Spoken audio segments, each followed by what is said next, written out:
Our coverage brought to you in part by America's Best Racing. For the love of the race, visit americasbestracing.net today. Thank you, Mother Nature, for holding off till today. Rain falling earlier at Saratoga Springs, but it was clear yesterday. And we're ready to rock and roll for the Sunday program, winding down Belmont Stakes week at the Spa. Trackside, welcome everyone. I'm Lafitte Pinkai alongside four-time Breeders' Cup champion Rajiv Mirage, zero-time Breeders' Cup champion Chris Griffin. Guys, great to have you. Great to have you on set. There's still time. There's always time. Working out as be back in here for the Sunday. How much fun was that yesterday here at Saratoga? The excitement, the racing, it really as good as it gets in this sport. Oh, it was such a treat. I mean, such a big crowd. We were at capacity. 50,000 people at least in the building, and it felt like 100,000 people. The crowd was thick, the noise, the excitement, the energy, it was all there yesterday, and the horses delivered on that performance that we were hoping for. These events don't always live up to the hype. This one was pretty hyped. First time Saratoga, the race itself. This sporting event lived up to the hype. Yeah, no question about it. Change of location, change of venue, but an opportunity to really see the stars shine, and the stars did shine. The crowd showed up, the bettors showed up and got involved in the wagering action and the racing action. We saw some great performances, grade 1 performances, and it was just a really great turnout, really great event. And still one day left to go. Yeah, we still have a great day and a different type of celebration, Raj. The racing itself really focusing on the New York breds here. What's this day all about? Well, it's all about the New York breds, and it's great to see the New York horses get a chance to showcase what's the best or some of the best that we have to offer here. And some of these New York breds, they have been competing against open company horses and stuff, but today's the day for them to shine. Some changes, of course, with the weather overnight. Again, if we could trade off, it worked out nicely. It was beautiful here yesterday, but lots of rain overnight this morning, so no turf racing this afternoon, Chris, so several changes throughout the program. Yeah, off the turf, going to be on the sloppy main track, but taking a look at how we'll see how it shapes up throughout the day. Rated as sloppy right now. We'll see what happens with the sun out, maybe a little bit of wind, but you do see the New York breds that are going to be showcased here this afternoon, and the steeplechase race not going to go, but hearing that it's rescheduled for Belmont at the Big A, so looking forward to calling that steeplechase race. But really great day to showcase the New York breds because it's a very strong program that only continues to get better. See some of the highlights and one of the big names we're looking forward to seeing here, Drake's Passage, who we last saw in May, early May. Drake's Passage here. And this was at Aqueduct. Drake's Passage, Rajiv, looking to build on this effort. Yeah, building off this seasonal debut. He hadn't raced since December prior to this race, so he might have needed this race to kind of get in gear. A little rusty off the bench, but he actually ran a career best, even though he finished second speed figure-wise. He ran a 99 speed figure. And for people that know what that means and a buyer speed figure, yesterday's Kentucky Derby was running a 101 speed figure. So that was a big performance. Fast. Yeah, big performance. And if he builds off that, no telling how good this horse could be. 7-5 favorite, Chris, in the commentator, one of the best New York breds over the last 25, 50 years. Go back as far as you want. A two-time Whitney winner here at Saratoga. Yeah, and you're also familiar with taking a look at, when you look at the runners in this race, they've tackled open company as well. So this is kind of their time to shine, but these are horses that can compete at the highest levels against open company, but today they get to face their own state breds. That'll go as the 5th, 6th race, mile and an 1/8 New York breds. It's wall-to-wall New York breds this afternoon. The commentators, we take a look at today's race. It's brought to you by Claiborne Farm. As mentioned, no turf racing, overcast, temperature in the low 70s. Race 2, our first flat race. Again, the hurdles, the jump race has been postponed. Starts the early pick 5 race 2. Commentator, as mentioned, the 6th, the Critical Eye, and the Kingston Plus. Paula Duca, all over the place, already on site at Monmouth Park. Live coverage from Monmouth, 10 deep, and the Friendly Lever being the featured event, race number 8. If you didn't sign up yesterday, I don't know what to tell you, but there's still good racing and we still have this opportunity. Offer still stands, NYRABets.com. Use that promo code MATCH200. You get that $200 deposit match after your first deposit. Join now at NYRABets.com.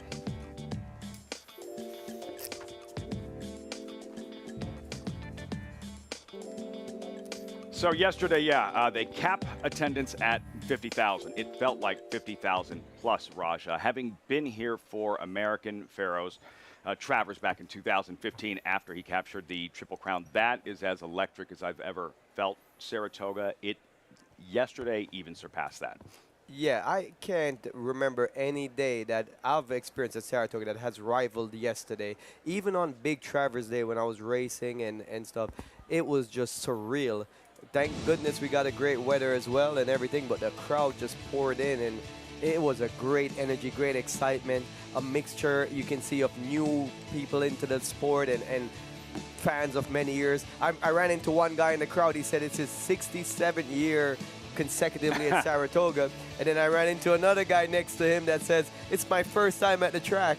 So it's a really good to see the mixture, and it's really good for the sport to be thriving at this magnitude. The dwarfs are set, you can see there, and Chris, the handle, 125 million.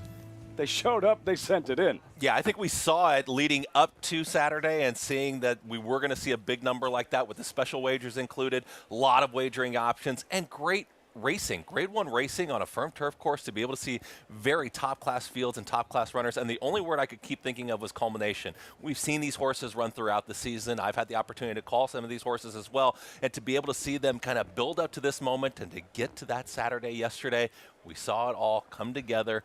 The bettors responded, and the connections responded. And when you think about 125 million in handle, that produced some big single ticket payouts, because there was a pick 5, the early pick 5 paid 76,000, so someone for 50 cents took down a $76,000 pick 5, and then another pick 5 paid 60,000. So it was some great value for people, and I hope it was some of the new racing fans to get that taste of that. Yeah, pretty good day for Jason Worth, a co-owner of a Belmont Stakes winner, and I believe he had the late pick 5 as well as a result of what took place in the Belmont Stakes in the 17-1 shot. Dornoch, the little brother of a Kentucky Derby winner, little brother now an American Classic winner, his own regime. What was the key to Dornoch's victory?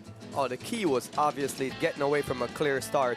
Prior to the Kentucky Derby, he was a very highly ranked horse who run some big races, and he got annihilated leaving the Kentucky Derby. So the game plan yesterday was to get him involved in the race. He had a smooth start.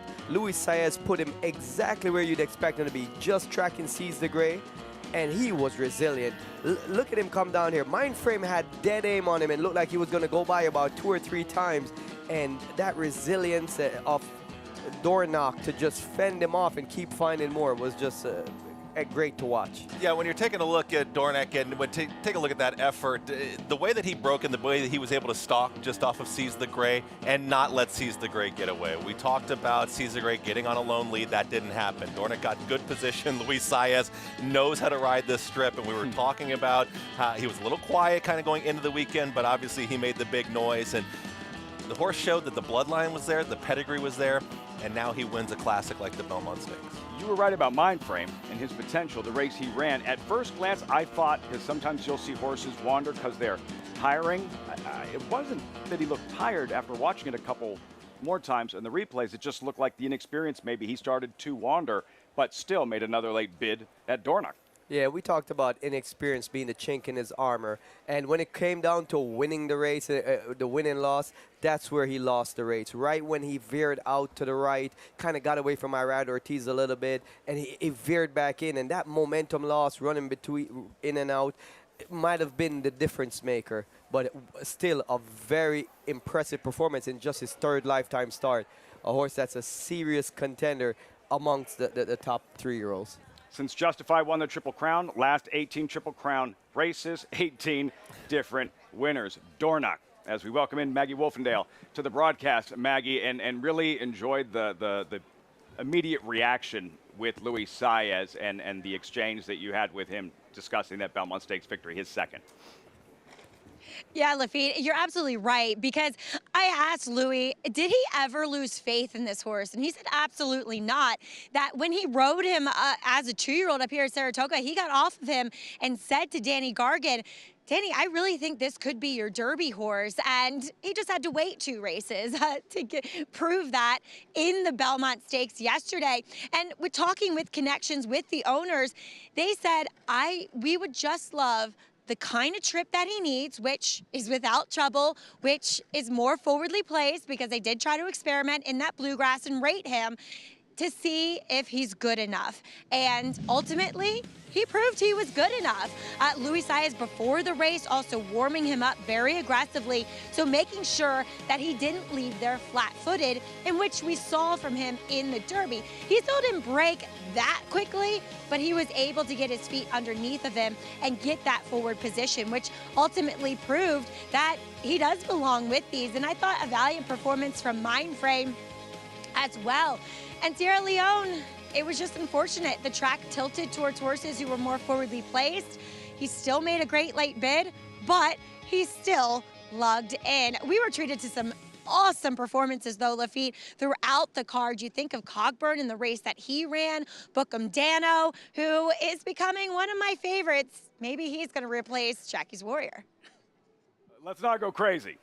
You set the bar really high with Jackie's Warrior. Bookham Dano, sensational, a Grade 1 winner in yesterday's Woody Stevens. Rajiv, circling back to Dornoch and the conversation you had with Luis Saez right after the Kentucky Derby.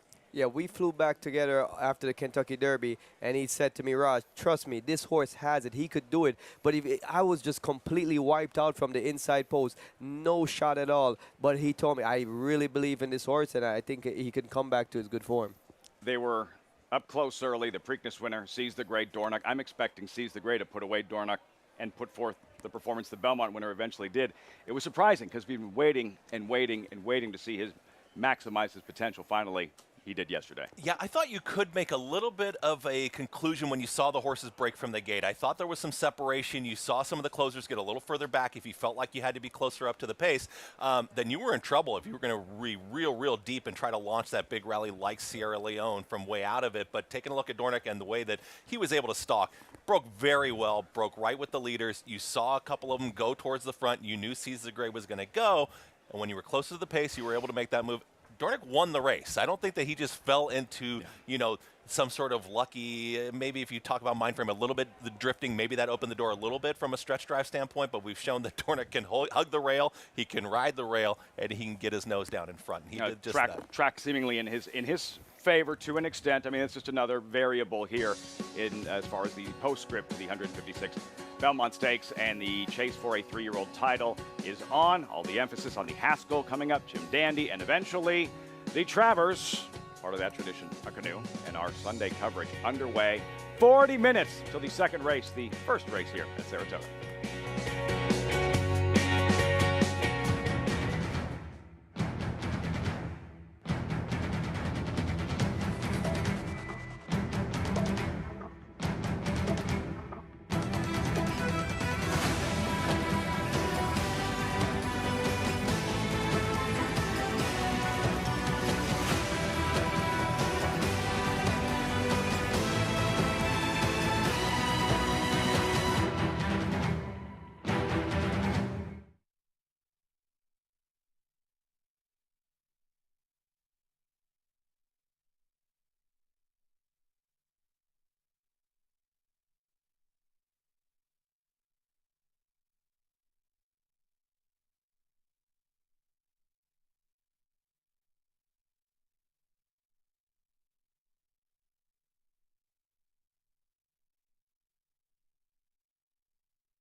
For the Barraclough family of Saratoga Glen Farm, raising horses is all in the family. It doesn't work if you don't have your whole family involved in what you do. New York native Dan Barraclough and Kathy Barraclough, whose accent gives away her Australian roots, fell in love on horseback when they were leading trail rides at a resort in the Catskills. Even back then, they envisioned owning a horse farm and having children that would grow to share their passion for thoroughbreds. We planned on it. Not necessarily with me, but she planned on it for sure. For the oldest, Taylor, middle son Shane, and the youngest Dean, the wake-up call comes early. They'll get up at 5 o'clock in the morning, start stalls, feed, bring in, work the yearlings, work the layups, and then... They get up and work, then we get up and go have fun as well. Taylor is already an accomplished equestrian. For compensation for working here, I got to have a mare here. This is my 1,000 words colt. I'm really excited. Hopefully I get to sell him, and I don't know, I think he's really cool. Shane excels at sports, but understands that his work on the farm is key to the family's success. How do you think this will help you? Mostly the work ethic of how I do things in school with a timeline maybe, or what I need to get done in a certain period of time and how fast I need to do it. Staying focused. Dean prefers training his dog for agility trials to riding. He's even started Dean's Delicious Dog Treats to earn money for his passion.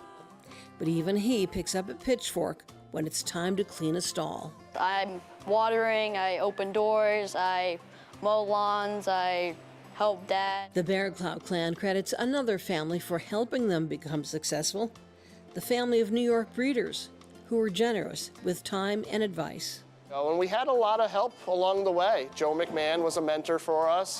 He helped us, get our first clients. It's been a very good community for us. Ann Morgan and Tim, when he was alive, they were very helpful and accommodating.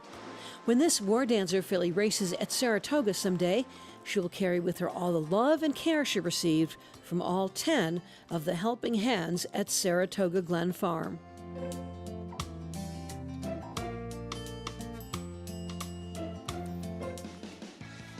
Great stuff. Appreciate the access. And on this New York Showcase Day, our coverage brought to you by the New York Thoroughbred Breeding Fund, which encourages respect for thoroughbreds at every stage of their life.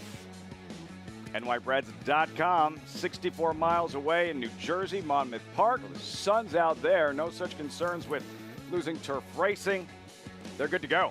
And the post parade for the opener, New Jersey Breds, fillies and mares 3 and up, a mile. Scratch Rachel Caroline. Te Amo drawn inside at 3-1. Yeah, this one just finished second last time at the Meadowlands, but that was in September of last year. Summer's coming indeed, 3-2 favorite. Yeah, take a look at Mike Deeney. He's teaming up with leading rider there, Paco Lopez, and he's getting the favoritism now, 3-2. Delightful Ava, overlay 9-1. Yeah, this filly is very quick early, stretching out today. We expected to see her show a lot of early speed.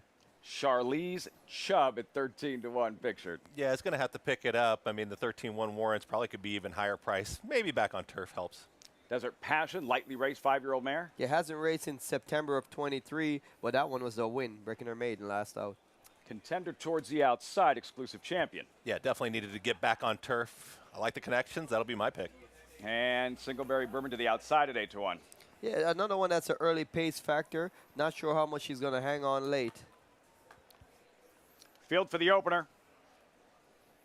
And we'll get that Monmouth party started when we return. Polly LaDuca on site and a Sunday card here at Saratoga. Great to have you with us on America's Day at the Races on Fox Sports 2.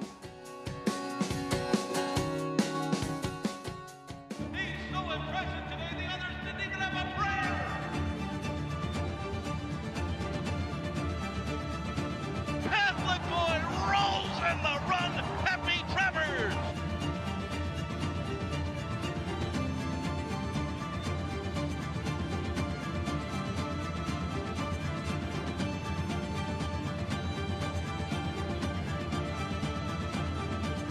Catholic boy standing at Claiborne Farm. Experience the adrenaline-pumping, suspense-filled action of the Sport of Kings no matter where you are with Naira Bets. It's fast, easy, and secure. Download the app today and start winning with our lucrative weekly promotions, thrilling handicapping contests, and a one-of-a-kind VIP rewards program. Don't just watch horse racing, Be a part of the action with Naira Bets.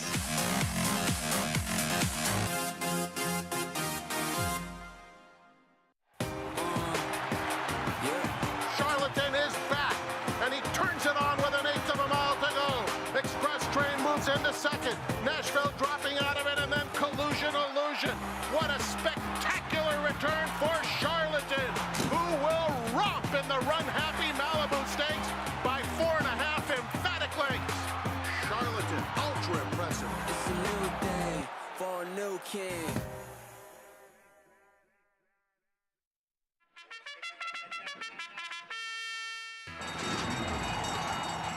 Monmouth Park's newest featured race day is Haskell Preview Day, Saturday, June 15th. Wager on the Naira Bets Pegasus for 3-year-olds, plus 3 graded stakes, all on the road to Haskell Day Saturday, July 20th. Play into 6-figure pools all day long, starting with a $12.50 first post. Racing's biggest stars prep for the Jersey Shore's biggest race on Haskell Preview Day at Monmouth Park Racetrack. Back just in time at the gate. Live look, Monmouth Park, race 1, $15,000 allowance, optional claiming company, New Jersey breds. None of them probably as fast as Bookham Dano, but you do have a 6-5 favorite in the form of Summers Coming. Yeah, and a deserving favorite, I think. Her last 2 races were on the dirt. She switches back to the turf today. She has Paco Lopez. There's just a lot of things to like about this filly. I forgot, is it Paco Saturday or Paco Sunday that he wins all the races? It's Paco Saturdays. Paco Saturdays. Taco Tuesday, Paco Saturday. Let's see what he does on a Sunday. In the opener, aboard the favorite. Matt Dinnerman standing by with the call. Race 1, Monmouth Live, Fox Sports 2. Second to last.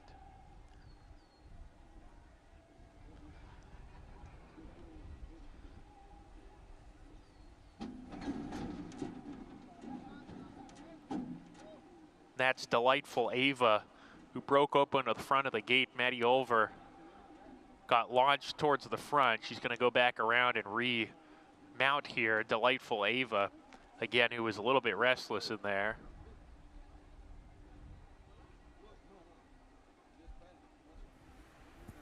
Rajiv, just glad to see Maddie Olver on her feet after Delightful Ava started to act up in the gate. Yeah, some anxious moments there. Delightful Ava anticipated that the gate was going to open and actually burst through the gate, but everything looked fine. They loaded back, and Madison is back on. Back aboard. We'll try it again. Matt Dinnerman, take 2, race 1, Monmouth. Way to go. We're off and running at Monmouth Park on Irish Day 2024. Charlize Chubb gets the first call of the afternoon, broke sharply on the engine, strides in front. Summers coming, moving forward on the inside to claim second. Single Barrel Bourbon outside in the 3-path, a joint second. Then comes Desert Passion, charging into the turn, finds herself between horses as they corner. Delightful Ava down on the fence. She's running in the 5th position with Exclusive Champion. And Tamo is at the back of the pack, 7 lengths off the leader. Charlize Chubb at 34-1, who carves out the fractions in the opener. Leads by a length. Desert Passion takes the 2nd spot. Summers coming a little bit keen here. Down on the inside is 3rd now. Another length to Single Barrel Bourbon. She's 2 lengths ahead of Exclusive Champion Tamo in the 2nd last position. And Delightful Ava has dropped out of it already at the back of the field while losing contact with the rest of the field. There's a half mile to go. Charlize Chubb in control of things, 3/4 of a length. Now it's a half length. Desert Passion getting closer. Summers coming 3rd. Exclusive Champion is making an early bid. Now a joint 3rd in the 3-path around the 4-turn run. Tamo down on the fence, 4 lengths off the lead. Single Barrel Bourbon shaken up with her. Delightful Ava well out of it as they come to the top of the stretch. Charlize Chubb is asked to sprint. Desert Passion right alongside now. Exclusive Champion parked deep in the swing off the corner and with a shot here. Summers coming behind horses, tries to split horses, does so, finds daylight on the inside. Exclusive Champion surges past Desert Passion. Summers coming, is rallying up the rail. Summers coming in the blue blinkers to the lead. Summers coming, wins it. Exclusive Champion 2nd. Tamo gets up for 3rd. Desert Passion 4th. How about just weekend at Paco's? Paco? That work for you? It's Paco Day every day at Monmouth Park, Pretty much. it seems. Pretty much. Summer's coming. Paco, the favorite, delivers in the 1st at Monmouth Park. Always look loaded for beer and crying out for racing room.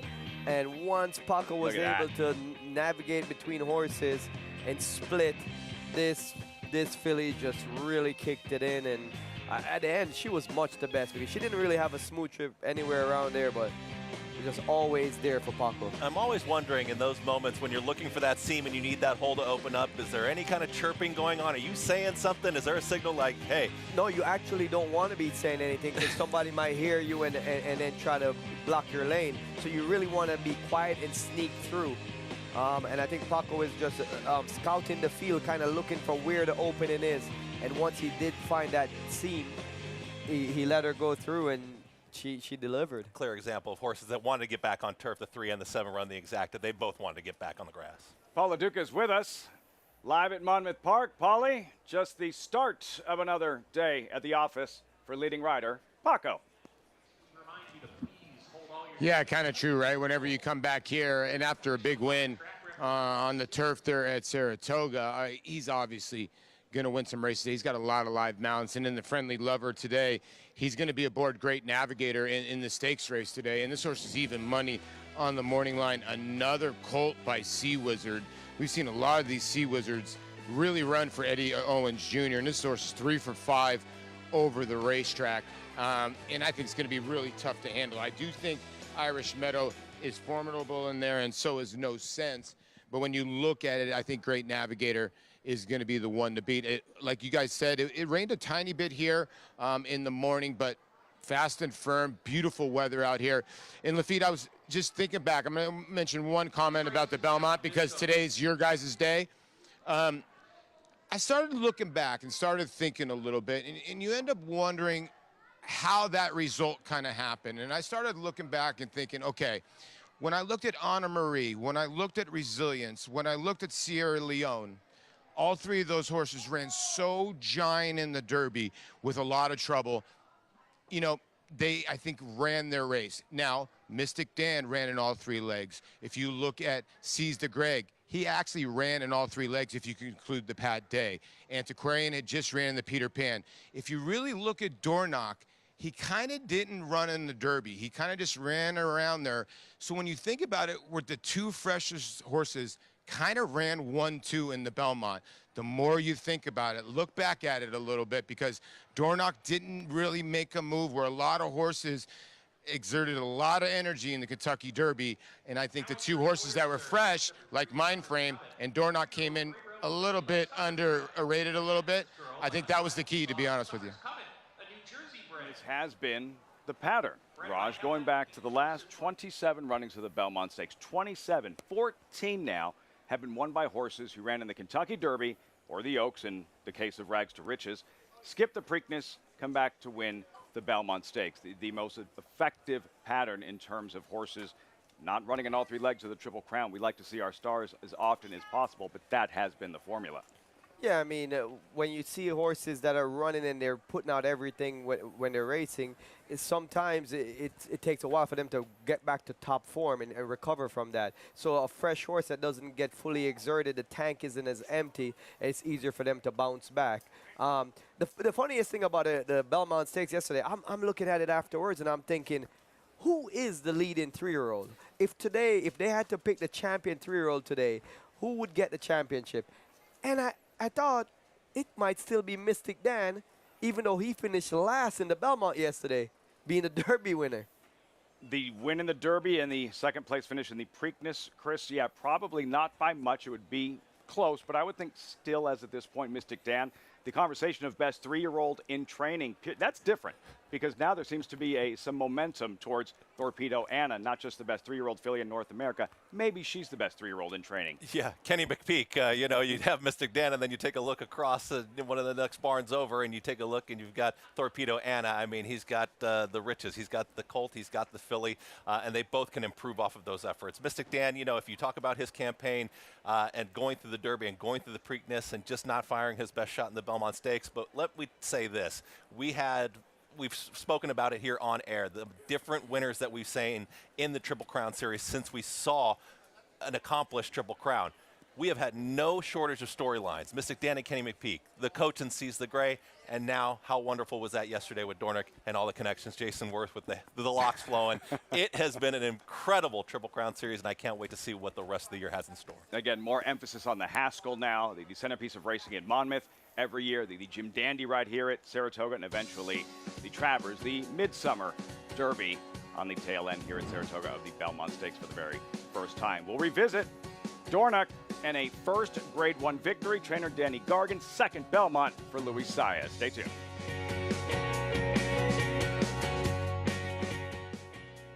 In this sport, it takes just one special horse and a lot of people that believe in him. By Champion Arrogant from the family of Broodmare of the Year, Better Than Honor, rose to prominence in the Grade 3 Peter Pan, displayed power in the Grade 1 Belmont, cemented his 3-year-old championship in the Grade 1 Travers, defeating a champion 2-year-old, Kentucky Derby, and Preakness winners. And the Eclipse Award goes to Arcangelo. Arcangelo, standing at Lane's End.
And they're off in the Belmont Stakes at Saratoga, presented by Naira Bets and Resilience. Broke alertly, so did Seize the Gray, and here's Dornick headstrong in the early going. Sierra Leone launching his bid on the far outside as the field turns for home. Mindframe on the outside is coming after Dornick, and it's Mindframe and Dornick head in head with a furlong left to go. Sierra Leone is closing ground. It's Dornick hugging the rail. Mindframe a little erratic, but he's still right there with Dornick in an absolute thriller. Dornick and Mindframe, it will be Dornick and Louis Saez to win the Belmont Stakes at Saratoga. Big brother, little brother, Mage. Big brother, Kentucky Derby winner last spring. Little brother, now a classic winner as well. Dornick holds on. Raj, if Mindframe stays straight and true in the stretch, how much closer is it? It would have been real close. It would have been noses apart. It could have been either way. I don't think he must have beat him, or he would have lost. It would be by a head bob for sure, though. So, Chris, is this 17-1? It's an upset.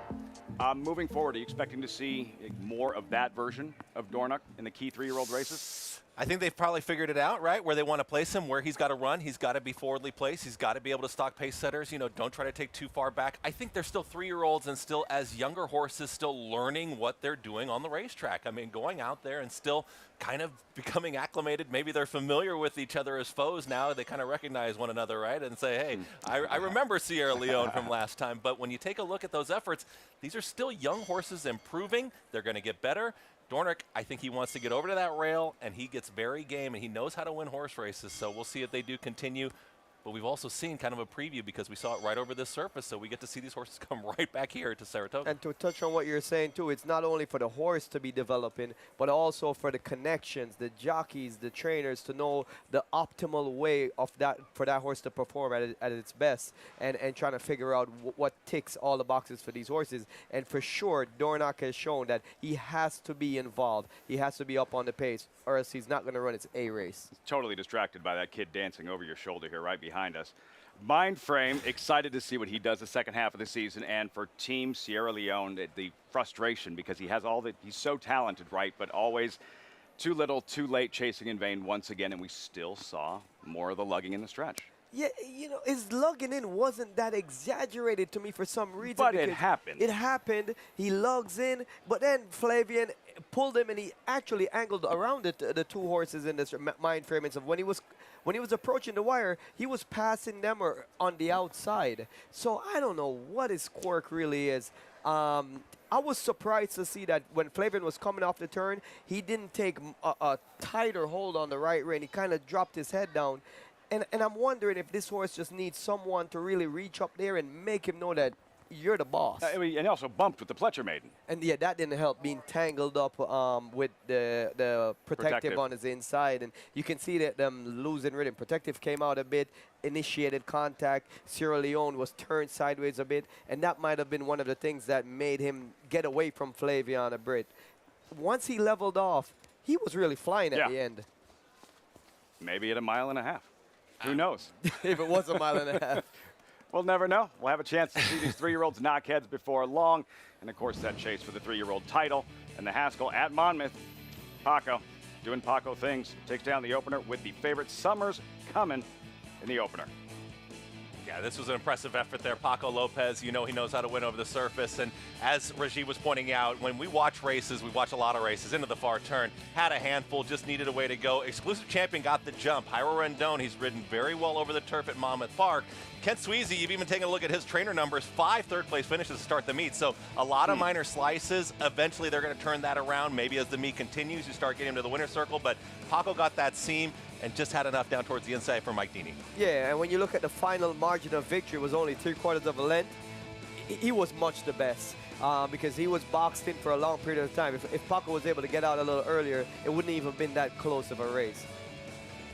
4 to 5, chalky start to the afternoon. Paco Lopez widening his gap on the rest as a leading rider at Monmouth Park. We'll have more with Paulie on site there. And here, it's the second race, but the first of the afternoon with the steeplechase event postponed with the weather overnight. Race 2, these $32,000 claimers field and updated odds. You see the defections, the scratches. Excellent timing, 2 to 1. We check back in with Maggie in this Paddock report presented by Ford, the official truck of the Belmont Stakes. Get behind the wheel of our crown jewel Ford F-Series, America's best-selling trucks for 47 years straight. Maggie. Thanks, Lafitte. And we'll check in with the lettered part of the entry that stays in here, and that's Excellent Timing, who does drop in class. Actually, only the second time he's been offered for a tag for Rob Atras. And he's a horse that does have an abundance of speed, but he also has another horse that has a lot of speed, and that's in here, and that's Poppy's Pride. So he's going to have to deal with him. Now, the front wraps do go back on for this effort here, but it is a wet track. So sometimes we see trainers doing that with horses when the tracks aren't ideal, and we saw it 2 and 3 starts back over that muddy sealed surface. So I wouldn't put too much stock in that. He honestly looks better than normal. He's not a horse I generally like the look of, and this is by far the best I've seen him. Energy is great, coat is great, and weight is better than ever, especially behind the saddle. So I'm not going to try to talk anybody off of him as a favorite, but I don't think his job is made any easier by the presence of Poppy's Pride. To his outside is number 11, Dangerous Ride. He found the mile a bit too far for him last time as the beaten favorite, dropping a bit in class, and Michelle Nevin comes right back at it here in the same spot. So I think that's not a positive or a negative sign. I think it's just being realistic and noting that he's a horse better going shorter. He looks fantastic here, looking at him in the paddock, just very healthy, really calm and relaxed, and kind of hinting to me that he's going to try to stalk the pace from the outside. Front wraps do go on him, or back on him today for the first time in quite a while. And then there's a horse that is coming in off of a very long layoff. We haven't seen number 8, Funny Joke, since March 12th of 2023, and that was when Rob Falcone claimed him. I've never seen this horse look this good, and he also looks fit on top of that. So maybe he's a horse that just needed the time away. Rob's given it to him, and he has been, training fairly consistently heading into this, and it looks and it shows here in the paddock. So a horse that really was not on my radar when handicapping this race, but having watched them physically, he's definitely moved up quite a few spots, Lafitte. Been a while, but looks the part. Let's see what he does.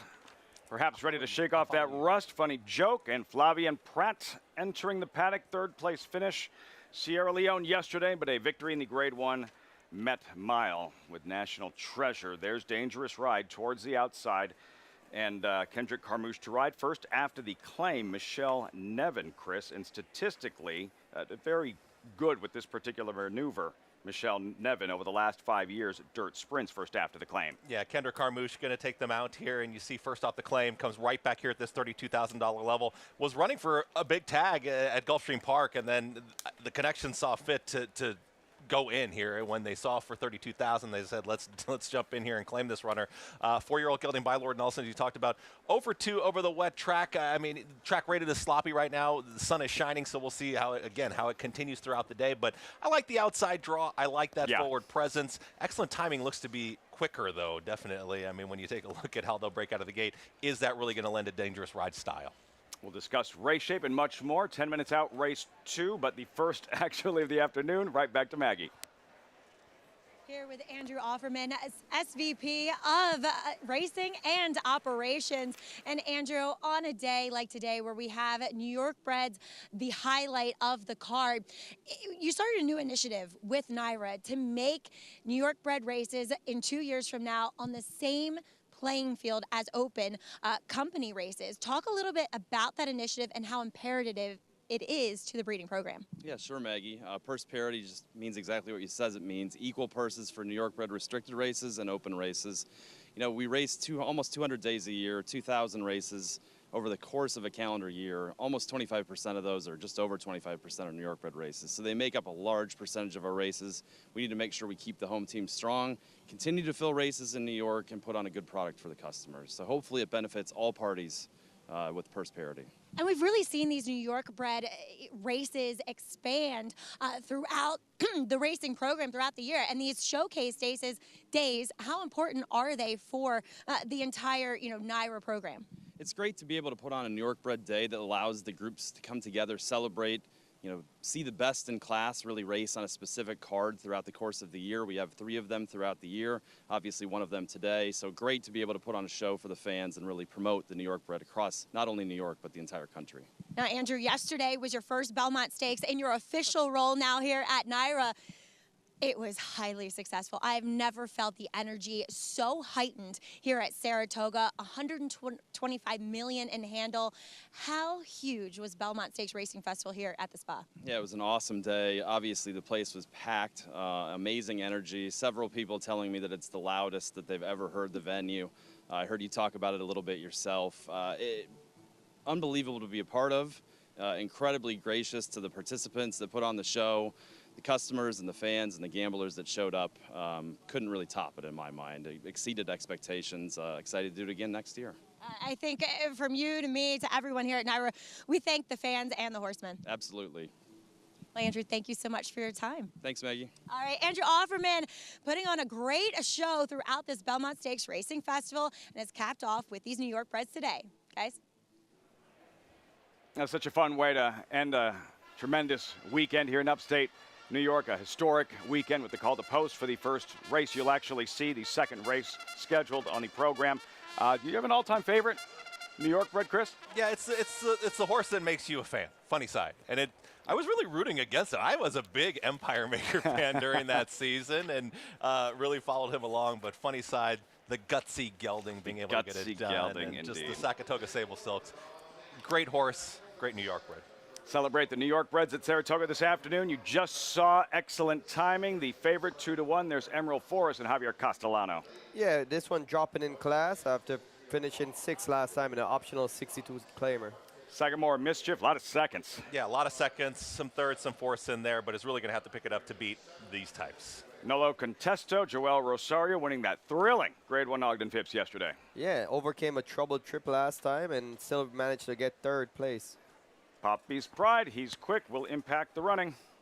Yeah, it was a nice win last time out. You saw Drew Away won by 6+ lengths, but this is a step up in class here to 32. Long layoff. Maggie liked what she saw, though. Funny joke.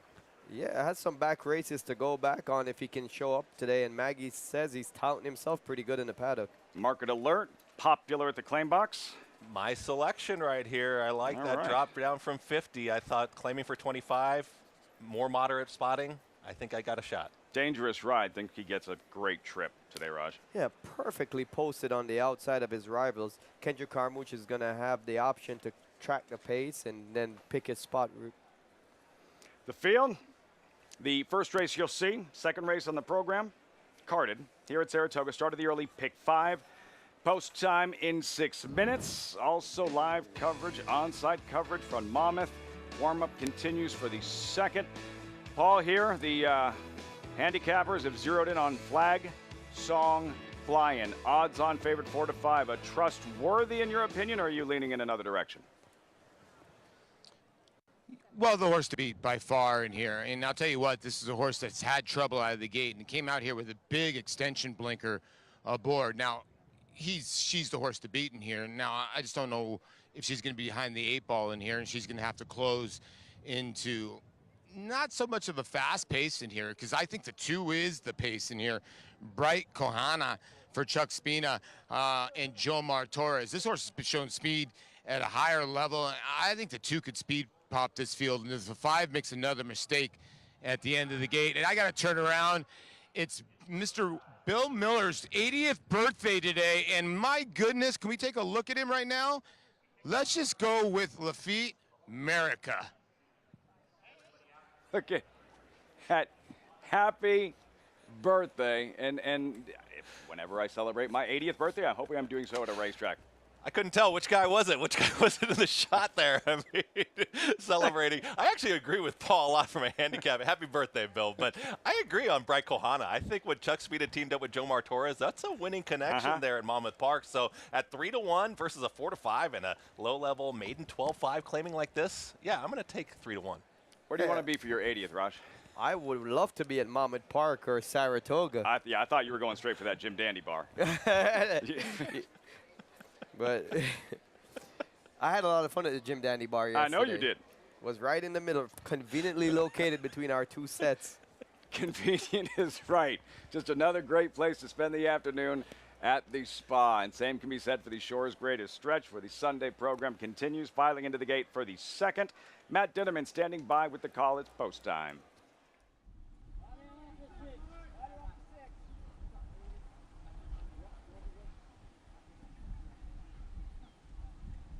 Casual Cause working with her to go into the gate. Chichita also working with her. Looks like Chichita they're trying to load without the jockey. They've opened the front of the gate as well for Chichita, who goes in.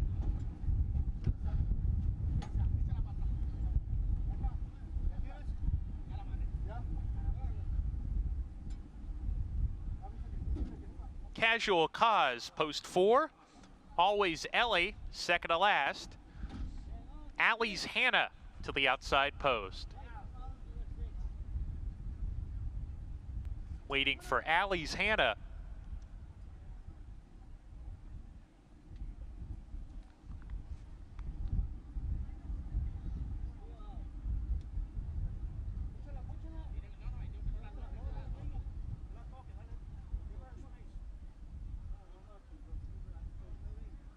They've opened the front of the gate for Allie's Hannah.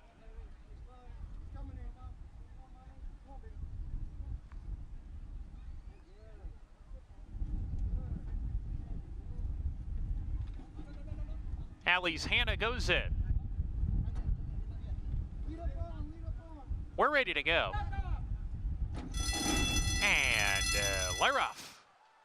The favorite, Flag Song Flying, caught an alert getaway. Bright Kohana quickest, though, strides in front. Miss Neo claims the second position. Flag Song Flying is now level third with Casual Cause down on the inside. Always Ellie deeper on the course, and Chichita is there as well. SK Moon in the purple jacket, running 5 lengths off the lead. Always Ellie drops to the second last spot. Allie's Hannah, the trailer, with a half mile to go. Bright Kohana has everything her own way on the lead. Went 23-1 the first quarter. Pretty slow tempo for this sprint. Bright Kohana with no excuses. Miss Neo coming up to apply the heat. As I say that, takes the second spot. Flag Song Flying remains on the rail third, saving ground. A big space of 4 to SK Moon, pumped upon from that position in fourth. Chichita has lost ground. She's done. The others have been out sprinted as they come to the top of the lane. Miss Neo, Bright Kohana on even terms. Flag Song Flying stays on the inside for the final 3/16. Tries to move forward. Bright Kohana weakens. Miss Neo's in front now. Flag Song Flying trying to run her down.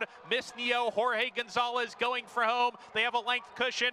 Flag Song Flying continues a steady run up the rail. Gonna be pretty tight. Miss Neo holding on. Miss Neo gets the victory. Flag Song Flying was second. Bright Kohana fades to third. SK Moon was fourth. Miss Neo holds on, graduates, switching surfaces, cutting back in distance, and a brave run from Flag Song Flying down along the inside. Yeah, Miss Neo had a perfect trip. Ideal, just tracking the pace set of Bright Kohana. This filly hadn't run since last July, and she came back fit and ready. The favorite, Flag Song Flying, was down on the inside, kind of just grinding her gears away. Seems like a bit one pace. The best horse won today, and it was Miss Neo. Yeah, you got to be careful at 1 to 5 there at maiden 12-5 level. I mean, Flag Song Flying had shown those 2 seconds in the last 2. Conditioning edge, the time off maybe helped Miss Neo. Pulls off the upset, big number. Isn't that how Storm Flags Flying won her Breeders' Cup Juvenile fillies? I'm not quite sure. Down on the inside, battling bravely on the inside, snatching victory from the jaws of defeat. Not often you compare a $12,500 maiden claimer to a Breeders' Cup Juvenile filly event, but I think we just did. We check in with Maggie. Well, taking a look at the horses on the track for this one here at Saratoga, Lafitte. I ultimately went with number 2, Emerald Forest, from a handicapping perspective rather than what I saw from these horses physically. I just thought the race set up well for him, and he does get that drop in class, though. Like I said and alluded to, I wish he looked a little bit better physically. I've seen him look better in the past, but the horse that I'm really intrigued by, that's a generous 9-1 right now, is the outside runner, A Dangerous Ride. Made a great impression on me back in the paddock and warmed up beautifully over this sloppy sealed racetrack that we see here today. So they're making their way into the gate, and I think there's some value to be had on the outside, Lafitte. Dangerous Ride, there he is. Kendrick Carmouche, yeah, guys, the speed towards the inside with excellent timing. Poppy's Pride figures to apply the pressure, and Kendrick should be right there perched beautifully. Yeah, from a strategic standpoint, he has that perfect outside post, excellent timing, has a lot of speed, and Poppy's Pride, and we expect them to be in a duel, and Kendrick is sitting just off them. Post time, here's Frank Mirmati.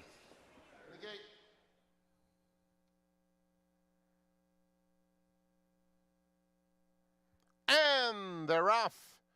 And a very even start. Dangerous Ride from the far outside is flashing sharp early speed.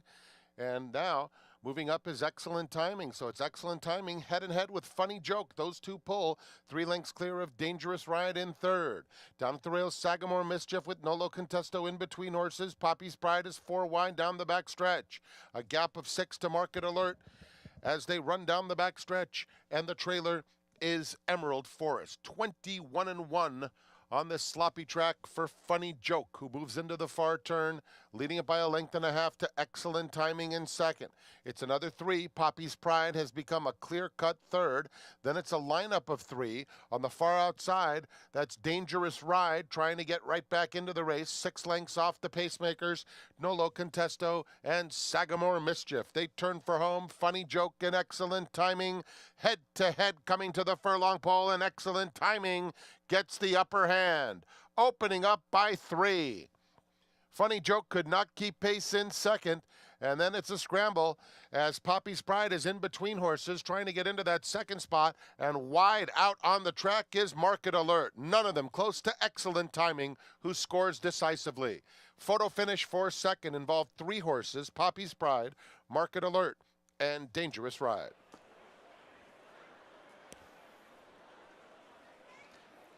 Not a race for New York breds, but won by the New York bred. Excellent Timing. Manny Franco, the favorite here at 9-5 in the second race, Saratoga. Yeah, taking a look at Excellent Timing, just might have been a better horse in this spot against this class level. We felt like quite a few of the horses in here were pretty close in contention, could kind of pick which one you thought was going to win on this day. But for Excellent Timing, coming off of some of those allowance efforts, coming out of a state-bred stakes race for New York breds. Again, you talked about New York bred against Open Company. Excellent Timing, just too good for this group. Yeah, he did something different today. He actually passed the horse because he's usually on the front and trying to take them gate to wire. A little change of tactics adjustment by Manny Franco when he saw Funny Joke going really fast on his inside. He sat off, and it was good to see him be effective coming from just off the pace. 6 previous races on wet racetracks, winless. No such issues on this afternoon. Excellent Timing. Manny Franco, he rode a pretty good New York bred. Tis the Law, Travers winner right here at Saratoga back in 2020. Not saying Excellent Timing is that good. An older 6-year-old gelding, but a win nonetheless. Photo for second, not yet available. We'll have that when we come back. Excellent Timing in the second. Manny Franco. Our coverage continues from the spa on this Sunday afternoon on America's Day at the races.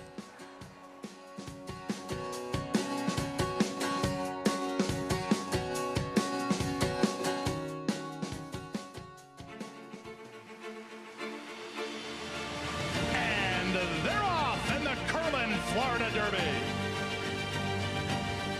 After 3/4 in 112-1, Known Agenda is now on to take over the lead.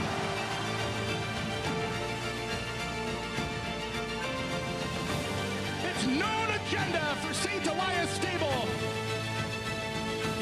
Florida Derby winner, Known Agenda. You my little boo thing, so I'll give a hoot what you do. Say, girl, I know you a little too tame. I'll be shooting that shot like 2K, girl, I know. Tell him I'm next. Tell him you find a little something too fresh, I know. The Cross Country Pick 5 combines the best racing from New York with top races from around the country in one bet. Find it in your track menu and play every race day. Races are posted weekly at NYRA.com/crosscountry. When it comes to your truck, you can power it up 6 ways to Sunday. But if you want to get things done, start with the capability of Ford F-150. Gas, power boost hybrid, or all electric. The power is yours. Racetrack Television Network brings you every race, from every track, on every screen, every day. With monthly packages starting as low as $5, RTN gives you great value and access to more live HD streaming and race replays than anyone. Visit RTN.tv today to sign up and watch on almost any device, including Roku and Amazon Fire. RTN has packages that start at $5 per month.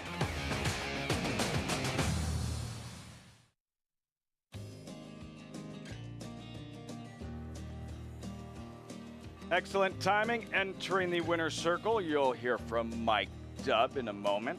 Owner, co-owner, Excellent Timing, posing for pictures. Nothing like visiting the winner's circle, Raj, at the spa. Oh, it's always a good day to win at Saratoga. It's even on a muddy track. It's just always a great place to be. Market alert.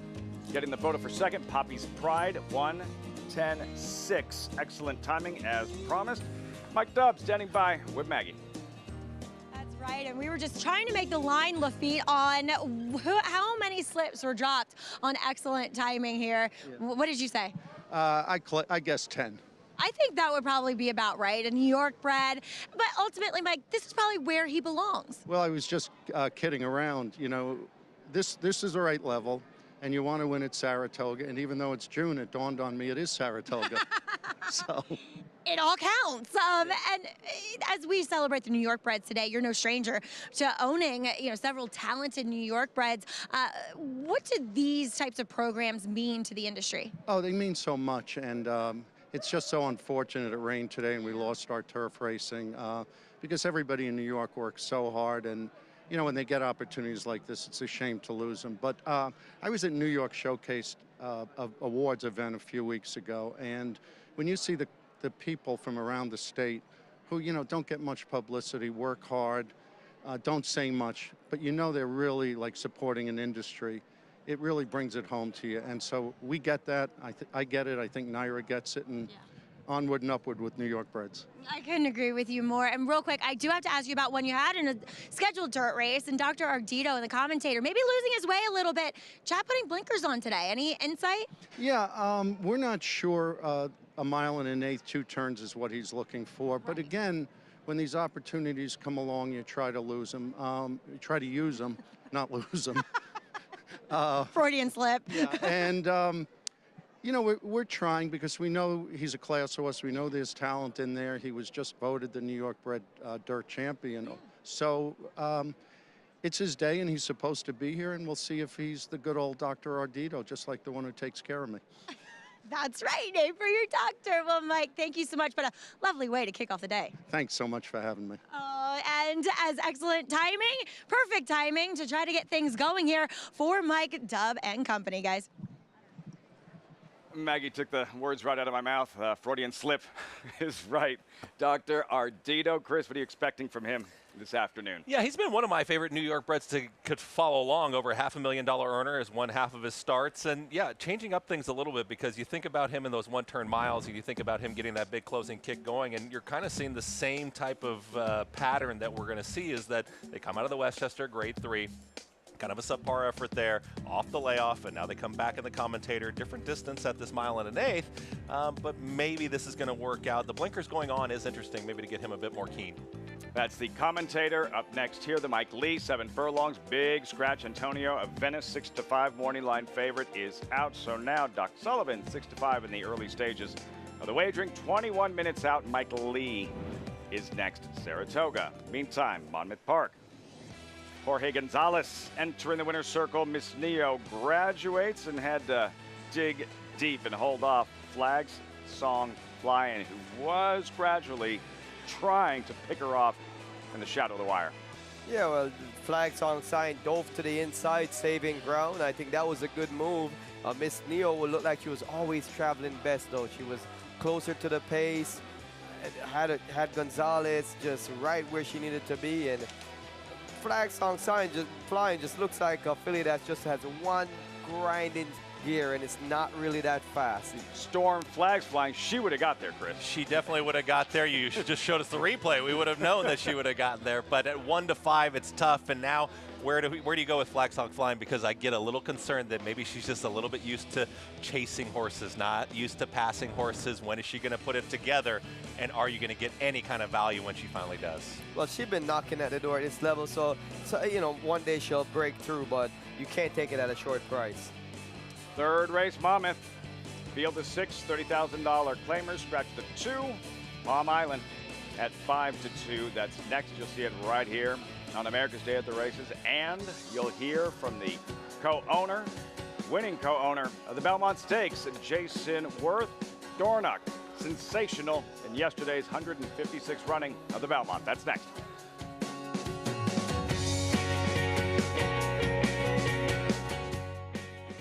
There's a big, bold, beautiful world waiting to be explored by you and your friends, of course. But not just any friends, the best of friends. The kind of friends who let you do you. Because in this world, it's positive vibes only. And when you get in the zone here, you stay a while. These aren't just good times, they're the best of times. And your time is now. So come explore. Resorts World.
Welcome back.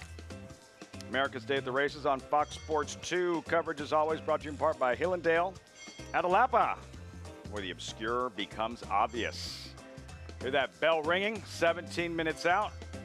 Race number 3. What kind of bird is that, Raj? It's a horse flying away, a balloon horse. Is it? Yes. Someone That lost is a their balloon horse. Thought it was like a hawk or something cool. Flying horses in Saratoga. Thought we'd seen everything. See? They do run fast up here. And we have seen everything. Yesterday, we saw Dornoch put forth the performance of his career. And we're going to hear from Jason Worth very shortly, but horses have just arrived in the paddock, I'm being told, with 16 minutes out. You did hear the bell in the first stakes race of the afternoon. The Mike Lee, 7 furlongs, New York breds, 3-year-olds, and a 7-5 favorite in Doc Sullivan. Again, Raj, the complexion of the race changes drastically with the absence of Antonio of Venice, who was a standout. Doc Sullivan in choice, 16 minutes out. Yeah, I love a horse in here at a good price. That's Elysian Meadows. I have some inside information on this horse. You're going to share it with us? I'm going to share it. His last 2 works were in company. Guess who he worked with? First, he worked with yesterday's True North winner, Baby Yoda, in company. And his most recent work was in company with the runner-up in the Suburban, Bandug. He's been keeping some big company in the mornings, and he's had 2 really troubled trips. He'll be a big price today. Baby Yoda, it's like he gets possessed by Secretariat once in a while. Like what he's capable of on his best day is next level good. You're just predicting it. Is the challenge. And I love that interview with Hall of Fame trainer Bill Mott when he talked about Baby Yoda. He said, You know, he had the highest speed figure for a long, long time when he had run right here at Here, Saratoga. yeah. So this is his favorite surface, and to be working with a horse like Baby Yoda is ultra impressive. I love the inside knowledge there, being able to take that into account for handicapping. I got boring here because Doc Sullivan, I just felt like, was a New York bred that continues to show up every single time, doesn't always get the right respect maybe from the bettors in these certain spots, and always just runs good races, has never been out of the trifecta. And currently 7-5, I thought might even be a shorter price with a huge scratch in Antonio Venice. Would you have given him a shot if Antonio Venice was in the field? Because again, the price is the big difference now. Absolutely, yeah. I mean, with being only 2+ lengths behind Antonio Venice, you needed to get the right trip.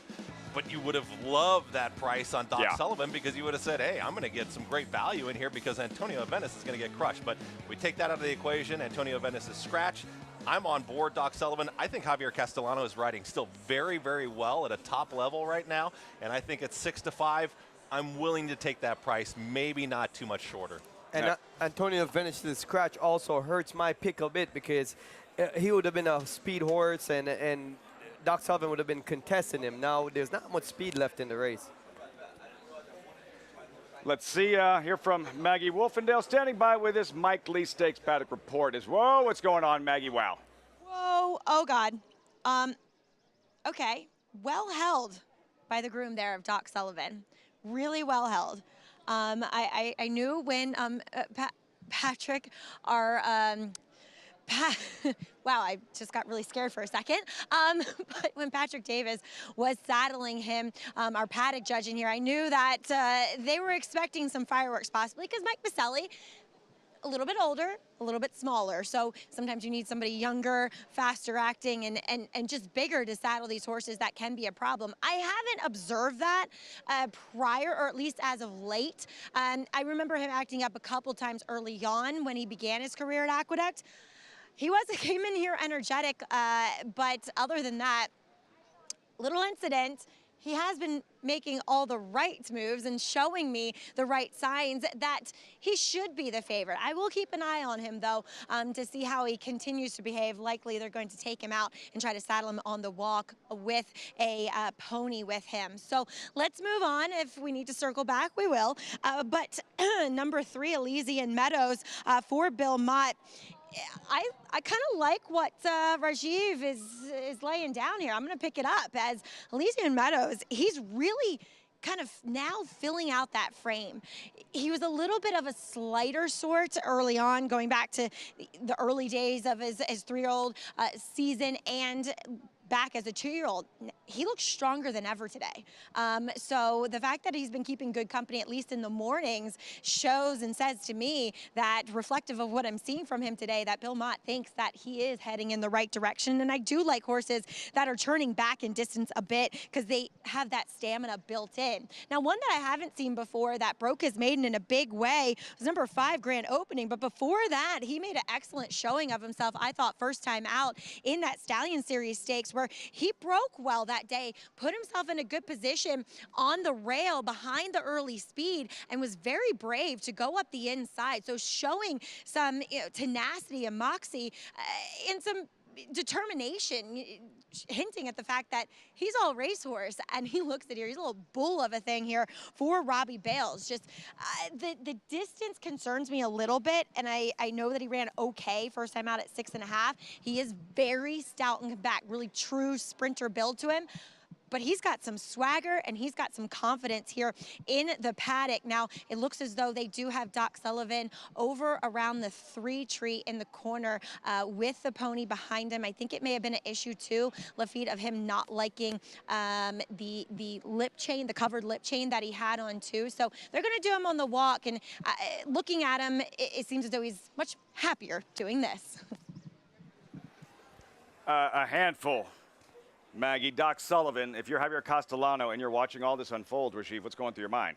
I'm hoping he calms down. I'm hoping he doesn't get hurt. That's the first thing I'd be thinking, and kind of thinking about what I would need to do when I get on him to have him settled.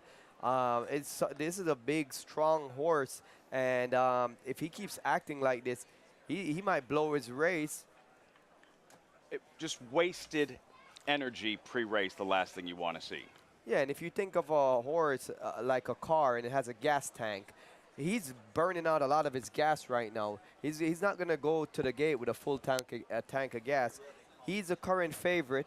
On paper, for me, he's not even that much the best horse, or I'm not even sure he is the best horse in the race. And now he's exerted so much of his energy. For me, it would be a complete toss. You see Javier, he was like, he did what in his stall? What's going on? Yeah. From here, it's just trying to get him to the gate in the best order you can and trying to think of different methodologies or things to use to get him to the gate in the best order possible. So maybe now, opportunity for another. If you think that the favorite is compromised now, Chris Doc Sullivan. Yeah, I mean, are we ignoring the 6? That's money too much. I mean, sitting there at 2-1 right now, and Doc Sullivan just acting up once again. But Todd Pletcher, Rad Ortiz Jr. winning a lot of races. They're pretty good together. Rad Ortiz Jr. having a great weekend. So we'll see how Doc Sullivan gets out on the racetrack. I think this is great to have Maggie Wolfendale, of course, right down there, because will Doc Sullivan settle a bit once he gets out of the paddock and once he gets out there on the racetrack and gets familiar around those surroundings? That's what I'm going to be watching, because that's my top pick. We'll hope how that works out. That the storyline we will continue to follow in this Mike Lee. 9 minutes out, we check in with Paul LaDuca at Monmouth in the 3rd race just around the corner. Paulie. Yeah, a little 6 furlong event here for little geldings and colts and geldings here. And Apollo Code right now is getting all the attention at the window. And, you know, this is a horse that I don't know if you want to trust, considering I get it. This horse won last time out, but it was a 3-horse field. Now, I will say this.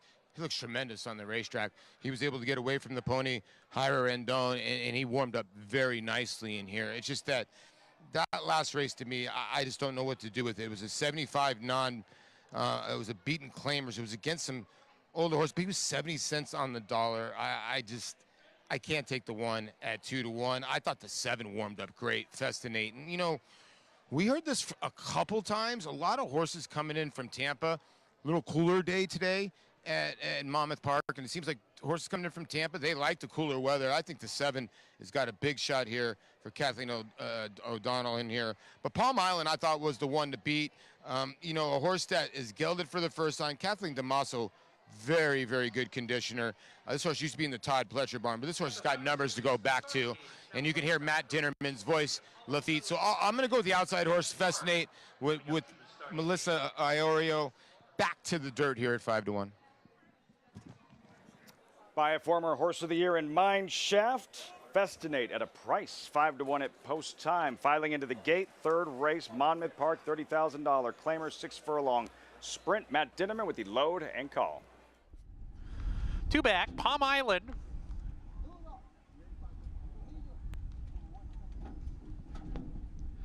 Festinate to the outside. Race 3 going 6 furlongs. Good luck. We're ready to go.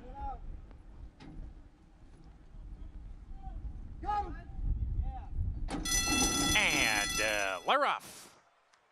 Palm Island broke the best, is up on the pace early. Majestic Arc moving up to come and challenge in the early stages. These two a neck apart. Palm Island with a narrow lead. Apollo Code making it a party of 3 on the lead. Moving forward, a gap of 2 to Festinate. Off the speed today, Mr. Penny Pincher is next, and Group Ticket is well out of it in the early part, about 8 or 9 lengths behind the top pair who do battle on the lead. Palm Island outside of Majestic Arc.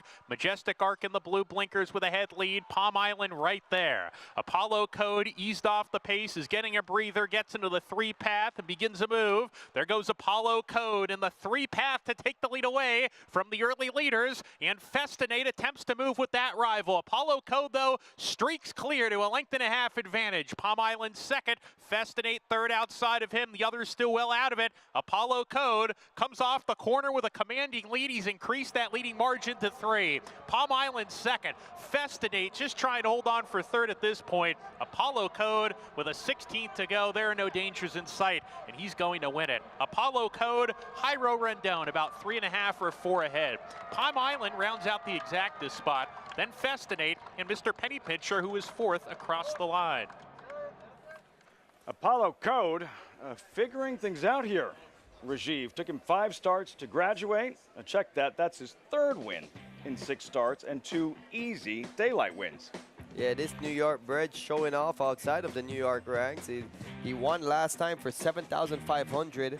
The connections were so confident, they bumped him up about 10 classes today to 30,000 claimer, and he went even as far as he did last time. You rode his mother. Run a dub. Yeah, I won quite a few races under her here when I was riding in New York. Named by Michael Dubb, named her Run a Dub. So. See a connection there. Sentimental favorite for Raj going in. The wagering, the public favorite, Apollo Code. And Hiro Rendon, the part-time jockey, 6 months in Medellin, 6 months in the saddle, and having a solid start to this Monmouth meet. Yeah, cow farmer half the year, jockey the other half the year. It works. Apollo Code at Monmouth, back at Saratoga. And the Mike Lee. And all eyes on Doc Sullivan, who was pitching a fit in the paddock. Hopefully he's settled down and can't see much behind the tree there here, Raj, but that's been the chore for Javier Castellano, trying to keep it together. We'll take a look at the field. There's Mischief Joke, currently 6-1. Second as the favorite last time behind Antonio Venice, 1-2 starts back. Elysian Meadows. Rajiv was talking about Elysian Meadows, the workmates. We'll see if the 3-year-old could step it up. Has to step it up a little bit to beat this company. Grand opening pictured. Yeah, he should be the speed of the speed and a racetrack that looks favorable to front runners right now. That's money. Arad Ortiz won 3 stakes races yesterday. Yeah, are we ignoring Todd Pletcher, Arad Ortiz Jr. at our own peril here? The 3-year-old by Audible. Purchase price $140,000. Decent fourth last time, but it was behind Doc Sullivan. That's the field for the Mike Lee. New York bred, 7/8 of a mile on this gorgeous Sunday afternoon in upstate New York. And a look here, Doc Sullivan. Raj, I'm sure this is this is what Team Doc Sullivan wants to see here, and Javier Castellano trying to keep him settled as we get closer to post time. Yeah, Javier, they broke the poster rate earlier, which means that they didn't want to keep him contained to the paddock, kind of give him a bigger racetrack, get away from the crowd, get out on the track. And he seems to be settling down now. He's not showing any signs of acting up. One thing that you can see, though, clearly. Pretty warm. Pretty warm. He's wet. He's sweaty. He's got some foam coming off the neck. We call it lather. He's lathered up. And that happens for horses that work themselves up too much, either get anxious, excited. And from what we saw, he was a plenty of that in the paddock. Can you feel that underneath you? Can Javier Castellano tell right now that Doc Sullivan has wasted too much energy, that this is going to be a problem this afternoon? Do you know beforehand? Well, he saw what happened, right? He saw what all of us saw. But can you feel a difference? And you would see, he would feel that he's wet and he's starting to get a little calmed down now. Sometimes that's not a bad thing. He knows he exerted a lot of energy. He's just hoping that he can like regroup, catch his breath, and hopefully he's revitalized after walking out there and getting himself together. This is, if all that hadn't happened, this is what he'd want to see from Doc Sullivan right now, because he seems to be composed, he's traveling well, and hopefully he's got the worst out of the way. We were focused on Monmouth. Maggie, what went on with Doc Sullivan leaving the paddock and now front side here warming up? Yeah, Lafitte, so they took him out early ahead of the rest of the field and opted to break post parade and take him the wrong way over to the backside towards where they're going to begin this race at the 7/8. He continued to get washy, and, you know, he just was acting agitated. The more I observed him and the more I watched him, the more it became apparent to me that this wasn't just, you know, explosive energy. This was, I'm annoyed by something. And so that's what I don't necessarily like to see. And while he's calm out there, he just doesn't seem like a truly happy horse. So he can still win. I respect him. And it's not like this is totally out of character for him. I have seen him behave this way going back a ways in his career. So we'll see what plays out. But at 3-2, I'm willing to take someone else given this behavior in the preliminaries. Let's talk about number 3. Sorry, Raj, I'm jumping on your bandwagon. Elysian Meadows moved beautifully over this racetrack. Now, I do think that we could be dealing with a racetrack like we kind of were yesterday, that it's just hard to make up ground. It's hard for these horses to run through the kickback because it's quite heavy. You see them come back and they are covered, if they're behind the pace, in dirt. So it's not really inspiring them to want to run through it. We'll see what Elysian Meadows is able to pull here. A horse, though, that doesn't have that much early speed, but I've liked him so much in these preliminaries, I'm going to take him. As we'll also take a look at number 6, That's Money. Kind of intrigued to see what they do with this horse turning back a furlong in distance, but Arad Ortiz is hinting at me that he's going to have him forward. He's giving him a huge warm-up. I feel like I was doing some eavesdropping, and it sounded like he and Todd kind of discussing that you have to be forward in here. And 2, they're breaking from the outside, so they can be that stalking speed. I actually like the turn back of a furlong to the 7/8 here for this Mike Lee for That's Money. He was disappointing last time, but I think his first 2 races give him a legitimate shot, Lafitte. That's Money, Chris, towards the outside. Ortiz, Pletcher, 3-1. That'll work. Yeah, I mean, that's a good price if you do like the connection, sitting at that 3-1. Not far off of Doc Sullivan, but we keep focusing on the 4 because at that 6-5, this is concerning, right? I mean, yes, Doc Sullivan has acted up a little bit before in the past, but we've really seen him get fired up and exert a lot of energy. And let me kind of tout the 3 a little bit in Elysian Meadows. When you hear Reggie talk about the workmates, when you hear working with Baby Yoda, and when you take a look at the company lines that he's been keeping, the Wood Memorial, he was running at Tampa, he was running against tough 3-year-olds, and 4 starts back, he beats Mischief Joke, who's going to be the number 2 in here, is going to be sitting as the longest shot in the field at 6-1, but Mischief Joke, 2 starts back at finish in front of Antonio Venice, who we thought was going to be a heavy favorite in here. So if you like the 9-2 and you like Elysian Meadows, that's your bet. I think the race bet. Yeah, I think the race revolves around Elysian Meadows and Mischief Joke. The racetrack that's playing favorable to front runners and horses close to the pace, it impacts Elysian Meadows, but it also benefits Mischief Joke because Mischief Joke has natural speed and he has the inside post. And on paper, I'm not sure that these 2 horses aren't the 2 best horses on paper. For me, they are, and they're actually the 2 biggest prices. So, you know, I think it's a good betting race if you like those 2 horses. Maggie went with him as well, like what she saw. Elysian Meadows currently 9-2 early on. Race shape, Raj.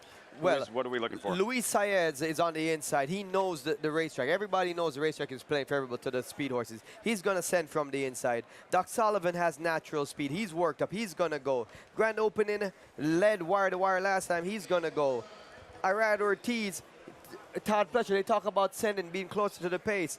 We might see a 3 to 4 prong battle early, and that's what I want to see for Elysian Meadow, to just sit off that and hope for a pace meltdown. Doc Sullivan, still irritated? Maybe just runs angry this afternoon in this Mike Lee Stakes. As the favorite, Frank Mirmati with the call. Post time, the Mike Lee live from Saratoga. Thank you very much, Lafitte. Grand opening is just a tiny bit reluctant. Walking in now with a little nudge. And the last one to load is That's Money. They're in the gate. And they're off. Grand opening out very alertly. That's Money is flashing early speed. Mischief Joke comes through along the inside to be a clear-cut 3rd. They're followed by Doc Sullivan and Elysian Meadows. Down the back stretch, That's Money is the pacemaker, leading it by just about a length as they head toward the half-mile pole. An early move from Elysian Meadows racing in between horses. Doc Sullivan with the red cap now moves up boldly to take the 2nd spot. The opening quarter went in 22 and 4/5 seconds. It's That's Money on the inside, and Doc Sullivan battling it out into the far turn. A length and a half more. Grand opening is under serious pressure as they round that turn. On the outside, Elysian Meadows in the yellow silks is trying to get into the thick of things, moving up on the outside to take 2nd as Doc Sullivan is the new leader. As they come toward the quarter pole, the half went in 45 and 2/5 seconds. Doc Sullivan and Elysian Meadows turn for home. 1-2. Doc Sullivan digs in, maintains a 3-length lead with a furlong left to go. On the inside, Grand Opening is trying to come back for more. Outside of him, it's Elysian Meadows. They're coming to the 16th pole, and it's Doc Sullivan. Doc Sullivan is in cruise control late. Doc Sullivan dominates the Mike Lee. Wins it by 3.5 lengths. Grand Opening outfinished Elysian Meadows for 2nd.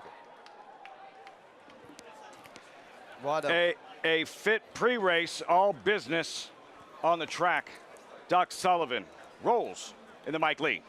What an incredible performance. Not only him winning and winning as far as he did and pulling it away, but all the antics prior to the race. This horse, his tank of gas is really huge for him to exert all that energy and still come back and win like this. Top of the stretch here, Chris, it felt like while other riders are encouraging Javier Castellano, pretty still. Doc Sullivan gives him his cue. He responds. They're all running for second. And when you follow the circuit here in New York every day, when you're taking a look at a horse like Doc Sullivan, mark this down. Mark this date down to where he had his fit. He was just not happy, I guess you could say, in the paddock, or maybe he was just ready and just firing on all cylinders, ready to run. But Doc Sullivan, he's all business when he gets on the racetrack. He's obviously quick. He obviously knows how to run on the main track, and he got the job done. So I'll mark it down. He is going to be a force, and Solomini has also been a force for the New York Breds as a sire on top. He's just done some fantastic work. And Doc Sullivan, even money, you get that return. Has to be a good feeling right there, Rajiv.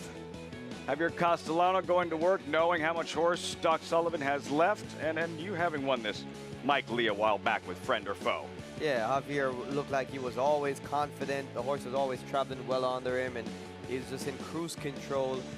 And the Mike Lee is such a nice race to win. When I won with Friend or Foe, we actually, with the Mike Lee win, we thought that this horse was better than Outside New York Company, and we ended up going to the Travers and finishing 5th that year.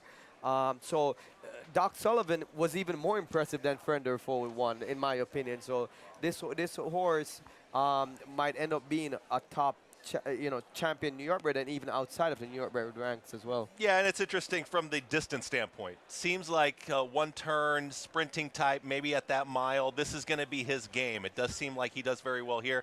Do we see him tackle some big route races going 2 turns? Maybe later on down the road, but why not just continue to enjoy this New York bred company here, like in the Mike Lee? One of those distances, those specialty distances, Raj, where some horses at this 7/8, where that's their wheelhouse, and it's like a little bit farther than most sprints. It's shorter than a route, but for Doc Sullivan here, now his first time running 7/8, that is as good. That was awesome. And based on this performance, I would not be surprised if they're starting to think, well, maybe we can make it in the gate for the Allen Jerkins. Whoa. Based on what we saw yesterday, Bookham Dano, he's going to be there. Winning the Woody Stevens. Doc Sullivan, does he have that kind of upside? We'll find out.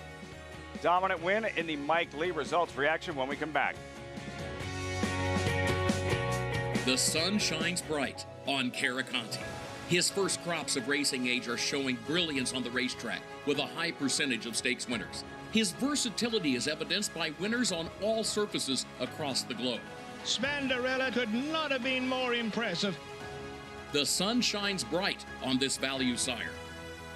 Fair down 25, fair down 25, fair down. Thank you. Right here, 525,000. Caraconte, standing at Gainesway. Experience the adrenaline-pumping, suspense-filled action of the Sport of Kings no matter where you are with Naira Bets. It's fast, easy, and secure. Download the app today and start winning with our lucrative weekly promotions, thrilling handicapping contests, and a one-of-a-kind VIP rewards program. Don't just watch horse racing, be a part of the action with Naira Bets.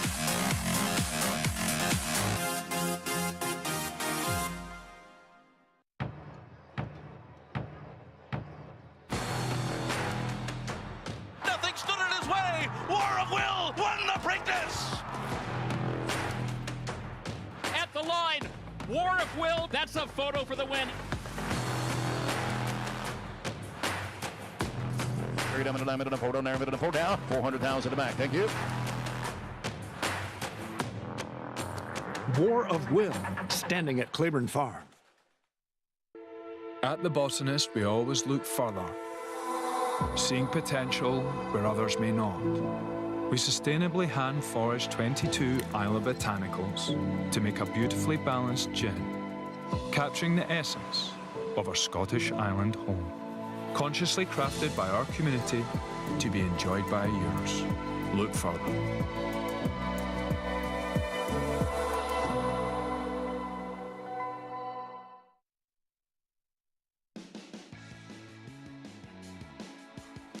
Javier Castellano And Doc Sullivan entering the winner's circle. The concerns over his behavior, in the end, it did not matter. He goes out and hammers his rivals in the Mike Lee, first of several stakes races this afternoon. And he was favored to do so. So, I mean, you talk about his antics maybe before the race and when he faces some different competition. If Antonio Venice is in the race, can he kind of act up the same way and still get a winning effort? That remains to be seen, but he got the job done. He obviously knows how to win races. That's going to make him, like you say, 4 of 7 now lifetime. This is a good horse for trainer Mike Maselli, and Solomini on top. Just they've done a very nice job, and he pulled away and did what he had to do at this distance. In control. Complete command, top of the stretch. Yeah, and there's a lot of jockeys that are anticipating that the track is favoring speed, so they were all rushing. Every jockey was trying to get to the lead.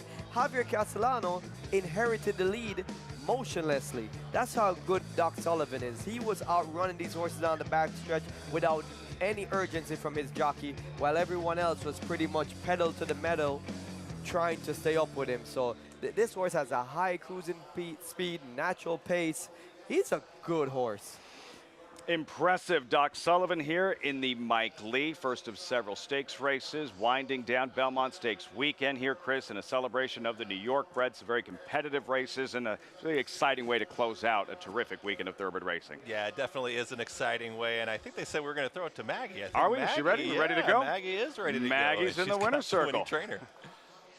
Poor Lafitte. I know you can't hear the producer. It's okay. But congratulations, Mike Maselli, Joe Lustrino, and the rest of the family here. It's a big celebration. Part, he don't want the percentage of the horse. He said you win once, you can't get paid twice. Is that true? Yeah, absolutely. And he's named after an old football coach, right? What's that? He's named after the old football coach? Yes. That's amazing. Mike, can I ask you your groom's name? Jose Perez. He did an excellent job. Absolutely. That's the first time he ever did that, but Saratoga will do that to some horses, you know, the crowd and everything too. But he did a great job hanging on to him. And he's such a talented horse. That was on full display, you know, kind of expending a little bit more energy than I'm sure you and the rest of us would have liked to seen. But he settled down on track, and he had so much left in the tank. Yeah, we're kind of just getting to the bottom of him, I think, you know. He was kind of late coming around, but now he's getting the hang of it. And hopefully we'll have some wins ahead of us, too. The best story is he and I went to church. We made a donation. We prayed the horse wins. Tell them the truth. They prayed for the horse to win. So. God and whoever you believe in has certainly answered. Upstairs followed through with it. So. Well, congratulations. What a picture-perfect day for you. Congrats. Thank you very much. I appreciate it. Absolutely. As Doc Sullivan, he delivers and answers the prayers. How great is that? What it's all about in those moments, and especially in that winner's circle after a stakes race at Saratoga. Yeah, you hear trainer Mike Maselli too saying that, you know, Saratoga just brings it out, and that's the first time he's done it. So even as trainers, when you're around these horses every single day, they can just do something that you may not be prepared for. But big move by Javier Castellano, right? Up the backstretch, it seemed like he wanted to get closer. He didn't break on top, and he sent Doc Sullivan, said, let's get closer to that early pace, and let's get up there early. Middle move, but just an early move to get better position. Yeah, and it's great to see non-mainstream, like lower profile connections have a horse of this magnitude. It just goes to show Mike Maselli has been around for so many years and such a great trainer with the ability, if he has the quality, doesn't get much opportunities with horses of this magnitude, horses of this level. So it's fun to root and easy to root for someone like that. Exciting edition of the Mike Lee. Just getting started with these stakes races. A little bit later on, we have the Critical Eye and Fingal's Cave coming in with Johnny Velasquez, Saratoga's all-time leading jockey, with the assignment. He'll ride Fingal's Cave, 2-to-1 morning line favorite. What will he do this afternoon? 5 of 8 lifetime and perfect. It's Saratoga. You're watching America's Day at the Races.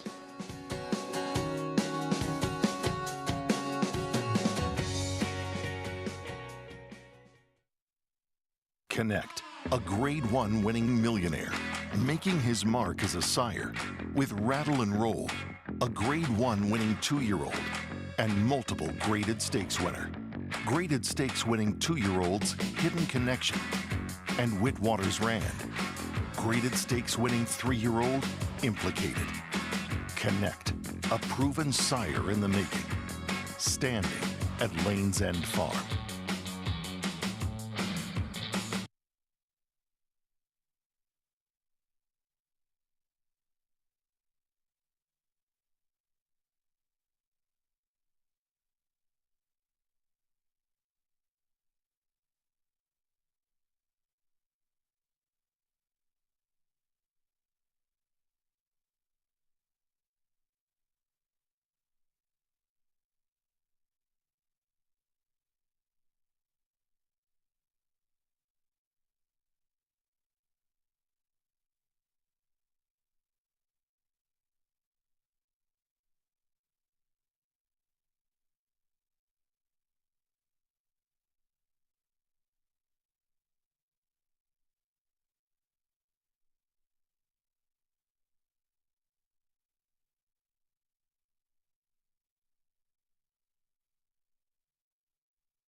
Covering almost 300 acres near the borders of Vermont and Massachusetts, New Hill Farm was established in 1984 by the parents of current owner Lily Kobielski. She says she's guided by one principle. It's got to be all about the horse. You know, everything we do is to make sure that we're raising healthy, happy racehorses. Yes, that's me. Lily's husband, Maciek Kobielski, is a famous fashion and portrait photographer. Lily is both a photographer and freelance writer whose work has appeared in Vogue and the New York Times. It's not surprising that they love living surrounded by beauty at the farm that Lily took over from her mother a few years ago. And they believe it's a good place to raise both children and horses. You know, we'll have as much as 45 horses at the farm at a time, which gets a little crazy. Lily grew up riding and showing hunters and says her children appear to have inherited her love for horses. Whatever path they follow, New Hill Farm will always be a farm. Very committed to conservation, so all of the farm is protected as farmland. And about 70 of the acres are fenced off for the horses.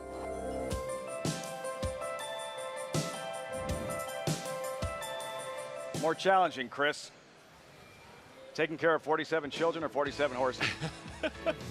47 children, I'm going to say. Well, children You can think tell so? you, I don't know, kids can tell you how they're feeling, right? I mean, you can, the communication aspect. 4 children might be more difficult than 47 horses. It takes a village, guys. You can't do neither one of those things by yourself, so you need the village. Thanks for the access. New Hill Farm, where 13 red flags was bred, pictured currently 8-1. Javier Castellano looking to go back-to-back, Raj.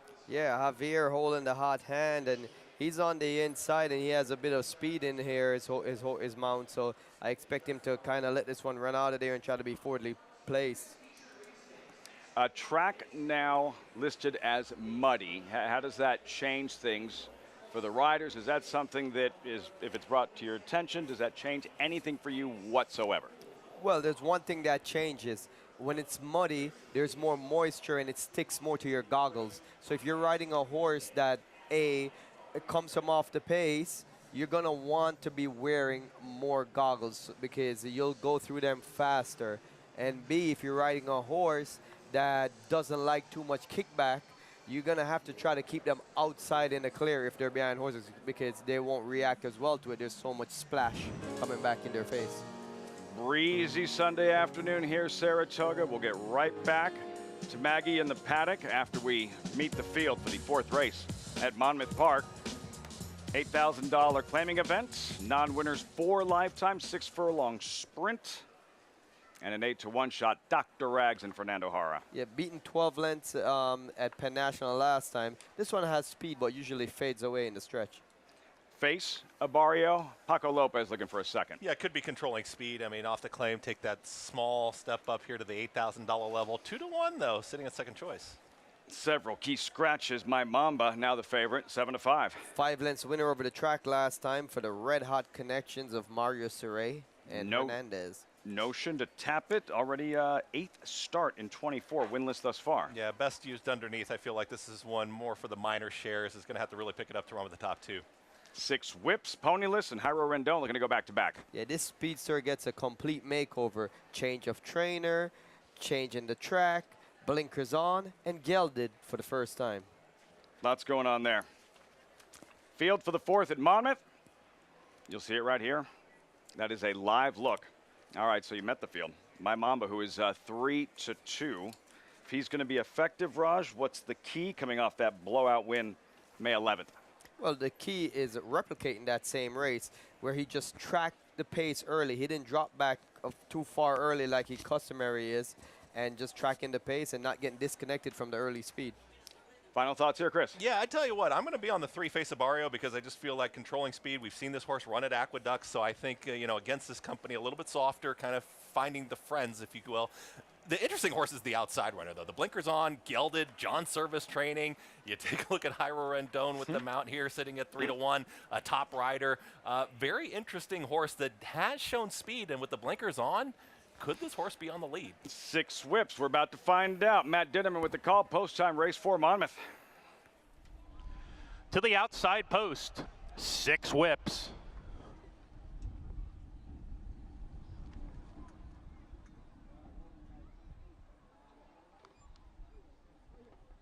Waiting for 6 whips.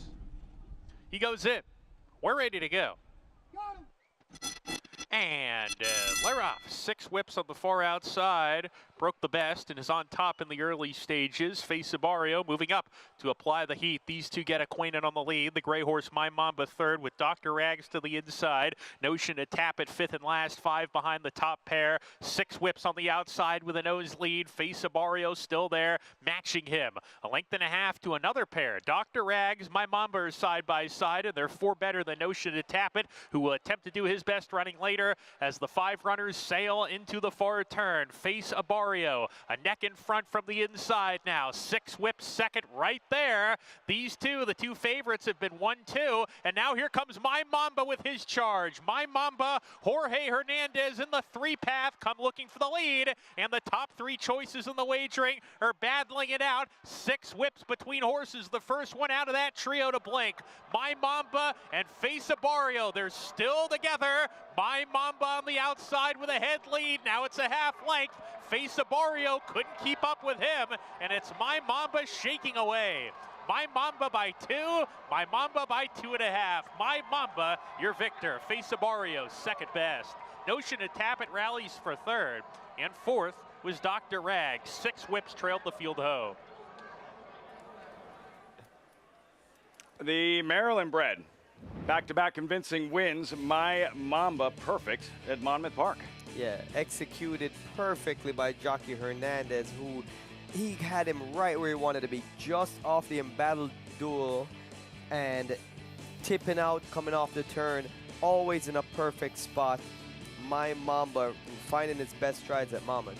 Yeah, 6 whips, I think, taking a 2 Face Abarrio early. That was a pace duel. It's kind of, you know, we see this so many times in horse racing, that pace duel, the front 2 duking it out, just sitting right off my Mamba there being able to pick him up from third, moves in, stalking, perfect striking position, and pushes to the front. As a jockey, that's like the perfect spot to be in, that cat-bird seat.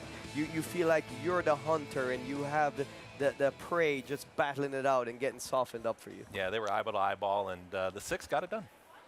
Favorite delivers Monmouth back here at Saratoga, gearing up for the 4th race. See how the favorite is behaving here. That's I don't want that job either, Raj.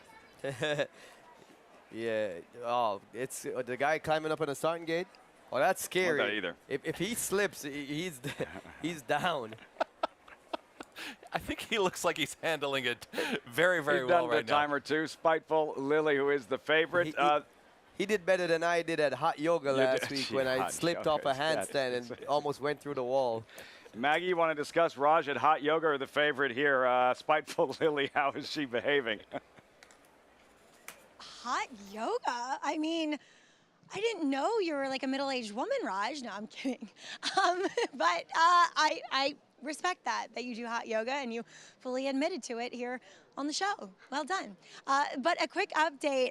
We did see that late scratch in number 5, Kat Farrat here, who unfortunately I've been told flipped on the way coming over here, so is a late scratch and will not participate. And so therefore, she looked like the main rival to your favorite, Spiteful Lily, making her job now that much easier. Spiteful Lily, though, she does feel like a horse that kind of runs by appointment only, / she's the rain queen. Whenever she's in, it rains and she has a wet track. So one day, wow, we'd love to see what she can do on a fast track. And last time, it was a really sloppy and wet racetrack. And I'm venturing to say that this track isn't quite as wet as what it was at Aqueduct that day. And you can see that they went really fast because speed was holding earlier on in the card that day, and she was a little bit taken out of her stride and her comfort zone early on, but she still kept trying, and I think she was half spinning her wheels too over that surface. So she's definitely gotten on her toes since the rider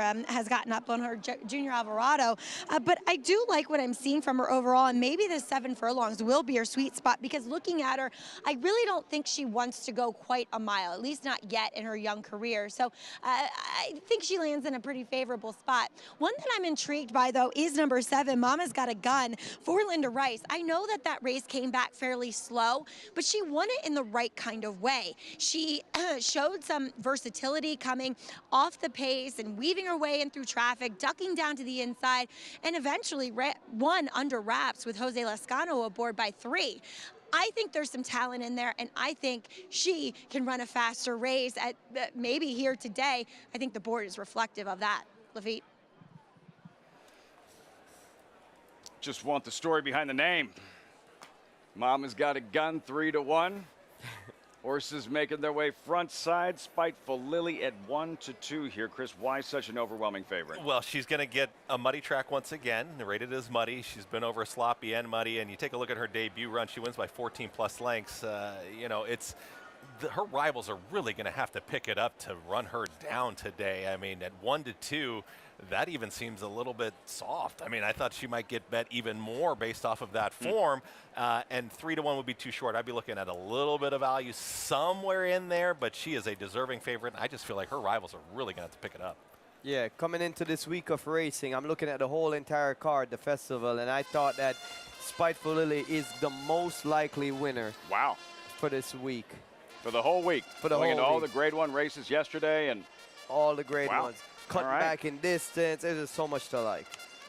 Towers over her competition on paper. We'll see what she does in about 5 minutes to post to this 4th race, starting with 13 red flags. Javier Castellano looking to go back-to-back. Then Mel's baby sister for 2-time Super Bowl winning head coach Bill Parcells. Yeah, taking a look at her last effort. Maybe throw that one out. We'll get back to that sloppy run there back in January, hopefully. Raj just put a lot of pressure on that filly.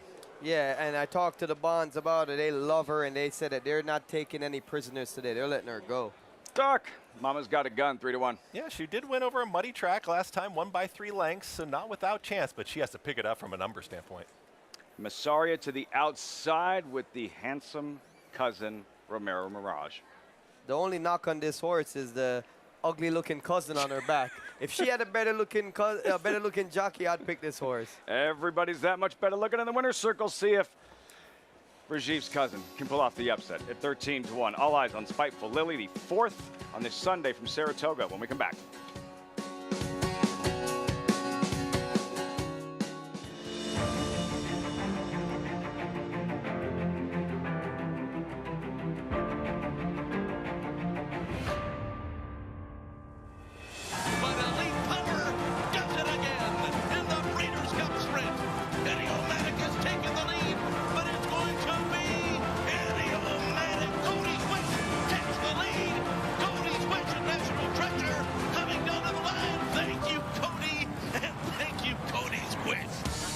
America's original sport. And no one covers it better than americasbestracing.net. From the sport to the lifestyle, the best races, horses, and destination venues, cocktails, gambling, fashion, and more. americasbestracing.net is a sport for you.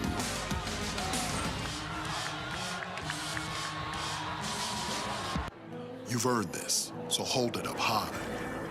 It's your job to stock the city, restaurants and rooftops, bars and basements. Every corner store. And when it gets tough, you stay driven. Give it all you got, going nonstop for 20 stops. Because at the end of the day, every single round is on you. You are a fighter, and this is your reward. Modelo, the mark of a fighter. For centuries, the bond between horse and human has been forged in trust and hands-on care. Thoroughbred racing is combining that tradition with cutting-edge technology to raise our standards even higher. New investments in wearable biometrics, advanced imaging, and AI help optimize our safety programs. That opening quarter mile was a quick one. Every day, a commitment to improving their care. So win or lose, it's safety that runs first. To learn more, visit safetyrunsfirst.com. You're watching America's Day at the Races on Fox Sports 2. Day after the day. On this Sunday program, about a minute to go to the 4th race on this muddy track. And you're looking at the heavy favorite in Spiteful Lily, 1-4. And Raj, you're talking about her being the most likely winner of the entire weekend. I guess the only pushback for me would be, all right, but she was just defeated at 30 cents on the dollar. Why should today be any different? Why are you that much more confident in her today? Yeah, why I'm more confident today is that she cuts back a little bit in distance. Her most recent race that she was defeated as around the same price range, they were thinking like she was going to win, right? Everyone felt the same way. She got beat, but that was at a 1 mile race. Now she cuts back to 7 furlongs, and she came back and worked in company with Caldo Candy, who won here on the opening festival day, very impressively, and she outworked him. So it's like all the stars are aligned. Cut back in distance, a change of jockey to a more experienced jockey, Junior Alvarado from Louis Rivera. You can see her. She carries her head really high. She has a funky way of going, a very sensitive mouth and a high head carrying action.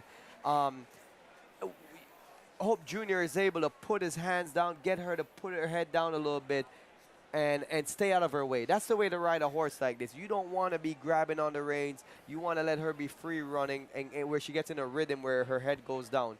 Sometimes if they carry the head that high and they run with that awkward action, it's not good for getting into a rhythm and breathing properly. So that's one of the things. That's the only knock against this filly that I would have is that high carrying head action. 1-4, heavy favorite, Spiteful Lily. Maggie, the filly who will break to her inside. Number 3, Mel's baby sister. Yeah, wow, there's been a lot of scratches. Mel's baby sister is coming back off of a virtually kind of eased performance as she was coming back off a bit of a break there for Mel Giddings. She's a horse, though, that each time I see her, she kind of looks different, but progresses in the right sort of way. She's gotten so tall and leggy, and there's just a lot of size and scope to her now. I think I'm willing to forgive her for that effort back on May 10th. At Belmont at the Big A. You know, that race kind of, I don't know why. And I can't really come up with an excuse for her other than Sohana just dominating over that field. But I'll give her another shot here because she just looks too good.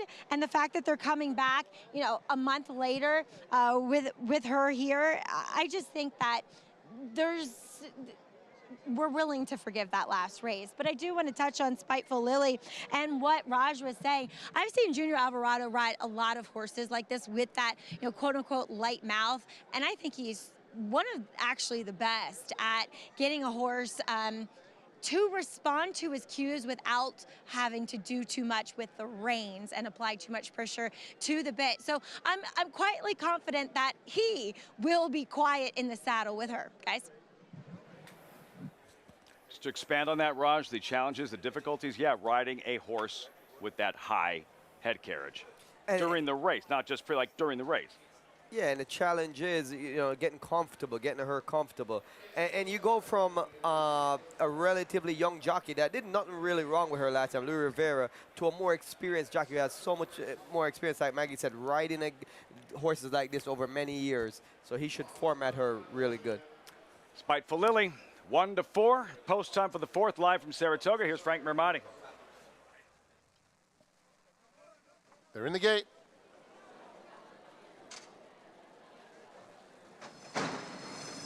And they're off. Mysaria and Spiteful Lily will vie for the early lead, and it's Spiteful Lily just in front. They're followed by 13 red flags coming through along the inside to take third. The gray is Mel's Baby Sister, and it's a gap of 4 to Mama's Got a Gun. Down the backstretch, and it's Spiteful Lily, the heavy favorite, in complete control, has opened up a 4-length advantage heading toward the half-mile pole. Down at the rail, 13 red flags. Mysaria is next. The opening quarter went in 22 and 2/5 seconds.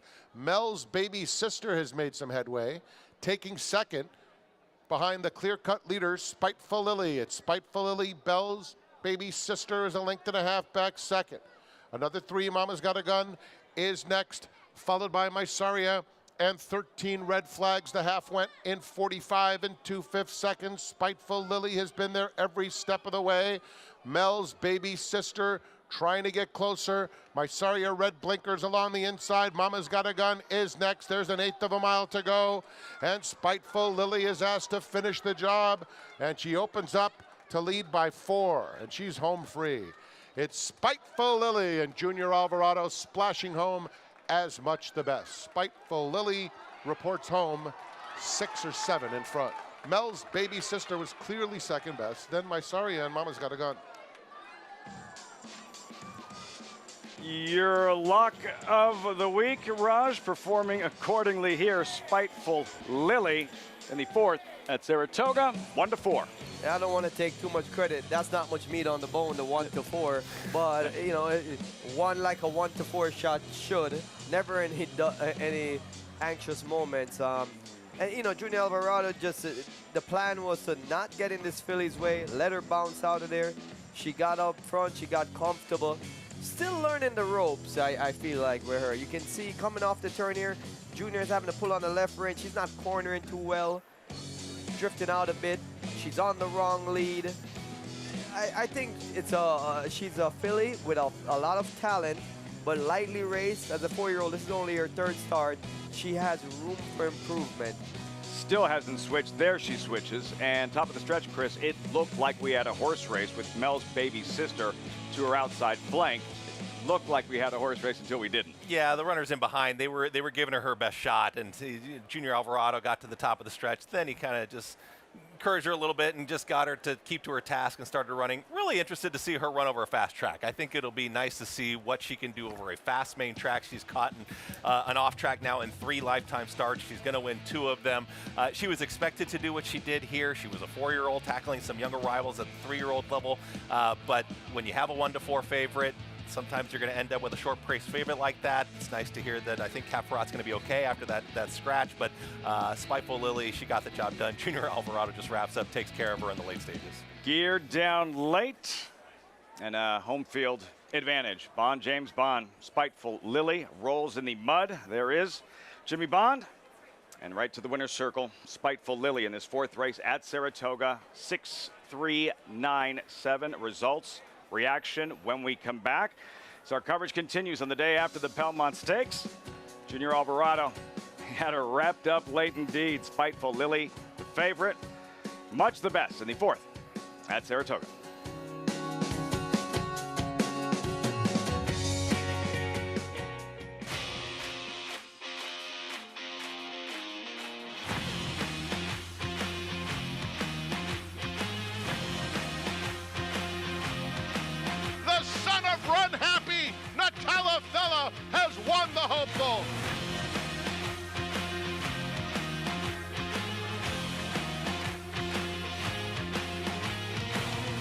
Eclipse champion Run Happy, priced for value and standing strong at Claiborne Farm.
Welcome back, and thanks for tuning in to America's Day at the Races, as we are proudly brought to you by America's Best Racing. For the love of the race, check out americasbestracing.net today. And we saw a very popular winner here in race number 4, as Spiteful Lily dominating on the front end. And I'm so pleased to be joined by her winning trainer, Jimmy Bond. And Jimmy, I was eavesdropping, I'm not going to lie, between this conversation with you and Junior Alvarado, and you hinted the fact that this might be one of the better fillies you've ever trained. She's just unbelievable. She has so much talent. She worked with a horse that won on Thursday, and, you know, it tipped the hand, needless to say, but she's just, you know, she's been some issues over the last, it took me a while to get her there. The clients are just great. We have their mares for them, and we do all their matings and what have you. And, you know, the great owners make great horses. Okay, they give you the time, they give you the financial, you know, and, you know, you give them a lot of bad news, okay? And, you know, days like this, it's all worth it. I feel like the overriding sentiment from trainers with owners is that patience is ultimately key. It's everything. I've been doing this for 50 years. There's no other way, okay? The horse tells you, you never tell the horse. I love that. It's so true. Talk a little bit about Junior Alvarado, though, and booking him because Luis Rivera not riding up here during this Belmont Stakes Racing Festival. I like the way that he was just so kind of easy with his reins. She seems like a filly that does not appreciate being taken a hold of. She is her own boss, okay, and you have to get along with her. And Louis did a great job riding her. Okay, Louis won on the horse on Thursday for us, and but I had to do a little change here. And Junior is just, you can't leave Michael Jordan's on the bench, I say. That's very true. Well, congratulations. Where would be the next step for her? I know she probably has to tell you. July and August at Saratoga. I love it. You guys do so well up here. Certainly made quite a name and a life for yourself up here at Saratoga. Congrats. Thank you so much. All right, Jamie Bond, he'll be listening to Spiteful Lady, guys. No canned answers. Chris, you have to love the insight and candor from Jimmy Bond. Just fantastic. I mean, just fantastic to hear all of it. When I wrote the line down, horse tells you, you never tell the horse. I mean, that so is good. Just so good from a rider, from a trainer, from the connections. I mean, that is so true that they will just tell you what's going on when you get on the racetrack. Yeah, you know, you gotta get along with the horse. You can't fight with the horse. And when you start to stray away from what the horse wants to dictate, that's when you get into a tussle. And just listen to the horse is the best way to go. And from all of us, our just heads kind of pick up when you hear him say, like, this is one of the best fillies I've ever been associated with. And now you really look forward to seeing what she does moving forward. Spiteful Lily, onward and upward. And yes, we will see her this summer at Saratoga. We turn the page. Race 5, $40,000 maiden claimer off the turf on the main track. A mile Wilson Shoot, which pretty much changes everything, Raj. Yeah, this race coming off the turf now, and it's really tough to read between the lines here because many of these horses have raced on the turf most of their careers, and then some of them have some dirt form on a muddy track. It's really a coin toss in this race. That's coming up next. New York Breds, $40,000 maiden claimer, race number 5 here at Saratoga. Meantime, 64 miles away, Oceanport, New Jersey, race number 5. They're on the track. We'll hear from Paul on site. $40,000 maiden claimers here. 5 furlong turf dash, fillies and mares. Scratch number 2, Nikki's Notion. Favorite towards the outside, Street Charity 3-2. Let's start with Princess Gladys, 6-race maiden. Yeah, this maiden is cutting back in distance after showing a lot of speed going a route on the turf in their last two starts. At midnight, first-time starter, live on the board. Jairo Rendon, 9-2, maybe one not to ignore in here. Had been working right here at Saratoga. Is going to debut at Monmouth. Girls at Bomb, 7-1 currently. It hasn't shown much in her 4 career starts, but this is second off the layoff. Dreaming of Carly back to grass. Yeah, 7-1 is also getting some respect, and maybe that's speaking a bit more towards the field, but gets back on turf. War Terminatrix, a turf debut, then the favorite, Street Charity. Yeah, deserving favorite here after finishing second on the turf 2 starts back at a much higher level. Oolong High, 9-2, Nick Juarez. I think Nick Juarez puts this runner forwardly placed, 6th, third-place finishes, does being my top pick, but I have concerns as an 0-for-10 maiden. Paula Duca on site. Paulie, who graduates? I thought this was a really tough heat, Lafitte, because when you look at the 3-horse in here, Wine at Midnight, the first-time starter here for Roy Lerman. This is a horse that had works at Saratoga, so I'm reading between the lines thinking that, okay, maiden 40 here is just probably more reachable for this horse than trying to run a race at Saratoga, obviously, at this meet, or waiting obviously till the July meet opens up. So, you know, the horse looked well on the racetrack. Jairo Rendon, very good turf rider. We already know that as well. So you're getting 9-2 on the 3, and it seems like the horse is live. Now, the 1, I'm just going to mention real quick, you know, I think the horse has got a tiny bit of a rash on the front end. I don't think it's going to affect the horse at all. I'm wondering if this horse is going to show speed on the cutback here today. It remains to be seen, but it's getting played here at 9-2. The 8-horse on the outside, you know, Chris just mentioned a horse that is really tough to lead, but I think is the speed of the speed. I think Nicky Juarez pushes the button and tries to get to the front end, especially for a horse that is 0-for-10 and maybe, you know, needs to see the lead. She's seen it before and she just hasn't closed the door, but maybe today's the day at 4-1, but I think the public has it right. I think the 7 is coming back to the preferred surface ever since they put blinkers back on her. She's been a lot better. And we've seen a lot of these Army mules, even though he was really good on dirt, they've been running well on the turf. So I'm not giving you much here at 3-2. I just think the 7 is going to be tough. I do think the 3, the way that he looked on the racetrack, or she looked on the racetrack, is going to run a big race. Polly, what about Princess Gladys towards the inside? We've been watching her in several routes. She's never actually sprinted on grass. She's sprinted on dirt. Off the cutback, what are you expecting from Princess Gladys? You know, if you look at the metrics of this race, she could be the speed of the speed here. And if they let her go on the front end, obviously the cutback to 5 furlongs. Now, she's going to have to go a lot faster than when she's going a mile and a 16th. I just don't know if she gets to the front end in this group. Sometimes these cutback horses that have speed, they're almost the opposite, right? With some of these horses that close going 6 furlongs, you think they're going to be better going long. I just have the reverse effect on the 1. And to be honest with you, I thought she looked a little light, and I didn't think she looked well on the racetrack. I thought there was other horses in here that just looked better, Lafitte. Princess Gladys, 4-1. Raj, a popular handicapping angle.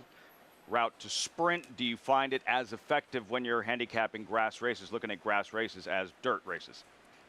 Sometimes it translates. What I do find interesting is I agree with Paulie. This filly, it shows a lot of speed going along, but now that she's coming back to 5 furlongs, that doesn't translate to sprinter speed. Yep. So route speed is different than sprinter speed. Because you look at the fractions that she runs, it's significantly slower than the fraction of like the number 8, Hold On High. So I don't expect her to make the lead in here. I don't expect her to have an easy time up front. And for those reasons, she's really not my cup of tea. I think Street Charity is a very highly likely winner of this race. If you run this race 100 times, she's winning at least 90 times.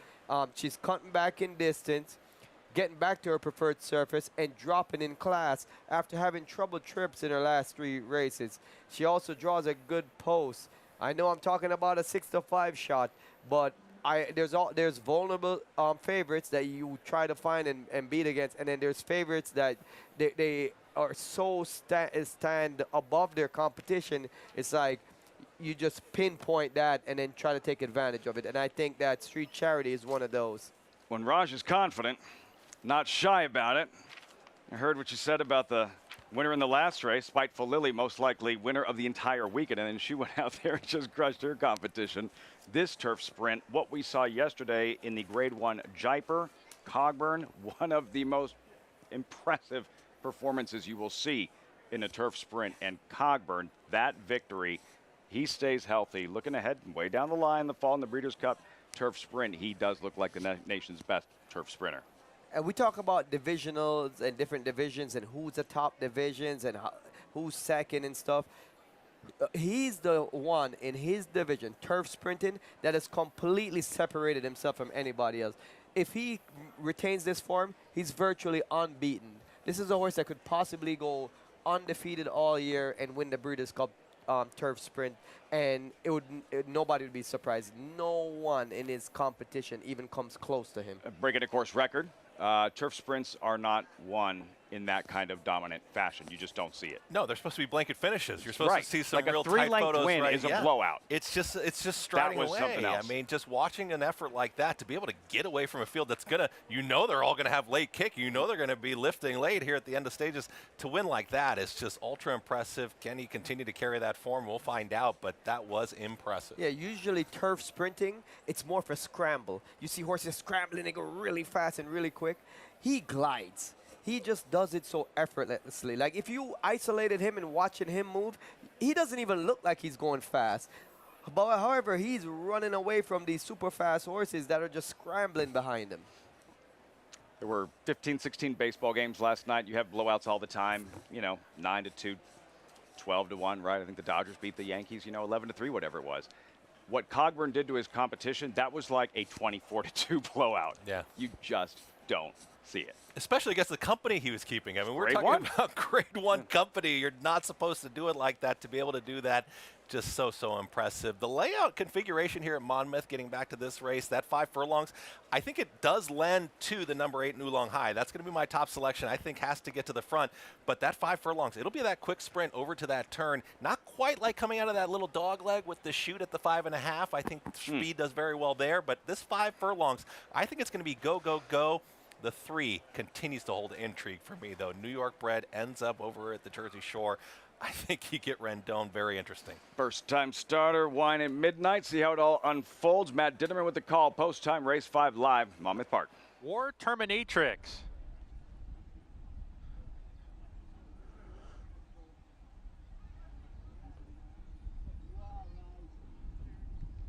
Street Charity, second to last.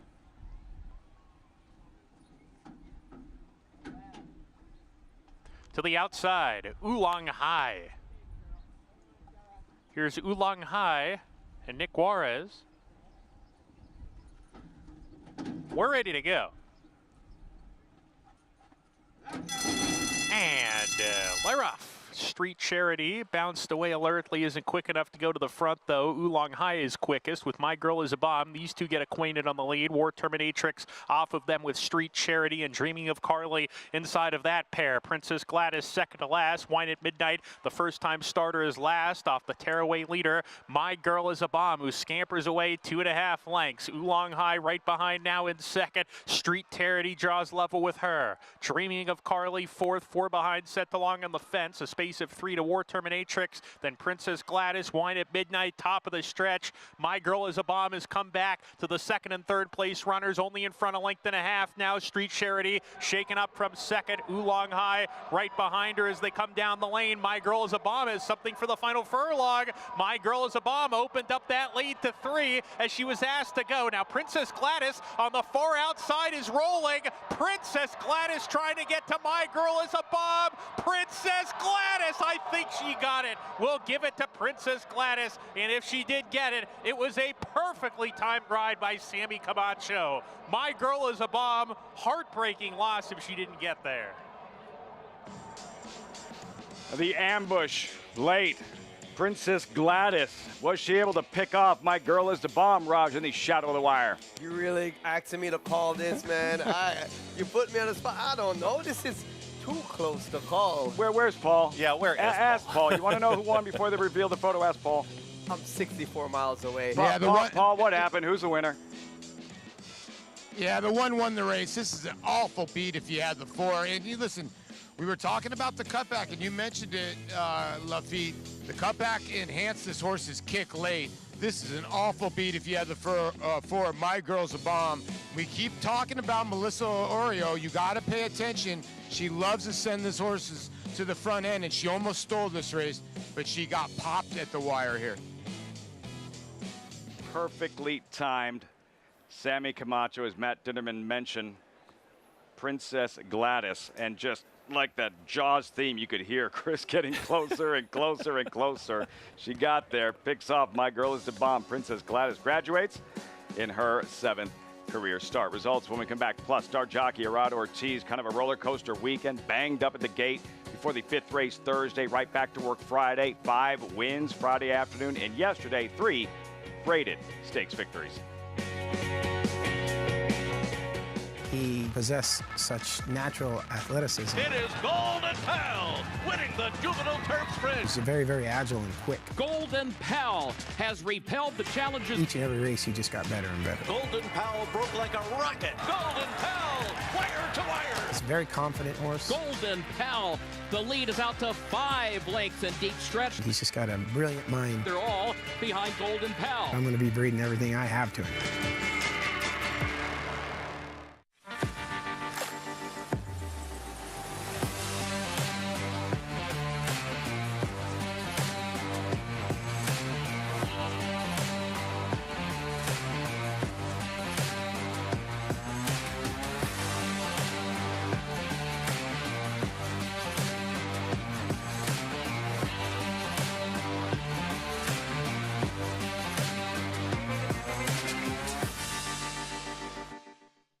War Dancer, New York's leading turf sire, is on fire at the Big A with Dancing Buck wire to wire in the elusive quality. Dancing Buck is almost there. Dancing Buck. Power Attack with back-to-back wire to wire wins. It's going to be Power Attack.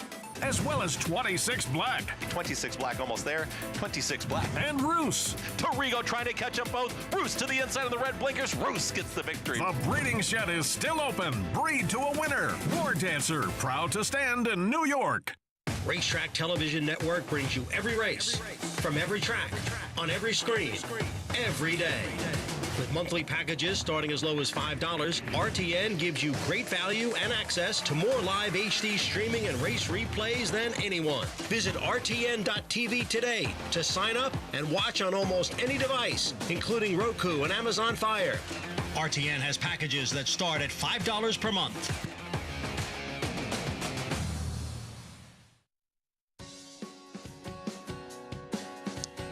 Hey, Hi, and welcome back to the program. It's America's Day at the Races here on the day after the Belmont Stakes Racing Festival. Conclusion here on this Sunday afternoon, showcasing the New York breds, as we do have a New York bred maiden claimer in the paddock off the turf here in this one. And we'll begin with your favorite, who I think is just hands and heels above the rest of his competition, and that's number 9, Big Ego, who's faced some real foes in the past as he does take that drop down from the maiden special weight to the maiden 40 here. Now the negative is you could interpret this as, well, what were they doing entering in a maiden 40 turf race? There was a lot of rain in the forecast. It does feel like a little bit of a give up on this horse, but again, I think it is the right spot, and looking at him physically against his competition, it's definitely confirmed here. He's one that can get himself a little revved up. He tried to do it once they got the tack on, but as you see, he's just kind of like that. So we'll keep an eye on him, and I think they should revert back to being aggressive with this horse like they were 2 starts back. Moving on to number 5, As You Chase Me, for Jose Jimenez. I know this race, going a mile. He's a horse, though, that while he has been running these longer distances, I think the argument could be made that he is better going shorter. Now, he comes off of a career best while going a mile and a 16th on the Tapeta surface in an off-the-turf event at Gulfstream Park, but dropping in class today in against New York breds yet again, it makes all the fixings for a horse to be successful in this type of spot. I'm just not sure if these are the right conditions going a mile on the main track.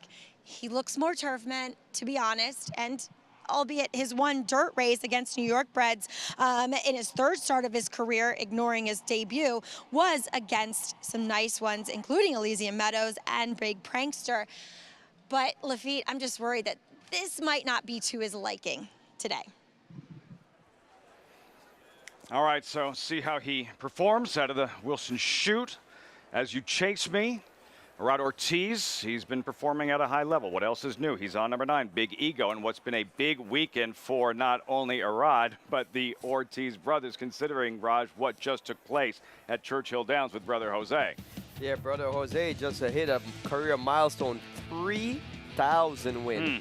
That's incredible, and considering the age of these guys and the level that they've ridden at, and they're just 2 dominant, great jockeys, 2 of the best in the sport. And I had a big weekend, winning the Jaipur with Cogburn and Book Him Dano and almost the Belmont. Almost the Belmont. Belmont. It's such a great weekend, but knowing Irad and his desire to win races, he's probably thinking more about not winning the Belmont than all the wins that he had over the weekend.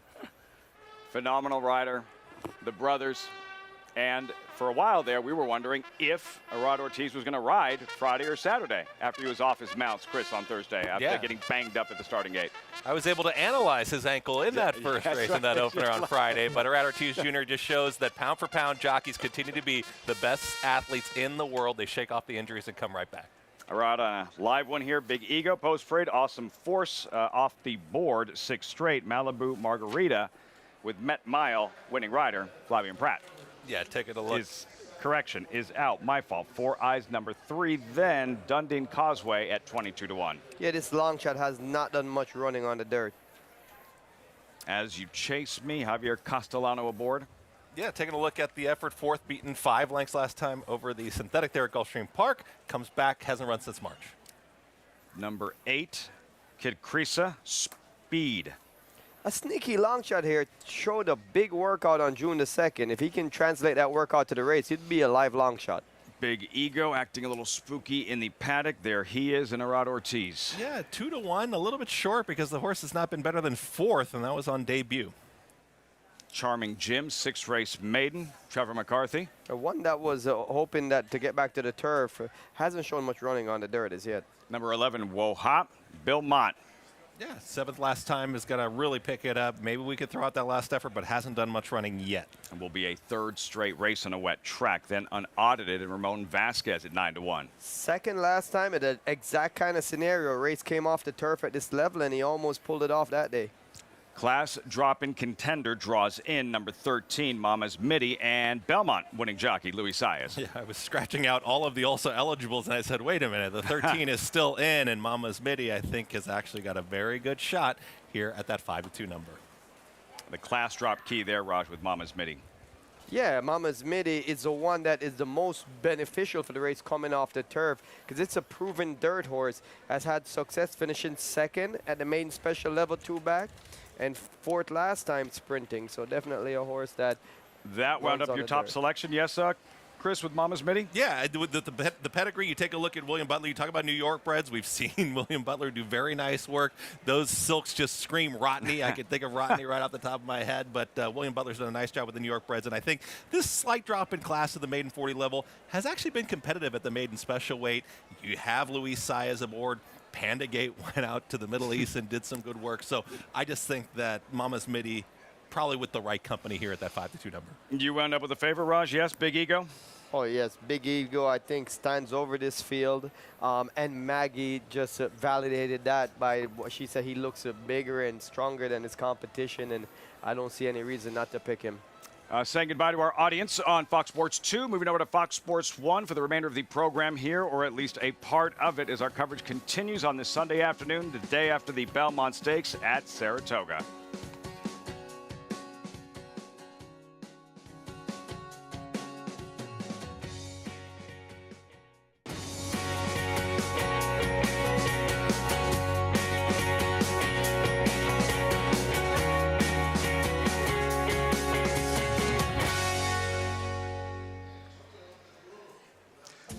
Welcome to our viewers on Fox Sports 1. This is America's Day at the Races, as always, brought to you in part by America's Best Racing. For the love of the race, visit americasbestracing.net today. Trackside alongside Chris Griffin, four-time Breeders' Cup champion jockey Rajiv Mirage. I'm Lafitte Pinkai. It's the day after the day, the Belmont Stakes yesterday. So much to recap and unpack in terms of what took place here yesterday. Historic day of thoroughbred racing, but today the program rolls on. Live racing, they're on the track behind us here. All about the New York breds this afternoon, Raj. Yeah, New York Showcase Day, some great New York breds. We saw Doc Sullivan win earlier, really nice horse, and so much more to come later on in the card. Any horse in particular or a race, Chris, you're looking forward to most this afternoon with the stakes races? One down, several left. Yeah, I think still taking a look at the commentator and looking that race is coming up and Dr. Ardito trying something different, is facing some familiar foes in there. I'm going to give you a long shot in there. I like in a the little commentator. bit of a price in the commentator. Very nice. But yeah, we'll see how Dr. Ardito kind of coming into the same pattern coming into the race this year, how those New York breds will stand up against one another because they faced each other plenty. They faced Open Company, but today it's about the New York breds after a dazzling day yesterday. Yeah, because you guys are pretty much chalking out here in this maiden race for New York breds. Big Ego, Raj's top selection, number 9, the favorite 2-1. And Chris, you're going with Mama's Midi, number 13. Belmont winning jockey Louis Saez. Let's see who Maggie Wolfendale likes as we check in with Maggie Trackside. Who graduates, Maggie? Yep, not being too creative here, Lafitte. I'm going with Big Ego, number 9. But I do want to mention the duo for trainer Mike Maker and catching up with his assistant trainer, Sarah Schaefer. She said, I'm sweating bullets. I said, girl, I don't blame you because you have ironically run the 2 worst behaved horses in your barn in the same race because both of these horses as 2-year-olds were, hold on, scratch that. Unaudited was a late scratch one time, but Mama's Midi was really badly behaved in both of his starts at Saratoga as well. But looking at Unaudited, I know he's the one that kind of feels a little bit more exposed because he ran last time for the maiden 40, but I thought he ran very well considering that Road Soda closed from far, far off the pace, and he was kind of like the last one, or the main guy standing after that pace was set. So I think Unaudited too represents a horse that wants the distance a little bit more than his stablemate, who is taking more money, and rightfully so. I get it because he is dropping in class, Mama's Midi, and he looks fantastic. Both of these very fit, second off the bench. But Mama's Midi, and I know he ran very well behind the really talented Panda Gate when trying a mile back when he was a 2-year-old. I'm still not convinced. He'll have to prove me wrong that a mile is really what he wants to do because he hasn't really grown at all. He's a little bit still more compact, much like he was as a 2-year-old. Now, number 10 is Charming Jim.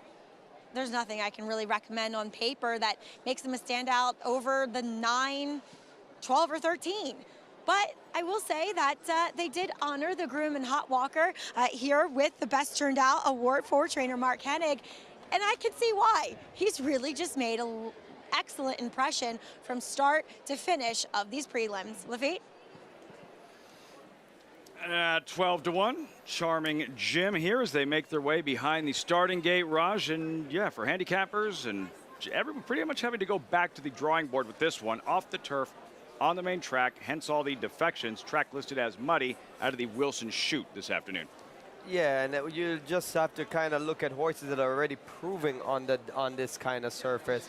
And I think that the horses that are more proven are the top 2 favorites, like we talked about. So, you know, it's not much more to recommend. And one good find for Maggie just now, which I like, that number 10 looks really good on the track, and it's a long price. And sometimes, you know, when a horse is showing that they're feeling good today, sometimes you can expect some form reversal.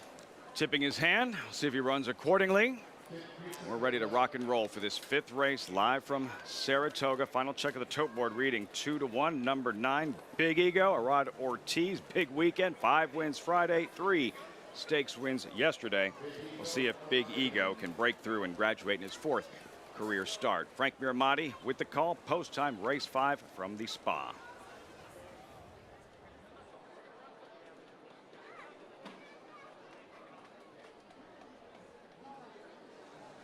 Dunedin Causeway.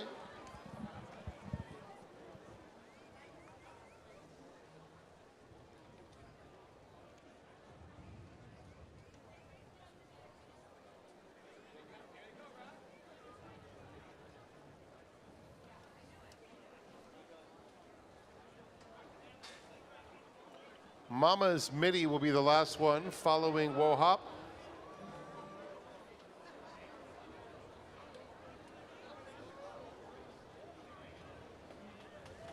As You Chase Me, 1 back, Mama's Midi, and Kid Creasa.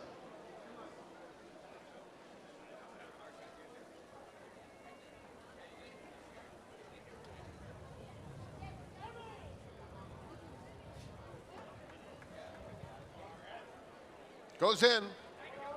They're in the gate. And they're off. Dunedin Causeway as the first one out of the gate.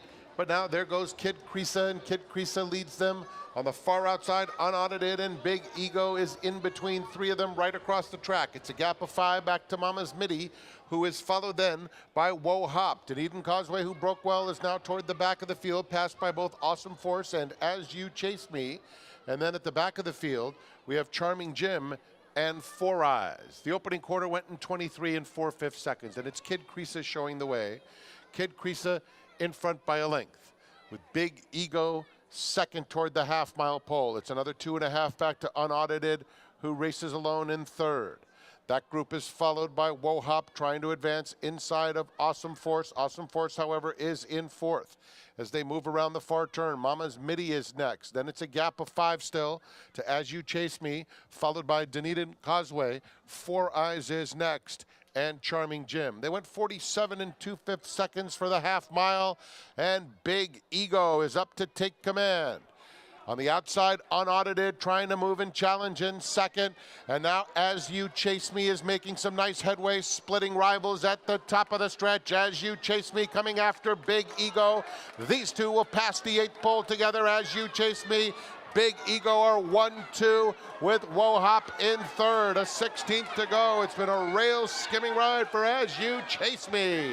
As You Chase Me, a clear-cut 3.5 length winner. Big Ego was 2nd, Wohop finished 3rd, and then Dunedin Causeway. Rail skimming ride indeed for the 7-time Travers winning jockey Javier Castellano. As You Chase Me at 9-2 breaks through here in the 5th at the Spa. Yeah, Big Ego had everything the way he wanted it, just sitting right off the pace. But you can see coming off the turn, Javier was just gaining some momentum with As You Chase Me. It was almost like a train getting rolling. And once he got him down to the inside, he just really propelled away from his competition. Yeah, the front two are way out in front of the rest. I mean, these were the top two horses in this race, and As You Chase Me, as you look back, you know, if you like this horse at 9-2, yeah, you got the return, because As You Chase Me was the dominant force in here. Rail skimming ride, stayed towards the inside. Big Ego did look like a winner at the top of the stretch, and only one horse is going to run this horse down. Jose Jimenez, Javier Castellano, talked about him riding in top form right now. He gets the job done again, reads the track well. He's been riding quite a few here early on. As You Chase Me gives you a decent return at 9-2, as we had some chalk earlier. 5-9, 11-4, 26-1, 41-1, completing the trifecta superfecta. I'm not saying it's why Big Ego was defeated, Rajiv, but Rod Ortiz keeping Big Ego far, far off the rail, turning for home. Yeah, I don't really know why, what was the plan there, but I don't think it made a difference in the end. But obviously the rail has been a good place to be. And Javier rode the rail, and his horse just kept on going. As You Chase Me, you can see how he's covered in so much mud. Yeah. Eating that mud early, but still running right through it. Running Professionalism, right, breaks his maiden, onward and upward. As You Chase Me, Javier Castellano, he won the 155th Belmont Stakes last year, downstate with Arcangelo.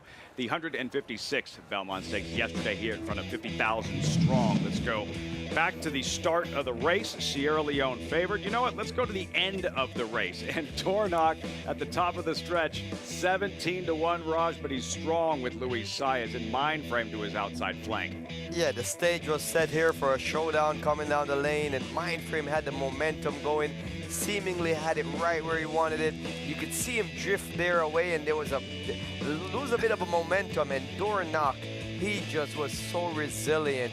Luis Saez working hard on the inside, and this horse was game to the finish. Best effort from Dornoch that we've seen. A Fountain of Youth winner, a Fountain of Youth, though, that was very light in competition. Big Brother won the Kentucky Derby last year, made. Now he's a classic winner, a second Chris Belmont for Luis Saez. And for trainer Danny Gargan, not only his first classic, first Grade 1 victory. Yeah, making history. What a way to do it, and win it in this fashion. And Dornoch had shown the ability, had shown the talent. And we see these 3-year-olds that they show those flashes, those 2-year-olds and 3-year-olds, and sometimes they all put it together. Dornoch put it together yesterday. Big part of the story, co-owner Jason Worth, and he was asked in the press conference about this particular win, the success he's had in sports. Right, a champion. There he is right there, had long hair, a major league, won multiple World Series. Asked where this ranked in terms of accomplishments in his career. Horse racing is the most underrated sport there is. This is as big as it gets. These are the emotions you feel when you play in a playoff game, when you win a World Series game, when you arguably when you win a World Series. This is the top of sports. Is the top of sports, and that's where we're at. In my career, you had a lot of control of the outcome. At least you thought you did. So you did it every day, and it was just business. So there was no nerves, there was no emotions attached to it, which is a total polar opposite of what horse racing is. I think this sport is just scratching the surface of what it can be and where it can go. And we need to get more. We need to get more retired athletes in this game. So cool to watch Jason Worth hoisting the hardware, and now a Belmont Stakes winning owner. Paul LaDuca is with us. You were teammates, I believe, in Los Angeles, right? And you had a chance to connect with Jason shortly after Dornoch's victory in the Belmont. Yeah, I got to talk to JW earlier this morning, and man, he was crying. Basically, it's just amazing. And I've had the feeling before, because when you're on the baseball field, you have control. And Jason talked to me about it. I never thought it'd be this nerve-wracking where I don't have control. But this horse kind of embodies Jason's career. A lot of people don't realize he's a guy that was drafted by the Blue Jays as a catcher, never really given a chance, Lafitte. He got traded to us in the Los Angeles Dodgers. We stuck him out in left field because he was so big and so fast. Didn't really get a chance there either. Nobody would give him a chance to play every day. He reminded me this morning, and we cried together. He goes, Paul, you remember we were at a Denny's and you told me, make sure they rip the shirt off your back before you retire. He was a free agent. He went to Philadelphia, resurfaced his career. A year later, he was a champion. And he told me, you know what, I've had so many ups and downs. I looked at this horse as, you know what, this horse has had so many ups and downs. Anything can happen, sort of like my career. And I couldn't be happier for a guy like Jason. I'll tell you right now, he's one of the manliest men you've ever met. So getting tears out of that man is huge. Really great stuff. Great insight, Paul. And the horse in Dornick. What do you think moving forward? Coming off this Belmont Stakes win now with this wide open chase for a 3-year-old title, what are you expecting in races like, I don't know, the Jim Dandy and essentially the Midsummer Derby, the Travers right here at Saratoga? Well, speed is always dangerous, right? I mean, because here's the issue that we always have, and I think a lot of people forget about this. When we get into the Derby fields, we do see, listen, the last 4 or 5 years, we've seen Derby collapse paces. Now when the races get to 9, 8 horse fields, pace is an advantage, and we saw it yesterday. Obviously, the racetrack was playing towards pace, but Dornick won the race square on the dot. So I just think that he's a horse that's dangerous because he has speed. You know what he reminds me of a little bit? He reminds me of Shackelford. Every once in a blue moon, a good horse that can just run a bang-up race every once in a while, and if you leave him on the front end, he's good, gone, goodbye. Just tenacious. Dornock yesterday afternoon. And Raj, you were on the same flight, sat next to winning jockey Louis Saez after his 10th place finish in the Kentucky Derby with Dornock. What did he tell you? Well, he never lost faith in that horse. He was saying how bad a trip that he had, how he had no shot at all. And he said, people are going to overlook this horse. I know he's a good horse. It was just no way he could have won from the trip that he had. And he thought that he was going to come back to his good form one day. He was 17-1 yesterday in the Belmont Stakes, Chris. Will we see more of the same, that version of Dornock yesterday in the Belmont? Will we see more of that the second half of 2024? I think we will, because the answers, the questions were coming into the race, and I think they answered some of those questions by his ability to sit just off of Seize the Gray and go ahead and win. And just to tie one thing off on what Jason Worth said, I think the way that Jenna Antonucci was a great ambassador last year after the Belmont Stakes, to hear Jason Worth say, get more retired athletes involved in the game, get them in, getting some of these great racehorses and thoroughbreds on the track and winning classics. You can't replicate that feeling. Jason Worth would be a wonderful ambassador. Such an important point, Chris. Paulie, it's good for the game. Added intrigue, more eyeballs on the sport.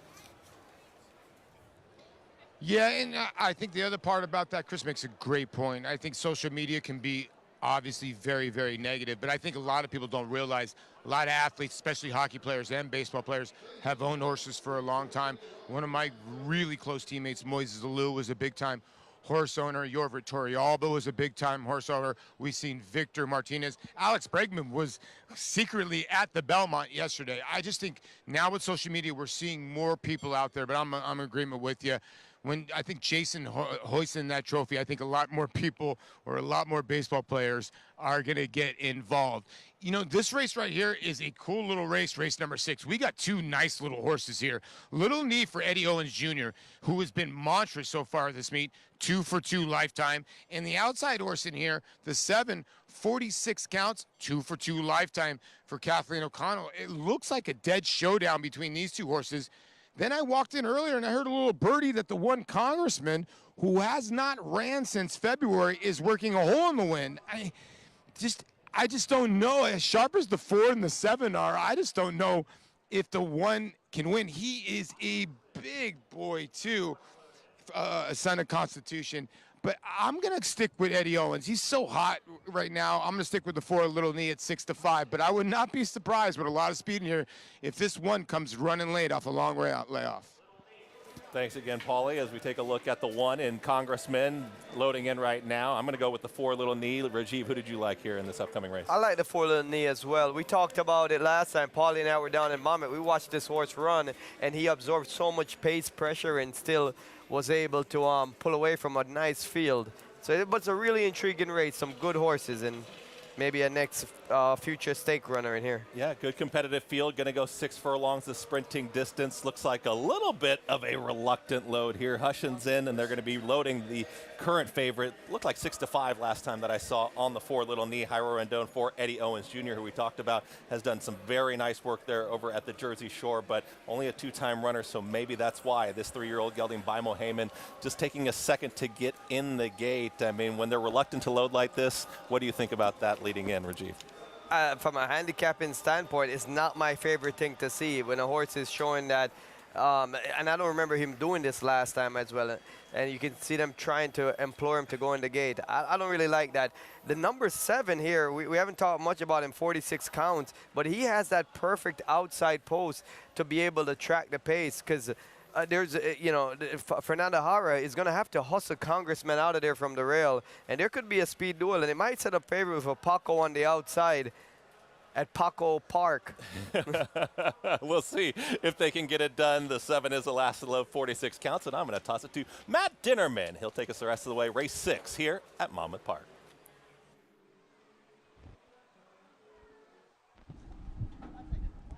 We're ready to go. And Laruff, uneventful start. The long shot Hushin put into play early. Little Knee is there as well between horses flashing forward. Perfect day in that group 2. 46 counts off of them in the 4th position. Congressman at the back of the pack about 4 lengths off the lead as the long shot Hushin and Little Knee on the outside. The 2 grays matching their motors with a half mile to go. They put 2 lengths on Perfect Day, who wasn't quick enough to go with that pair. Congressman moves level with him and 46 counts. Now niggled along at the back of the pack. He's deep on the course.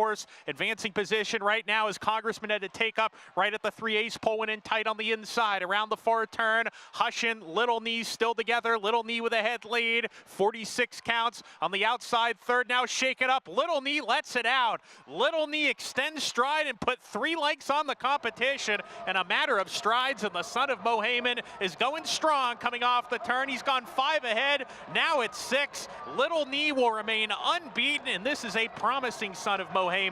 Little Knee by 5 with a 16th to go. Little Knee dominant in victory today. Perfect Day rallies out the exactest spot. Congressman 3rd. 46 counts, did not fire his best shot. He was 4th across the line, and then Hushin. Didn't feel like loading. Sure felt like running. 3 straight, undefeated, all runaway wins. Little Knee rolls in Monmouth Park. I mean, it seems like every race we're just seeing some horses put on some impressive performance, and Little Knee, this undefeated colt, hasn't been challenged as yet by anyone else. He just keeps blowing the doors off his competition. Yeah, for a 3-year-old gelding to do this and to be able to draw away from the competition you saw was eyeball to eyeball there with Hushin, but really extended and opened up that margin. Not ready to say he's like a superstar just yet, but a very promising gelding. Little Knee, he was a superstar. The New York bred commentator, 2-time Whitney winner here at Saratoga, and that's coming up next at the spot. The commentator in 12 minutes. It's 1,000 words fighting back, coming down to the finish. If a picture is worth 1,000 words, this is one stunning picture. 1,000 words just in front. 1,000 words wins the Robert B. Lewis. Honoree P is full out now, second on the outside. And they're coming down to the line, and 1,000 words has done it.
And here's Commentator turning for home in the Whitney with a 3-length lead. On the far outside, Student Council trying to reel him in, but time is running up. There's less than a furlong to go, and it's Commentator well clear. Followed by Student Council, and here's Commentator to win the Whitney again. Tracy Farmer, Commentator, 2-time Whitney winner. That one with Johnny Velasquez was such a popular, talented New York bred. And like he said, win it again.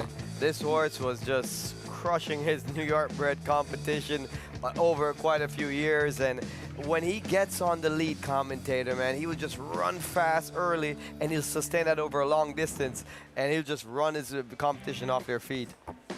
He was devastating. Commentator, his legacy honored with this Commentator Stakes, $200,000 purse. New York breds, of course, mile and an eighth. You're looking at Drake's Passage, the 8-5 favorite, trained by Christophe Clement, right on cue. We welcome Acacia Clement to the broadcast with this Commentator Paddock report presented by Ford. Acacia.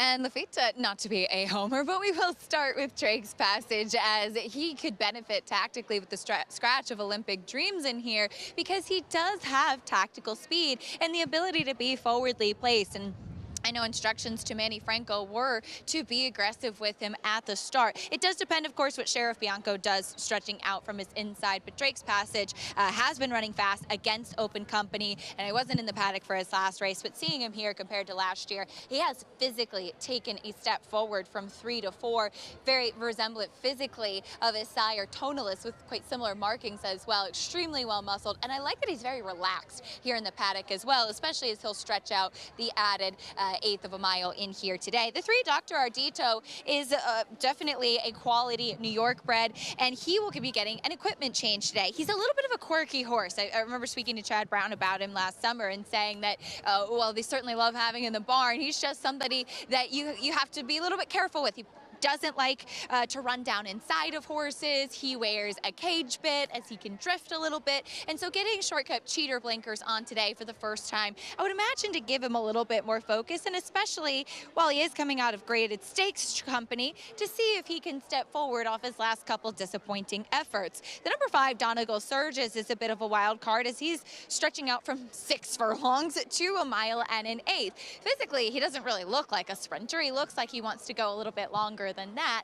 I don't know if 9 furlongs is necessarily what I would immediately think looking at him, but he's sharp here in the paddock. He has some good size, as I mentioned, and he's incredibly well muscled and defined off the back of that 3rd place finish behind Rotney in the Affirmed Success. So we'll see what he does stretching out for the first time, and if he can handle it. Definitely a major player in the Commentators. Lafitte Commentator himself calling Saratoga home, as he's at old friends at Cabin Creek, now at the age of 23, and they had a lovely brunch for him this morning. Living the good life, the rock star Commentator, 23 years old, 2-time Whitney winner. The Commentator in 6 minutes. She was touching on Donegal Surges. It's tricky because she says he doesn't really look like a sprinter, right? First time stretching out, and the pedigree to run long by Candy Ride out of a Bernardini mare. Yeah, and you take a look at Donegal Surges off of those kind of late closing type of efforts, was closer up 2 starts back. The 3rd behind Sheriff Bianco and Rotney. Where is he going to be placed here earlier? Ryder Tees Jr. obviously knows tactically where to put runners. And when you take a look at a race, when you have horses that are going to come from a little bit more off the pace, are we going to see Donegal Surges right on that lead? If you could ride one, Raj, if you had your choice. Well, I'll choose to ride Drake Passage in here because he has enough tactical speed. He has a good inside post, but he has the ability as well. Get another look at him shortly. Post-parade Commentator Sheriff Bianco, pictured at 7-2. Yeah, 2nd sprinting last time out in the Affirmed Success. Stretch it out back today. A relaxed Drake's Passage, 8-5 the favorite. Yeah, 2 seconds in the last 2 starts. Was a beaten favorite last time out as well at the allowance level. So deserving favorite, but I think you can beat this favorite. Co-owner Mike Dubb could be a 2nd trip to the winner's circle. There's Dr. Ardito. Yeah, hasn't shown much speed in the past, but gets blinkers on today with the desired effect of being a bit closer. Haynesfield winner, Whittington Park. My pick. I think a little bit more on Whittington Park later, but I like how Kendrick Carmouche fits the horse. Donegal Surges stretching out. Yeah, first time around 2 turn for this Todd Pletcher trainee. Would be a surprise, but he's won 2 of 3. Union Fleet. Yeah, did win at Pimlico last time from pretty far out of it. Now gets back with New York breds in here, and we'll see if Union Fleet can pull off the big upset. A 6-pack, mile and an eighth. New York breds, of course, in this commentator. 4 minutes to post. Let's circle back to Drake's Passage. A couple of second-place finishes coming into this one. His most recent, early May. Here he is, Raj, at Aqueduct. He is a heavy favorite, but going to have to settle for second on this afternoon. Yeah, this race here, he was coming off a 5-month layoff. He hadn't run since December of 23, and he was a little bit rusty to me. And what I meant by rusty is his jockey was always having to urge him all the way to just keep him in contention of the leader, who ends up wiring the field. And he kind of just starting to put it together closer to the end. I expect that with this run under his belt, he would have gained some fitness, kind of knocked the rust off, and he should make a forward move. A forward move off of a 99 Beyer speed figure that he earned in that race, which is tied for the highest Beyer speed figure, only matched by Whittington Park, the number 4. Last summer's Aladar winner here, Chris. Yeah, lots to like with Drake's Passage. The 6-5 makes sense. Yeah, Drake's Passage, when you take a look at Drake's Passage, and tremendous respect for the connections as well, but when you take a look at those efforts and those winning efforts, I think the assumption is maybe that there's going to be improvement off of that effort coming back on May 4th, and we're going to see some of those runs like we saw in the Albany. And your top selection, a handful for Kendrick Carmouche here, Whittington Park. I think Kendrick Carmouche fits the horse very well. If you take a look at some of the form and the running lines, Kendrick sits on this horse very well. I think he handles the horse very well and knows how this horse wants to run. Horse is 2 for 2 over a wet track, has won here at Saratoga, has been the distance. I think is going to love this mile and an eighth configuration and like a little bit more ground. We'll see if he can kind of get the wheels turning a little bit as we've got that longer distance. How close or how far back is he going to be? But Whittington Park, nice, big, good-looking 5-year-old son of Midnight Luton. I think once he gets rolling, I think Whittington Park has got a real devastating late kick. Because watching that Haynesfield as far back as he was of the leader, you have to say, well, is he a stone closer? Some chaos here front side. A little bit of emergency with the fans situation behind us. Yeah, sorry for the distraction. Whittington Park, as far back as he was winning the Haynesfield, is there some versatility there? Is he pace dependent? How is his running style? How is he to maximize his potential? How does the race need to unfold? That's what I'm hoping for. I mean, you take a look at the effort in the commentator at the mile and 16th, and this was, of course, back May 29th and talking about last year, but was behind Olympic Dreams, was behind Sheriff Bianco. There are question marks in this field, but when you take about a 6-time winner for Whittington Park, 5/3, I think if he can get close enough to the pace at the top of the stretch, has a big shot. Acacia with more on Whittington Park. And as you mentioned, Lafitte, he's a big, handsome horse, and you may see that he's getting a bit sweaty out there.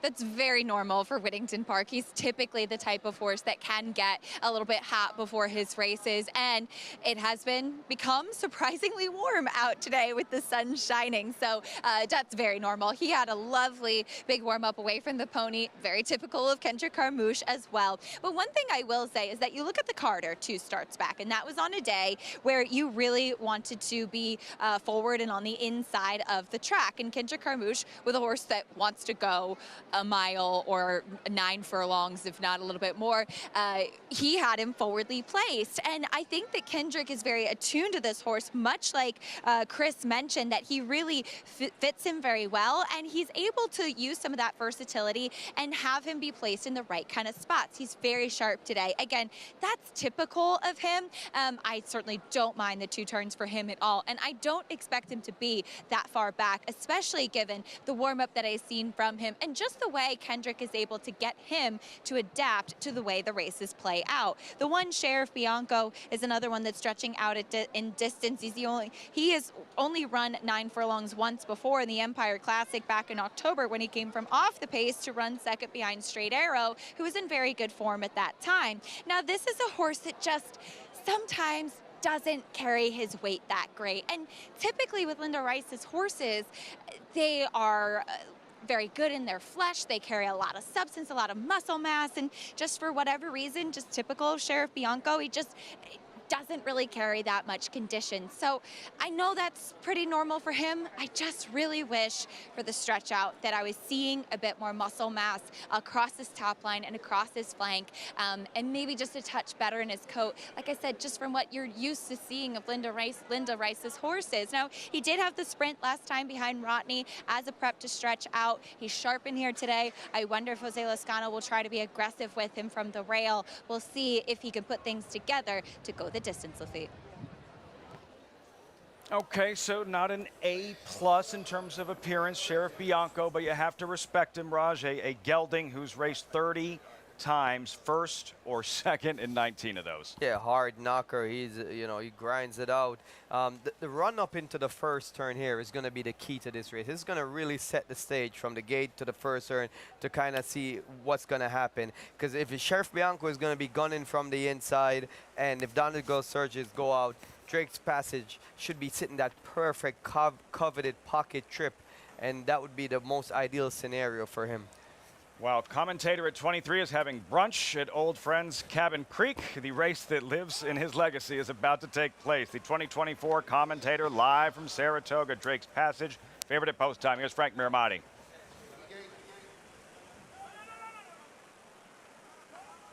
Movement from Donegal Surges. They're off, and a bad stumble. Sheriff Bianco stumbled, and somehow, some way, Jose Lezcano was able to stay aboard. That itself was miraculous. And so they move into the first turn, and it will be Drake's Passage to set the pace. Donegal Surges up alongside in second, and a perfect spot for Dr. Ardito just behind the top pair in third. They're followed by Whittington Park. Sheriff Bianco is down at the rails, 6 lengths off the lead, and it's 2 more back to Union Fleet. The opening quarter went in 24 2/5 seconds. Drake's Passage is the leader. 3/4 of a length, Donegal Surges right off his flank in second. The gray is Dr. Ardito, and at the rails, Sheriff Bianco is in fourth with 4 lengths to make up. It's another 2 back to Whittington Park and Union Fleet. The half in 48 4/5 seconds.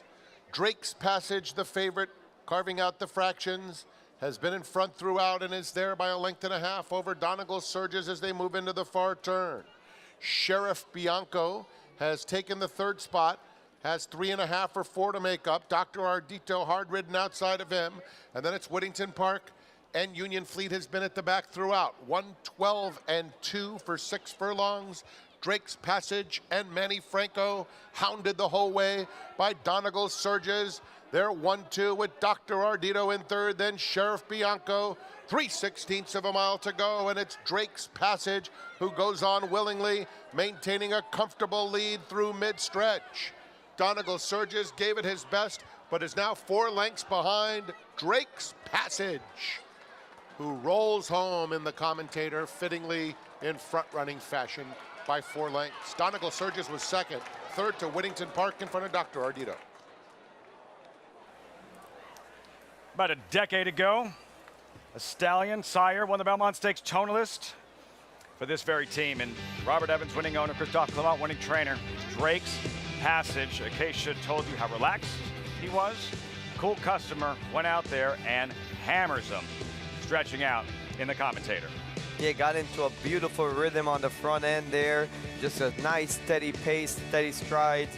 And Manny Franco was just always sitting chilly.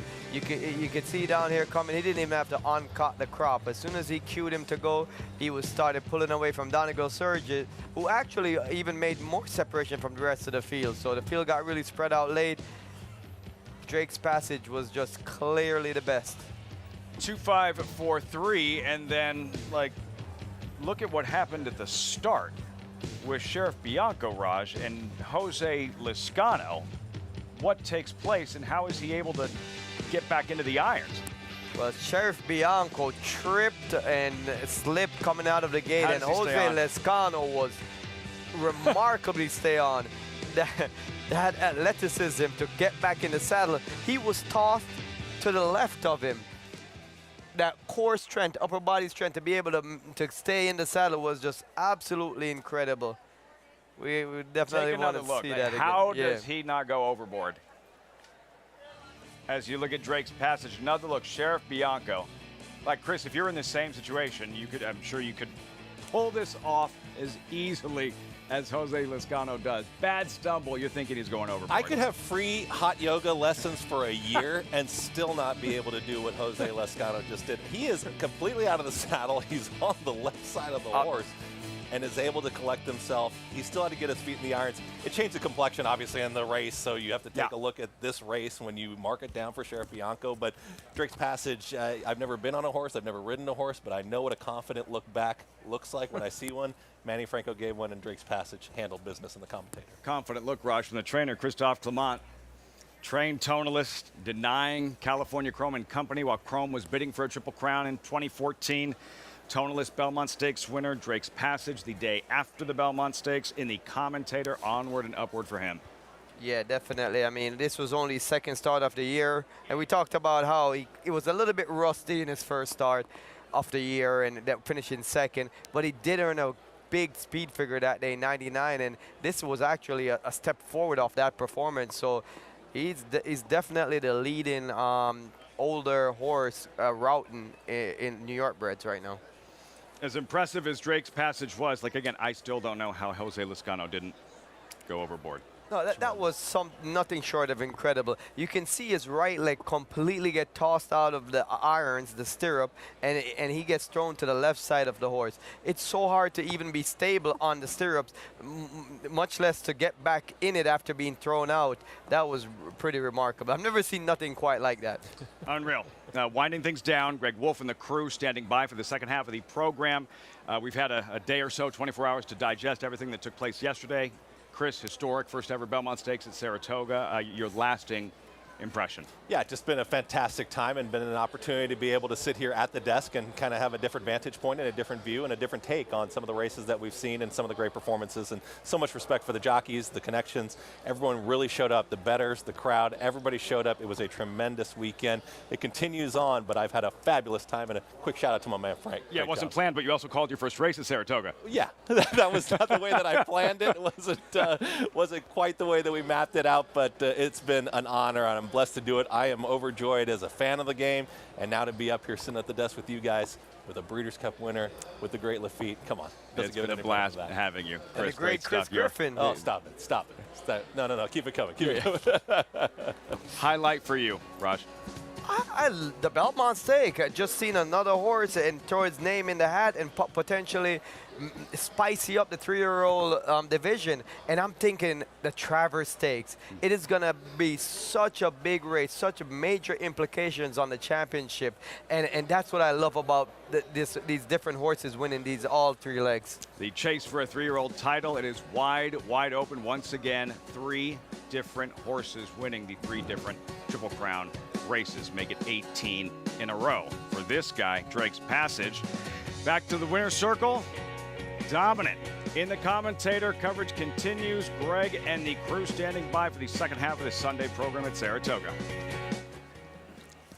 Gunrunner is the sire of 11 millionaires and 10 Grade 1 winners, including Gun Pilot, Vava, Toyota Bluegrass winner Sierra Leone, Champion Echo Zulu, 2-time Grade 1 winner Cyberknight, 3-time Grade 1 winner Taba, Track Record Setter Society, Locked, 2-time Grade 1 winner Gunite, and Classic winner Early Voting.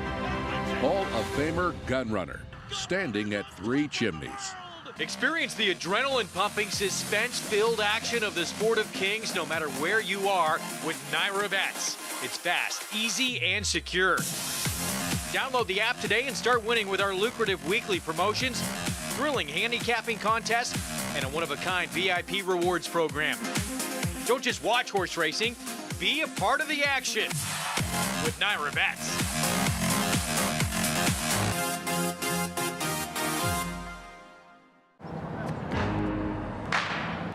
How you choose to power up is up to you. But if you want the horizon chasing, rubber burning, dream building, adrenaline pumping power to do, Ford is your starting line. Gas, hybrid, or all electric, the power is yours. New York breds. Race them. Respect them. Bet them. Respect them. Breed them. Respect them. 75. Buy them. Respect them. 75. That's 700. Train them for a second career. Respect them. Join us in respecting thoroughbreds at every stage of life. Learn more at nybreds.com.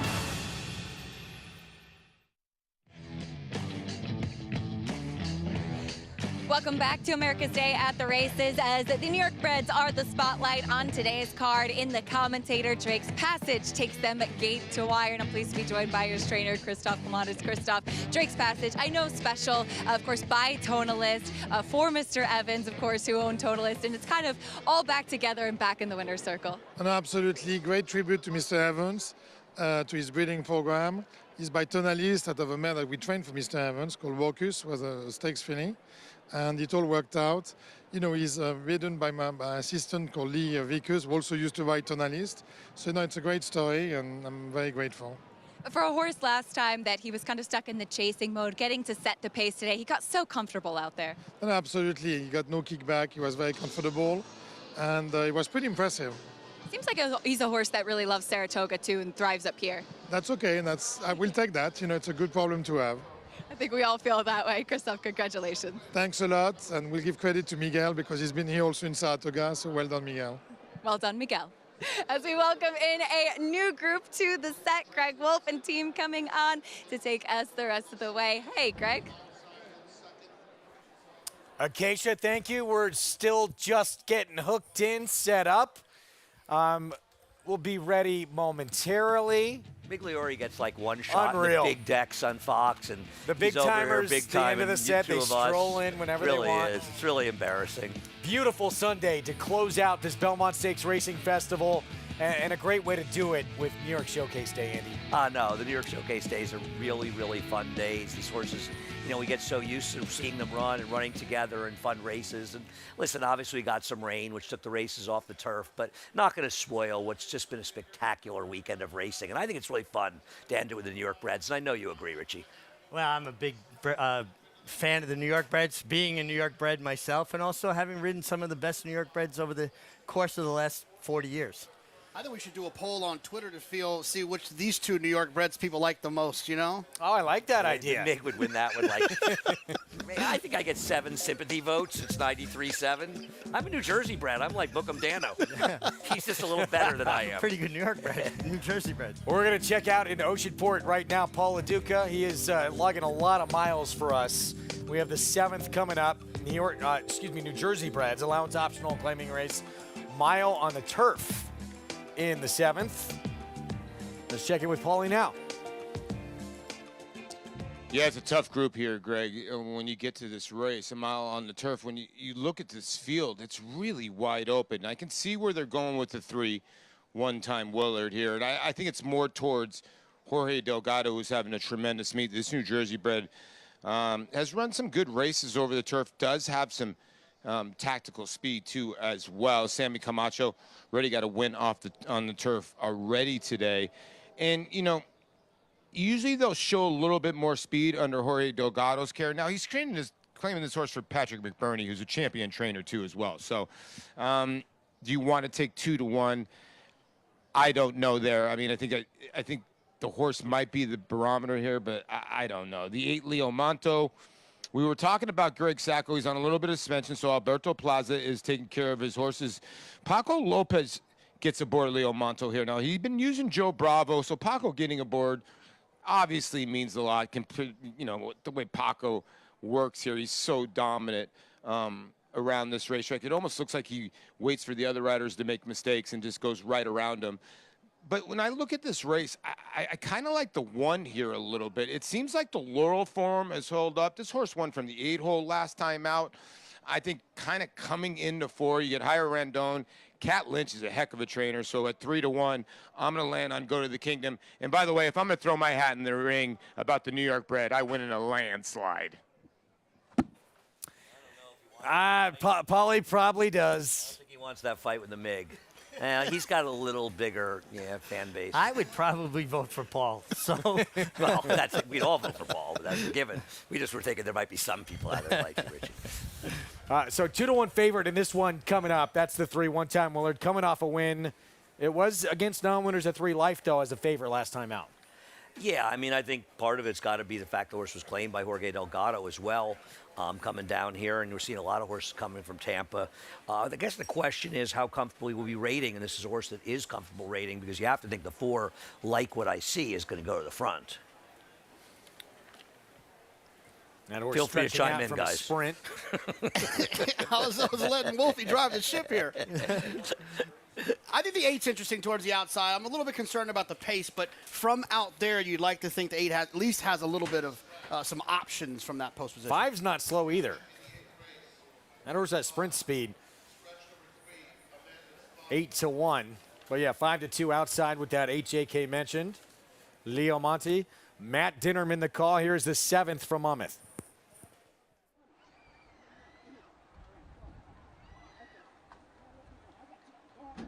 Like What I See goes in. Leo Monte to round out the group.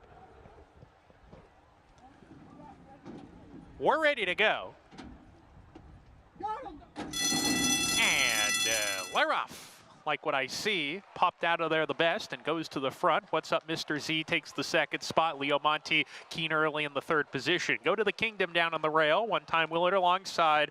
I'm on Fire 2nd to last. And Grouch can see them all as the 7 runners approach the clubhouse turn. Like What I See in charge here. Gets to the fence and leads by a length and a half. What's Up, Mr. Z delegates to track and is racing alone 2nd. Leo Monte backs off that rival 3rd. One-time Willard to the inside. He's about 3.5 lengths behind. Another length and a half to I'm on Fire. Go to the Kingdom behind horses. Has to tap on the brakes off of heels. He's 6 lengths off the lead and a length to Grouch, who's still at the back. Down the back stretch they go. Like What I See. Carving out the fractions. 19-1 price horse here. Length and a half in front still. What's Up, Mr. Z 2nd. Leo Monte perched outside of him. One-time Willard showing a little more rain and gets a little bit closer. Now a joint 3rd approaching the forward turn run. I'm on Fire is next. 4 lengths off the pace into the forward turn run. Go to the Kingdom inside, going into the turn, gets shuffled back to run in the 2nd last spot, and Grouch joins him as they round the forward turn. Like What I See, a neck in front. What's Up, Mr. Z, poised to pounce on the outside. Leo Monte shaken up 3 wide in 3rd. One-time Willard, the favorite, has run behind horses, searching for racing room. He's loaded. One-time Willard, he's going to get outside. One-time Willard as they come down the lane. One-time Willard finds the seam, takes the lead away from Like What I See, and One-time Willard extends stride, explodes to the lead. One-time Willard, Samuel Camacho Jr. to score. Go to the Kingdom was 2nd at home. I'm on Fire was 3rd. Like What I See 4th. From Tampa to the Jersey Shore and back-to-back wins for One-time Willard. If you map out or you make the definition of what is a perfect trip, especially in a turf route, Richie, I think this would be it. That's a perfect video to show anybody who wants to talk about turf trips, especially young jockeys starting out. Saving ground, pocket trip, get the room when you need it, power on home. One-time Willard, that's the 4th win of his career. Sam Camacho Jr. First off, to claim Jorge Delgado prices when we come back. It was a tour de force in the Met Mile. We'll talk what's next for National Treasure and show you that dominant performance.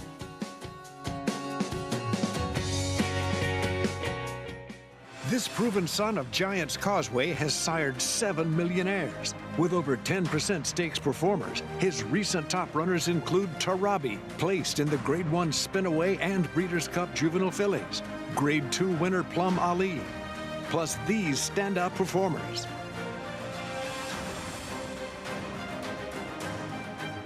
A proven value sire, First Samurai, standing at Claiborne Farm.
Back on America's Day at the races, closing day of this Belmont Stakes Racing Festival.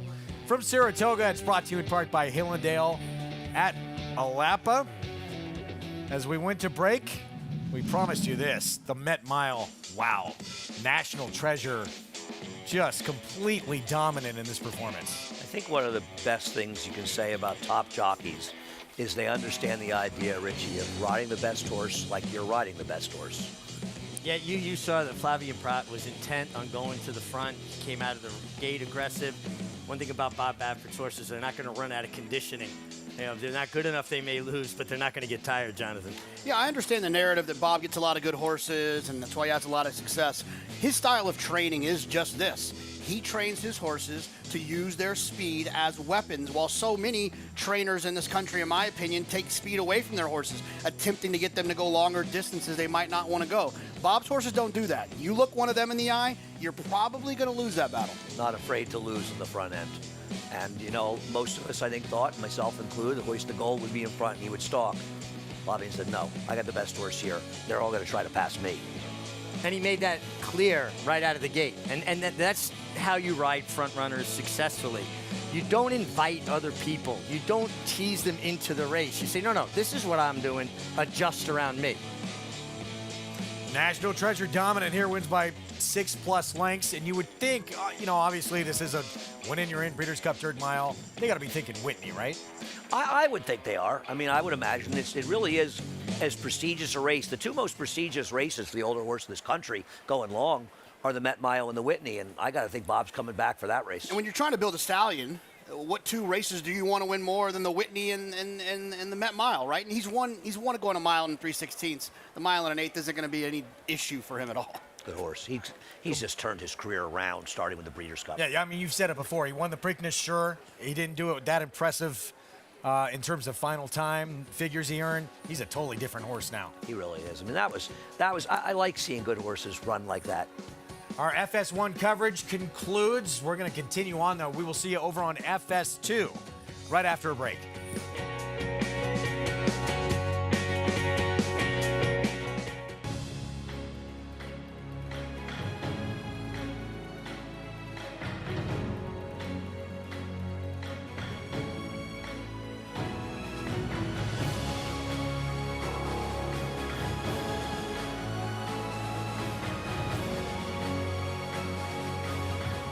Olympiad leads American Revolution. Olympiad gets the gold in the Jockey Club Gold Cup.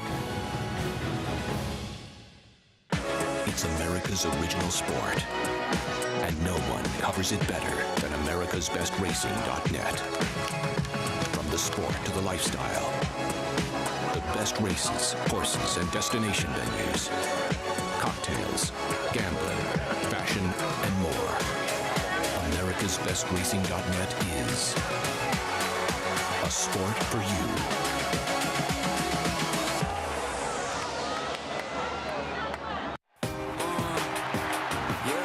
Charlatan is back, and he turns it on with an eighth of a mile to go. Express Train moves into second. Nashville dropping out of it, and then Collusion Illusion. What a spectacular return for Charlatan, who will romp in the run-happy Malibu Stakes by 4.5 emphatic lengths. Charlatan, ultra impressive. It's a new day for a new king. Racetrack Television Network brings you every race, from every track, on every screen, every day. With monthly packages starting as low as $5, RTN gives you great value and access to more live HD streaming and race replays than anyone. Visit RTN.tv today to sign up and watch on almost any device, including Roku and Amazon Fire. RTN has packages that start at $5 per month.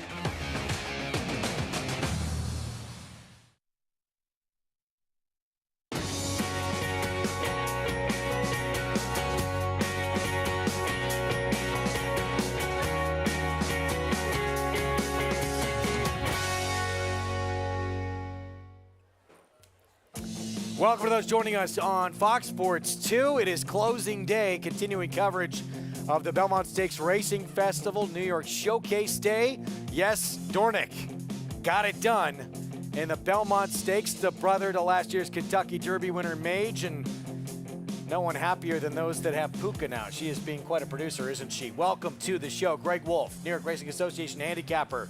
Do I still need to say that for you? Andy Serling. Call me whatever you want. Champion jockey Richard Migliori, Jonathan Kinchin here, and we're going to close it out in style with, even though we're off the turf, very good card. 4 stakes still remaining on this New York Showcase Day. We love the New York Breds. We love Showcase Day, and it's been a great weekend here. We're not letting a little rain spoil our fun. Great way to cap off this weekend, too, with the New York bred product. And I was upstairs. So many of the New York breeders are here. They're so proud of the horses they turn out. And having witnessed this evolution of the New York Thoroughbred breeding program from the late 70s to today, it's been amazing. These horses can compete on an international level now. It's amazing. So often in life, things get hyped up and you get excited about these things, then you just kind of feel a little disappointed when it's over. I don't feel that way at all about these last 4 days. I think for the last year, we've been talking about the Belmont at Saratoga, and it absolutely lived up to it. I feel, I would think it exceeded expectations. I think the best thing, too, first of all, we got to give all the love to the fans who came out, but Mother Nature really cooperated. No, the fact we were able to get through the first 3 days with a minimal amount of rain and get through the cards as well as we did. Yeah, we got some rain last night. We're off the turf today, but we got the biggest of the action. And not to knock the New York Breds, we love them, but getting yesterday's card in with yesterday's crowd as well. And this place was teeming with people. Let's take a look at what we have still ahead on the program. Today's race is brought to you by Claiborne Farm. Muddy off the turf today. Critical Eye to come with those Distaffers, the Mount Vernon and Kingston. And live coverage from Monmouth, we have Paula Duca on site where they're fast and firm out in Oceanport, New Jersey. We're 3 minutes to post. I got a winner here, a big price winner here, 14. Here in the 7th. Ooh, 20-1 right now. You could bet that horse that Andy likes and everything else we have coming up today, all summer long and beyond with Naira Bets. Get that $200 deposit match sign-up bonus with Match 200. That's the code to punch in at sign-up for new members at NairaBets.com. So this 7th race was meant for the grass. Comes off now. Mile, main track, New York Breds $40,000 maiden claiming race. Favorite right now, the 3 Lucky and Gorgeous for Pat Reynolds. I wouldn't argue against this horse being the most logical horse in the race. Certainly ran well enough, picks up Javier Castellano, which doesn't hurt. But the way I looked at it with a horse like the 14, you got a trainer change on a horse that just ran once against much better horses back in November. And I think if you've got any inkling of taking a Wise Guy long shot in a race like this, you got to bet your money, because if you're afraid of Lucky and Gorgeous, and no disrespect, then you got to be able to bet anybody in here, right? Well, you're talking about a horse that there's more upside. Potentially there's more upside. They're not as exposed. There's nothing but upside, Richie. No, but a lot of these horses, who really wows you that has proven form? Yeah, the favorite here has had a couple of chances running for a tag, and it's just kind of been like a nondescript third, taking money. I want horses that, and I think, Andy, you're interested in one as well, that have run for maiden special weight, that haven't had a chance to run against these types yet, because they have, like you guys have said, a little bit more upside. I kind of know who the 3 is, and that doesn't really get me going. No, and horses like the 5 and 10, obviously not necessarily dirt horses. So the 5 ran once in the dirt and was basically eased. Let's go trackside to Acacia Clement. And we'll start off with the number 6, Tour Jeté, from your resident ballerina. Love this name. A Tour Jeté, basically a split jump, a jeté while turning, and one of the most fun, in my opinion, steps to do in ballet. And by War Dancer, very well named, and obviously being by War Dancer, you'd like to see this filly have the opportunity to try the turf, but I don't mind her on the dirt. I think they're just being logical with her. She ran well, perfectly fine after steadying back at the start on debut and then being pretty green while closing, and then went right into the deep end in those Stallion Series races after that. And now she comes back off a layoff for 40,000. Can be taken as a negative, especially given the pedigree when she was entered for the turf in here, as it looks like it's raining on the screen over there. Just starting a light sprinkle over here, but nothing serious, as this one I just think is in the right spot. She's very sharp, as you can see, with that cotton in her ears, as as the number 8 in here, second-time starter, Reigning at the Beach, as this one, I should say, second time off the layoff, is getting blinkers for the first time, which should benefit her because her Achilles heel has been getting out of the gate. It's just a shortcut blinker going on for the third start of her career. She was second last time out and certainly ran fine on the main track in that effort, closing from off of it. But hopefully with the addition of those blinkers, and she had a big warm-up under Flavien Prat, she can get into the race a little bit better and not leave herself with so much to do. While I agree the number 3, Lucky and Gorgeous, is fine in this spot, a class dropper that's a bit intriguing is the 5 Starts Now. Now, I will say, she looks much more like a turf horse, and I think she's being bet off the fact that she has never run for a maiden claiming race before. So Starts Now definitely has a touch of class coming into this spot. I think that she will benefit from a start as far as being able to strengthen up, and I think that she'll benefit using this race to potentially get back on the turf in her next start as well. But the blinkers come off, and she's one that sometimes can have a little bit of trouble at the gate as well. Acting up last time out, she was squeezed back 2 starts back. So she too, maybe being able to see her competition a little bit better, can hopefully break a bit better today, Greg. All right, Acacia, thank you. About to load up here, and truly, I mean, this starts the pick 6, and kind of a good race to do it. As you guys said, there's just no one really to feel that confident about in here. It almost seems like anything can happen. To me, these are the races where you try to find somebody goofy if you possibly can. You don't want to invent something, and I understand Tone of Silence, the 14, got a 9 buyer, gets Lasix, drops down, new trainer. I'm in. 3-horse acting up a little bit. Javier Castellano will jump off, let the starting gate crew do their job and try and get this filly into the gate calmly. Yeah, that's not out of character for her. She has a tendency to be a bit rambunctious at the gate. And you see how the gate crew knew her habits immediately. Javier jumped down, now he'll get back on the board. It's just safer sometimes. Take the rider off, load the horse, and then have them rejoin. Not a ton of space behind that gate in this Wilson chute. No, not a lot, but enough to get away from one if you need to. 5-2 favorite, Reigning at the Beach, Rudy Rodriguez. Blinkers going on, and Flavien Prat rides. Start of the pick 6 on New York Showcase Day. Let's go to Frank Miramati. All right, last one in, Tone of Silence. Starting to rain. And they're off. And it's a quick start for Sendera along the inside, flashing some early foot. But the quickest one out of there is the Splendid One. And so it will be the Splendid One to set the pace. Reigning at the Beach, the hunch play moves right into second. It's a length and a half back to a tucked-in Tour Jeté on the inside of Tone of Silence. And then it's another 2 lengths back to the next flight, headed by Starts Now. Sendera has the Red Silks. About 7 lengths off the lead. It's the Green Silks, actually. 3/4 back to Lucky and Gorgeous as they run down the back stretch. The 2 trailers are Rosé Summer and Hold Her Close at the back of the field. 24 and 3 for the Splendid One, who leads the way by 2, tracked intently by Reigning at the Beach in second. It's another 4 back to Tour Jeté, who races third along the inside through a half that went in 47 and 4/5 seconds. Tone of Silence asks for a bit more in 4th, and Starts Now is moving through along the inside 5th, but 10 lengths off the front pair. The Splendid One and Reigning at the Beach have dominated. Starts Now will try to make a stretch bid as the field turns for home. The Splendid One maintains the lead by a length and a half. Reigning at the Beach is closing the gap, grinding away in second. 5 lengths back, Sendera on the outside of Tour Jeté as Reigning at the Beach takes command under Flavien Prat and waves goodbye. Reigning at the Beach will win convincingly. It'll be a photo for second that went to Tour Jeté, who was just in front of Sendera, and then another photo between Lucky and Gorgeous and the Splendid One. Flavien Prat, he had an interesting time of things in that Belmont Stakes, taking over for Tyler Gaffleone on Sierra Leone. Finished with a big, furious rush as usual, but weaving in again. Gets the win here on the favorite, Reigning at the Beach for Rudy Rodriguez. Like we might have an upsetter with Trevor McCarthy going in the front was the Splendid One, but Reigning at the Beach reeled him in, Richie, and won decisively. Yeah, Reigning at the Beach is always in the right position. That's something we've come, Jonathan, to expect from Flavien Prat. He puts horses in a position to win.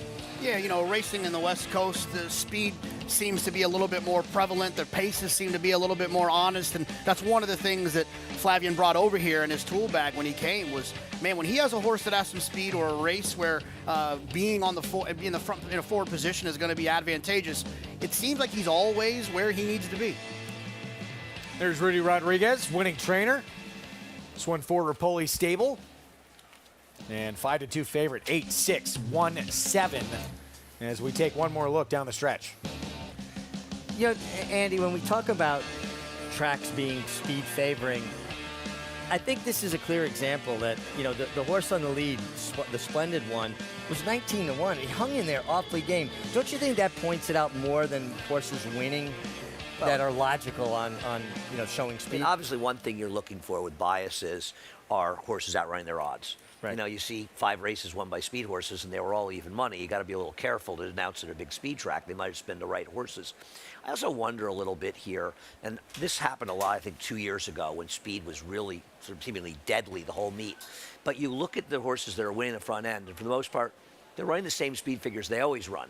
So therefore, you want to say, is it really a speed track? Because they're running the race they normally run. And I sometimes wonder if what appears to be a speed track is actually a track that's hindering closers, whether it's kickback or whatever the story is. And I wonder if that's more what's going on. The closers aren't able to run their races. I'm not saying I know that, but I wonder that a little bit about speed tracks.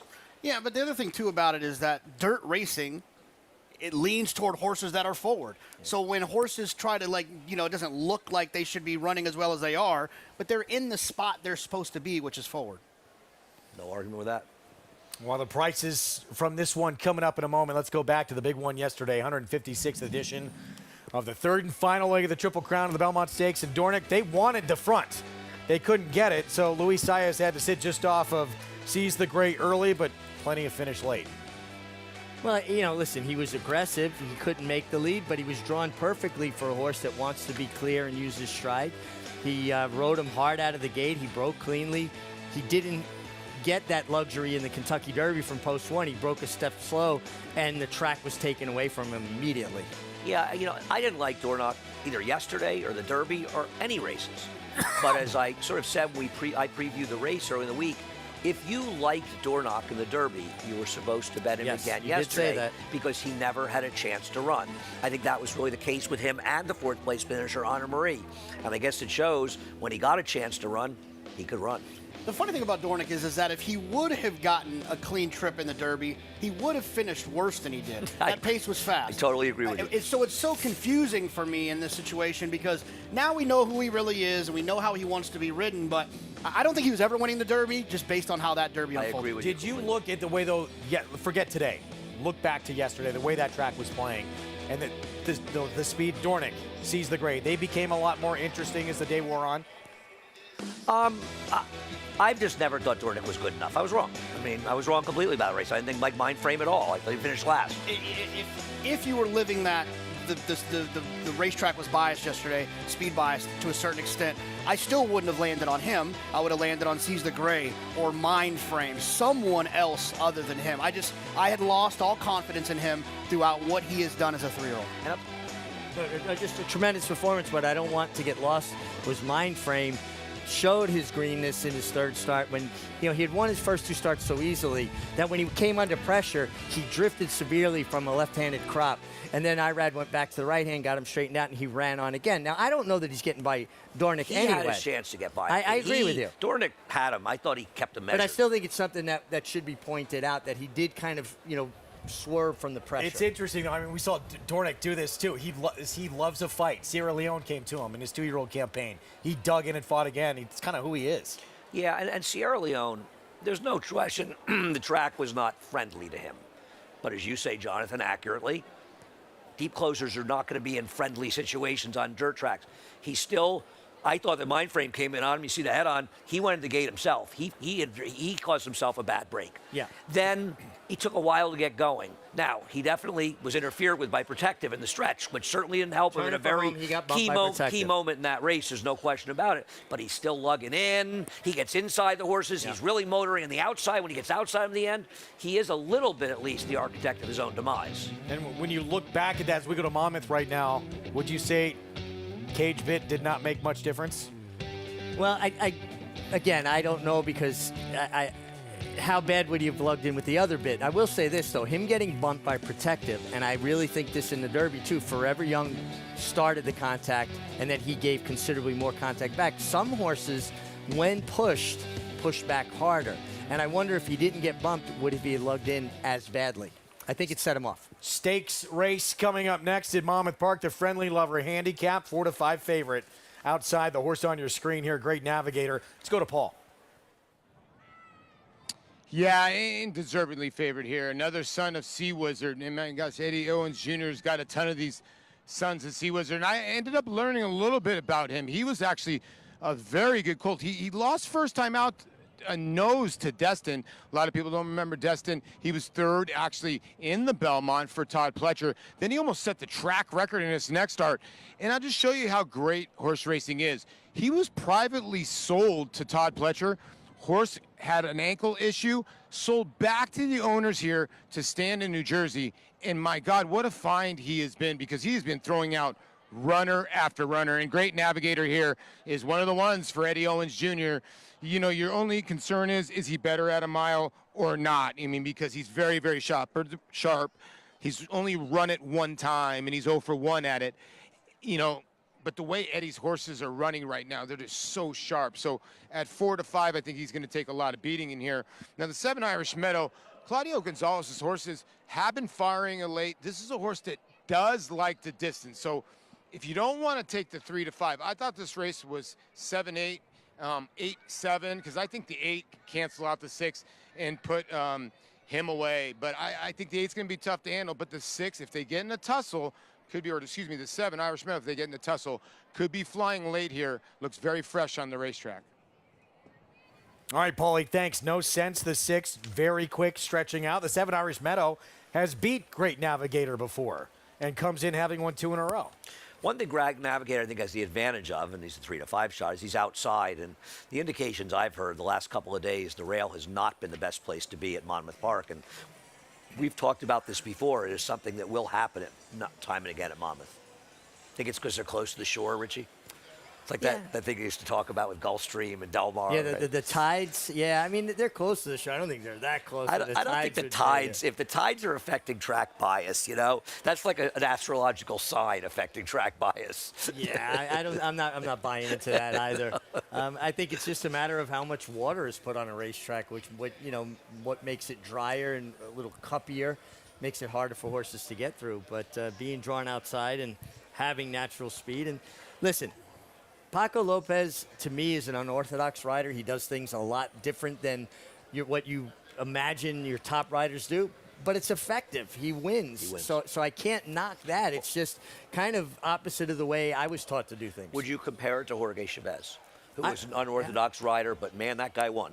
Yeah, I think that's a great comparison. I think that horses run for them. Maybe it's the way they sit. I had a long talk with Alan Jerkins about George Chavez, and he said the way he sits on a horse, he's right up, perched on the withers, shorter legs, smaller body, and horses carry weight more effectively there. Maybe they feel like they're running almost like a loose horse. And what is it about Paco that's so different from what you did?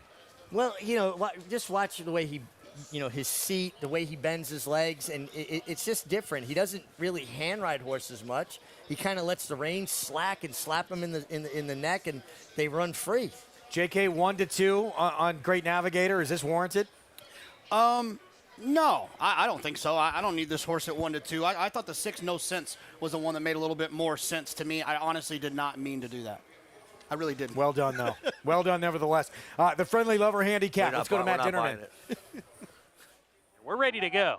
And they're off in the Friendly Lover Handicap. All 8 runners broken a single file line. No Sense, the stretch-out sprinter, has the most early speed. Great Navigator tucking over to take the second position into the turn. No Sense clearly ahead from the favorite. Great Navigator on the outside, about a length off in that position. Lemon Creek Louie is behind horses as a number of runners are now rushing up. Kaz Sweet Heist wants to quicken that tempo, and he strides in front between horses. No Sense on the inside, holding on to a narrow lead, though, as he reclaims the lead approaching the backstretch run. Not a fast pace here, and No Sense is setting it by about a length now. Kaz Sweet Heist right on the outside second. Great Navigator Broke from the outside post. He's on the rail now in third. 2 lengths off the pace with Irish Meadow. There's a gap of 2 lengths to A Matter of Time. Lemon Creek Louie to the inside, and they're 2 better than Irish Boolam and Libs Contento at the back. No Sense lets it out a notch. Opens up 2 with a half mile to go. Kaz Sweet Heist in the second spot. Irish Meadow sent along from third. Great Navigator. He went off at 1 to 9, and Great Navigator's under a hard ride to get going. Is No Sense just opened up the lead to 5. Now Great Navigator, Paco getting busy on him, and he's leveling off now. Here comes Great Navigator. It took him a little while to get going. He had to use some energy to get to the front runner, but he's challenging for the win. No Sense asked to go by Sammy Camacho. Great Navigator second. Those two brush with a furlong to go. A Matter of Time at 25 to 1, trying to get there between horses, and he's looking for the upset. A Matter of Time taking the lead with a 16th to go, and it's A Matter of Time and Isaac Castillo to win the Friendly Lover Handicap in an upset. No Sense was second. Irish Boolam out finishing Great Navigator for third. Great Navigator 1 to 9 ran fourth. 1 to 9 favorite, made his bid and then backed up, does not hit the board. A Matter of Time at a huge price here with Isaac Castillo.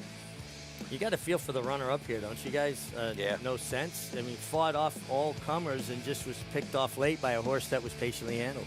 This is not a red board, because we kind of talked about it. This is the weirdest 1 to 9 shot I've seen in a very long time. This horse did not deserve to be 1 to 9 on paper. I agree. 1 to 9 should be reserved for horses that basically can't lose. And I mean, he did have somewhat of an edge, but his edge was more probably in slightly shorter races. I don't know what to say. I mean, I did think he was the horse to beat, but he didn't look like a 1 to 9 shot. I agree with you. Do you think Paco Lopez moves the board there the way Irad does here? Maybe. I mean, not to make him 1 to 9. I'm just saying, though, these horses I don't get know overbet. who decided this horse absolutely couldn't lose. He has been running against better horses. He was bad today. He really was. Back here in New York, pick 6 begins with Raining at the Beach. Flavian Pratt, Rudy Rodriguez, Ripoli stable. 5 to 2 favorite. Yeah, it made that look easy. Looked like it was a little bit of a dogfight with the long shot, who finished 4th, but he went by that one and it was over. Late pick 5 begins in the next race with the Critical Eye, named after the millionaire New York bred who won the Gazelle, the Hempstead Grade 3 Ladies Handicap. And Fingal's Cave for David Donk. Could be a tough customer here for David Donk. John Velasquez will have the mount. One in the past, 2 for 2 at this distance already. More on the Critical Eye when we come back. The Best 2-Year-Old by legendary sire Quality Road. Head back, $1.5 million. Very, very impressive debut. Cantering home. Could not have been more impressive. Coast to coast in the American Pharaoh. He's the real deal. Undefeated and unchallenged at 2. He's just too good. He wins the Breeders' Cup Juvenile. Corniche.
Back with you on America's Day at the Races as we close out what's been just an incredible week here for the Belmont Stakes Racing Festival.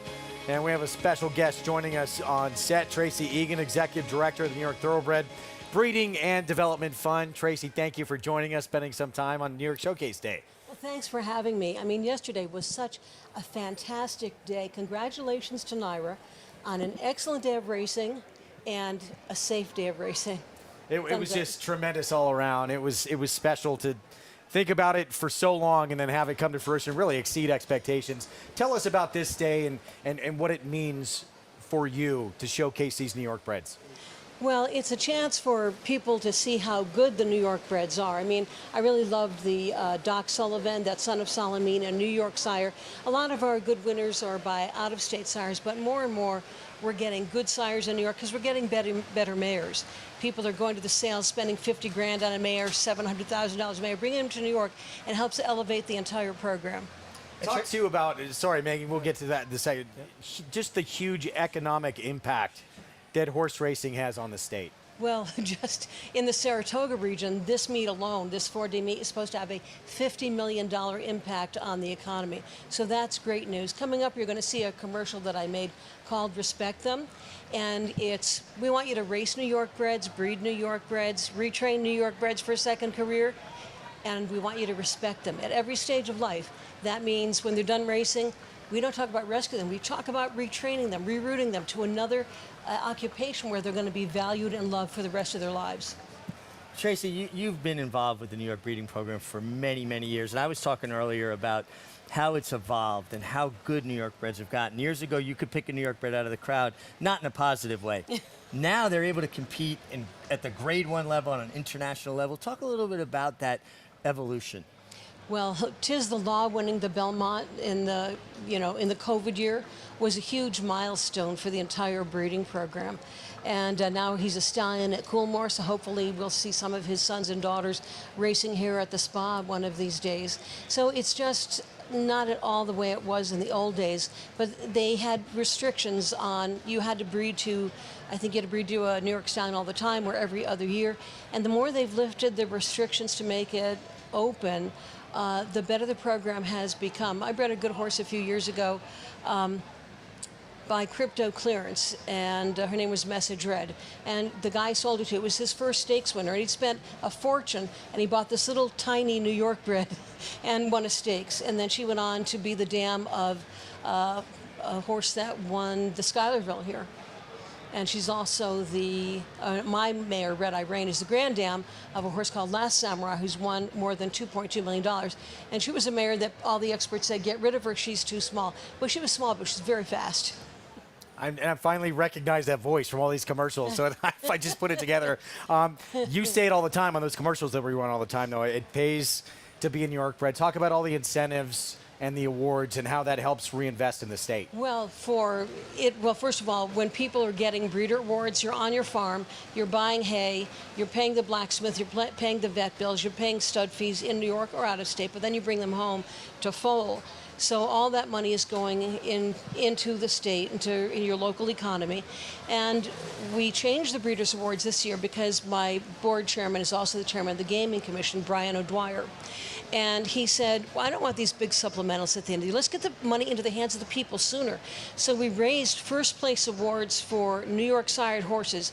They get 40% of the first place purse. No bills, just 40% of the first place purse. If you have a New York bred who's sired by a Kentucky sire, you get 20% of the first place purse as a breeder. So, I'm not going to do the instant math. I just know that's a lot of money. And in the future, it'll be even better because Naira is offering purse parity for the New York breds that were foaled this year and beyond. So the babies on the farms this year, when they race 2 years from now up here at Saratoga, they'll be racing for the very same money that their open company competitors race for. It's about 20% more than they race for today, and by then, who knows, maybe it will be more. I know we got to let you go because we have other things to get to real quick, though, too, just to let everyone know and give it an idea of the impact horse racing has in the state. Dude, how many jobs does horse racing account for? I believe it's between 30,000 and 35,000 jobs. That's incredible. And we love the people.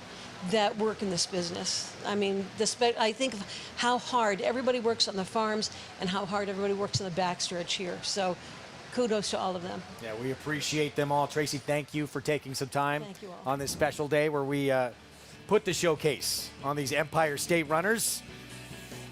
We're going to get back to live action. 8th coming up. We have Paddock Report. Let's check in with Acacia.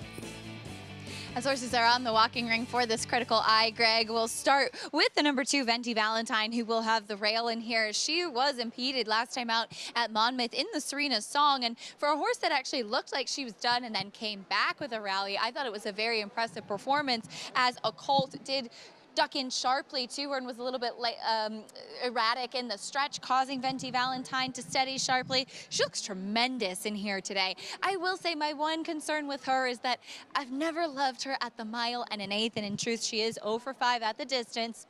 I think she's better just a touch shorter, but for a 5-year-old mare, and I think for a little while we'd had questions if maybe she was over the top. She's certainly shown that she is not with that effort last time out, and in the flesh, she looks tremendous here in the paddock. The number 8, Fingal's Cave, though, she has class. In fact, she's undefeated in New York bred company, coming out of back-to-back graded stakes tries where she was 3rd to Sheeta Booty in the Distaff 2 back, and then last time out, she was chasing behind Randomized, who we saw come back to win the Ogden Phipps yesterday. Grade 1 caliber horse, and Soul of an Angel was the one that was closing in that race. All things considered, I thought it was a great performance from Fingal's Cave, and she's back where she belongs. She looks like a 1 mile and an eighth horse, and as I said, she's shown no New York bred company, no problem for her. The 6 Midtown Lights is in good form. She did win against Open Company last time out. For me, the question is the distance, as she will stretch out in here, but she's very sharp on her toes in the paddock. I expect her to be forward, stretching out a little bit. Will be tough to get around the 2 favorites, though, in this critical eye, but she too gets a chance to go back into New York bred company. Horses on their way out. We'll take a quick time out. More on the critical eye after this on America's Day at the Races. At Three Chimneys, our name is our promise.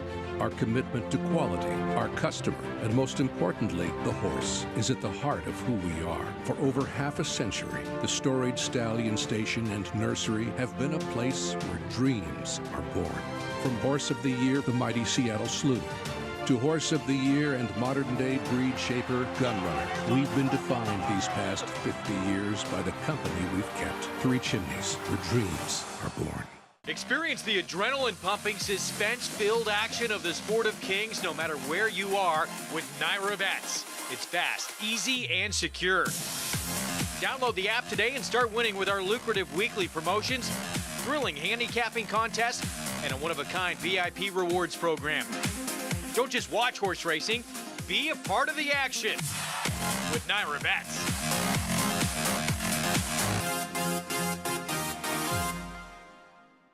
Tonalist, a 4-time Grade 1 winner with 11 triple-digit buyers, including the Belmont Stakes and the Cigar Mile. He's already living up to his potential as a sire with multiple graded stakes winners, including Grade 1 winner Country Grammar and Grade 2 winner Tonalist Shape, plus multiple 6-figure yearling and 2-year-old sales.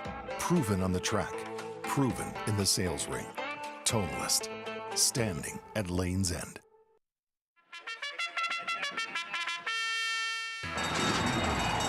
Monmouth Park's 50-cent Win Early Pick 5 is one of the country's earliest Pick 5s, making it the perfect way to get your wagering day started. With a $12.50 post on weekends, the Win Early Pick 5 is home to a low 15% takeout and 6-figure pools. Start your day winning early. Play Monmouth Park's Win Early Pick 5. Win early, win often.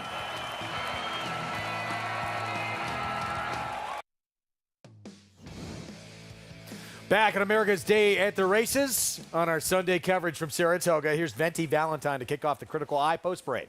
Yeah, I like Venti Valentine in this race, actually. I think getting Irad and inside post, I think she's going to get the best trip of anybody. Bon adieu. She wants to be up close. Yeah, she's got a little bit of early speed, but she hasn't been finishing her races lately. Midtown Lights came up with a good effort last start for Brad Cox. She's in new form. Whether or not she's going to be as effective at 1 mile and 1/8 and against tougher competition remains to be seen. Sunset Louise, double-digit odds, likes to be forward as well. She's got a few races, but they were a while ago. 4-5 favorite here, Fingal's Cave. Well, she is the best horse. She's been keeping better company. I mean, she didn't finish that far behind a horse named Randomized, who had a big win. She just got to get the right trip because she's forward, and there's a lot of speed. Does Bustin Bay's last race make her a major player here? She's in the mix if Fingal's Cave doesn't show up. She's drawn extremely well, and she has the right rider for the trip I think she needs to win this race. Yeah, that'd be Kendra Carmouche, who knows what to do on a horse with speed. Here's Fingal's Cave, 4-5 favorite, 2 for 2 at this 1 1/8 distance, and since coming back, slow and steady progression to going longer. Well, this is back in 2022 when she won the Fleet Indian here, and I thought, well, she's run a 1 1/8 in Saratoga. Let's show her winning at a 1 1/8 in Saratoga. She had a long, long break and came back after that with a very nice win, and they got ambitious with her. And it's not like she embarrassed herself in those races, and it's just a more reasonable spot.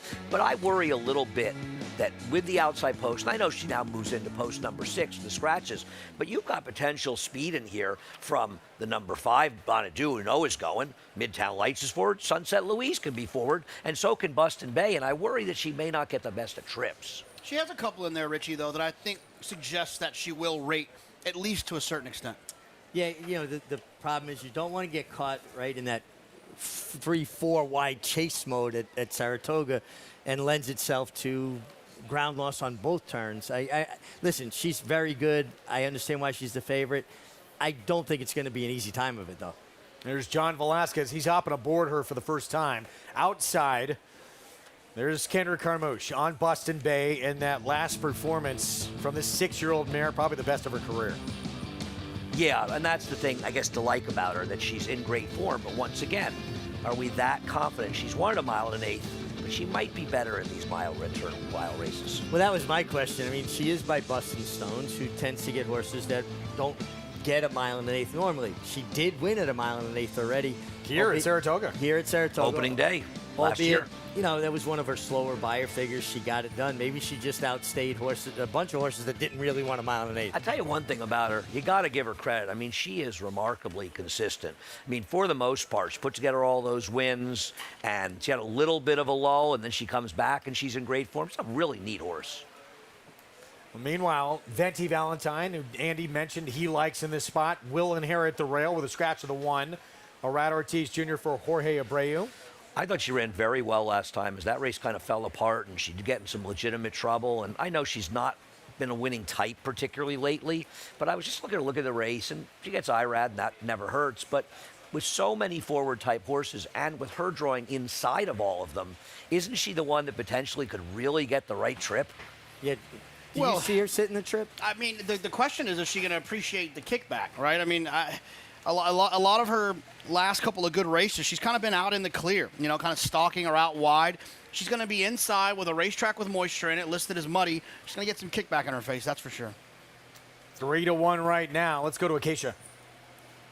And for a horse that, as you guys were mentioning with Bustin Bay, has some speed to the outside, but does have some distance questions, she's a horse that I would imagine Kendra Carmouche is going to be aggressive with, because as JK mentioned, the kickback is tough out there, as I talked about yesterday, and I think it's the same today, that the horses that tend to take a lot of dirt coming back in their face, just from what I've observed, do seem really to resent it quite a bit. But as far as Bustin Bay does go, she looks very fit off a bit of the layoff.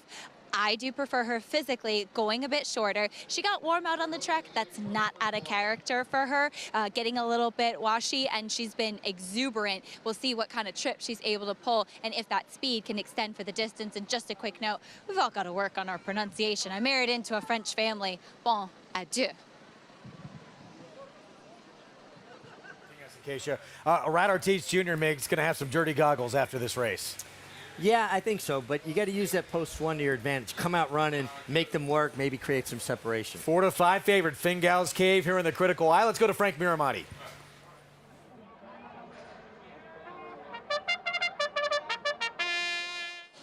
And they're off. Venti Valentine going out for the lead. Bondoug showing good speed too. Then Fingal's Cave. Bustin Bay is on the far outside. Midtown Lights is just behind this group as they move into the first turn. And Sunset Louise goes through down at the rail. They round the clubhouse turn. and it's Bonadeux showing the way by 3/4 of a length. Now it's a length and a half to Venti Valentine as Buston Bay moves right into the second spot. The opening quarter went in 23 1/5 seconds. Fingal's Cave is racing in fourth, has 4 lengths to make up.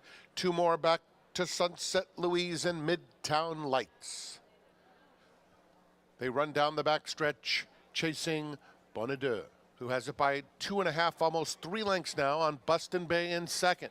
Venti Valentine is right there in the thick of it, third along the inside, with Fingal's Cave fourth, 5 off the leader. Then it's Midtown Lights and Sunset Louise.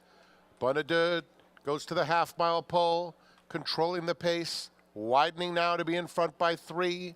Buston Bay second, the half went in 46 4. Bonadeux continues to bound along on the front end. Venti Valentine is called on now, taking a bit off the rail and starting to commence a bit of a rally, with Sunset Louise racing a joint fourth on the inside of Midtown Lights. Fingal's Cave has dropped out of it as the field turns for home. Bonadeux and Venti Valentine continues to eat up ground very impressively. Here's Venti Valentine in mid-stretch. Buston Bay on the outside. Bonadeux at the rail is in third, but it's all Venti Valentine passing the 16th pole. A tremendous effort out of her. It will be Venti Valentine to win the Critical Eye by 5 widening lengths. Buston Bay held second, then Bonadeux and Sunset Louise. Venti Valentine and the Critical Eye, her first win since last October at Finger Lakes. And Andy and Mig, you guys were talking about what Arad Ortiz Jr. did early in this race. Yeah, I mean, this is, as Richie says, and one of, I think, the most brilliant, simplistic talk about riding horses, getting your position going forward, and there's no rider that does it better than Irad. He executed it perfectly. She broke sharply. He allowed her to run into the first turn, made the speed horses commit, set a legitimate pace, and then he let his filly settle into stride, drop back about 3-4 lengths off of a fast, contested pace. It was a picture-perfect ride. It's funny, this is the Venti Valentine I think we all thought we would be seeing as a 5-year-old based on her Busher performance, based on the way that she ran as a 3-year-old. She showed a ton of talent, and this is who we thought she was going to be. And obviously, with the favorite not running a race, it made this horse much easier, her job much easier. Wins is the 5-2, second choice, 2-9-5-7. Let's go to Acacia. And I'm here with some happy winning owners, Vincent Roth, Sean Nettleton as Vince. Venti Valentine, what a cool horse she has been for you guys. And now at the age of 5, picking up another stakes win. I mean, stakes winner at 2, 3, 4, and 5, and we couldn't ask for anything more. I mean, Irad did kind of exactly all went to plan today, in front of a great crowd. You know, this is a great weekend, way to cap it off. And Sean, with a tough trip last time out as well, how validating is it to see her get the job done today? It's fantastic. We knew with that last trip out, she had some trouble. She got banged and sent back, and then she still rallied. We figured today with 2 turns and the way she's been running, we could come out and show everybody what she can do. Yeah. She looked tremendous on the track, and she's also homebred for Final Furlong as well. With being New York Showcase Day, how much more special does that make it? I mean, you know, homebred that we bought the mare for $13,000 years ago. Never dreamed we'd be standing here today in front of this crowd, Belmont Stakes week, first time in Saratoga. I mean, so thankful. It was great. Enjoy it, guys. Congratulations. Thanks so much. Greg. You got it. Special place to win at. They get a stakes win, and they do it during the Belmont Stakes Racing Festival. Means just a little bit more. Venti Valentine, well over, well, close to 900,000 in earnings now. Yeah, no, she's been a very consistent, solid runner throughout her career, and happy to see Jorge Abreu get the win as well. And you notice they said stake winner 2, 3, 4, and 5. I mean, that's impressive. Good horse. Really is. 2-9-5-7 once again, Arad Ortiz Jr. Jorge Abreu, New York Final Furlong Racing, your winning connections. As the Critical Eye goes to Venti Valentine, it was a Jersey bred in the Woody Stevens. And now he's got his sights set on more Grade 1 glory. We'll talk about Bookham Dano's performance when we come back.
Back with you on our Sunday coverage, America's Day at the Races here on Fox Sports 2.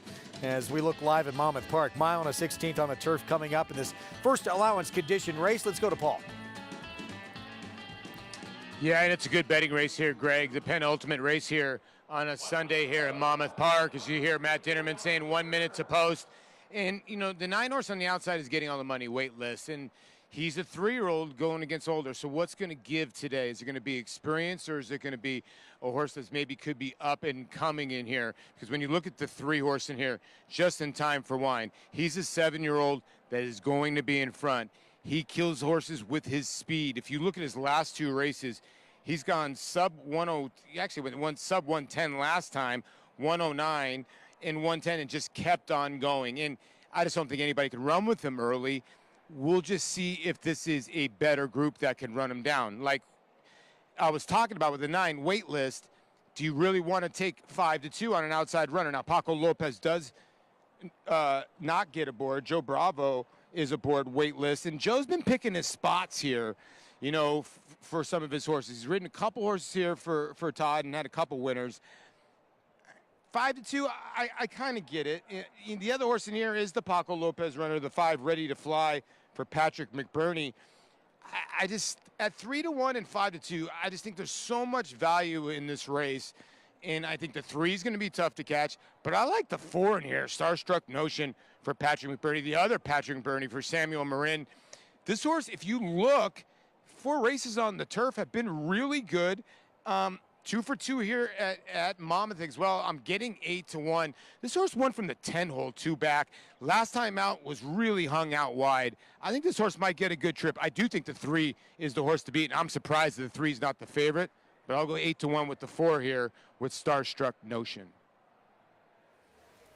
Yeah, 7-2. Thanks, Paul. Just in time for Wine. Trying to make it 3 straight.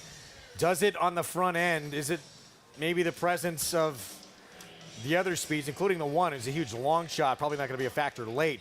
The reason they're a little cool on this horse, JK? Yeah, I'm not really sure. I mean, my eyes went to the 8. I didn't really necessarily need the 3 or the 9. I thought the 8 Bassanio was interesting.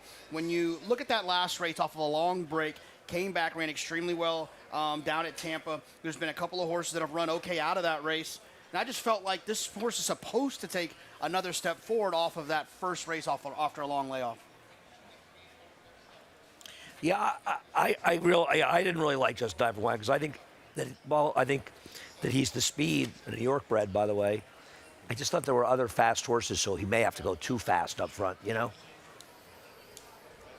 7-1 on the 8 near.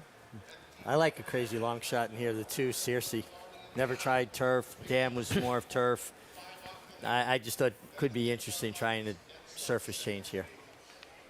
Good Magic 3-year-old comes in from Hot Springs at Oaklawn.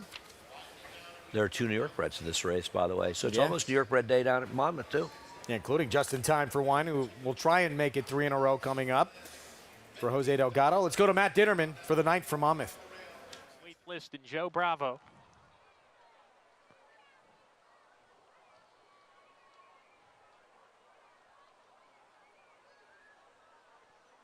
We're ready to go.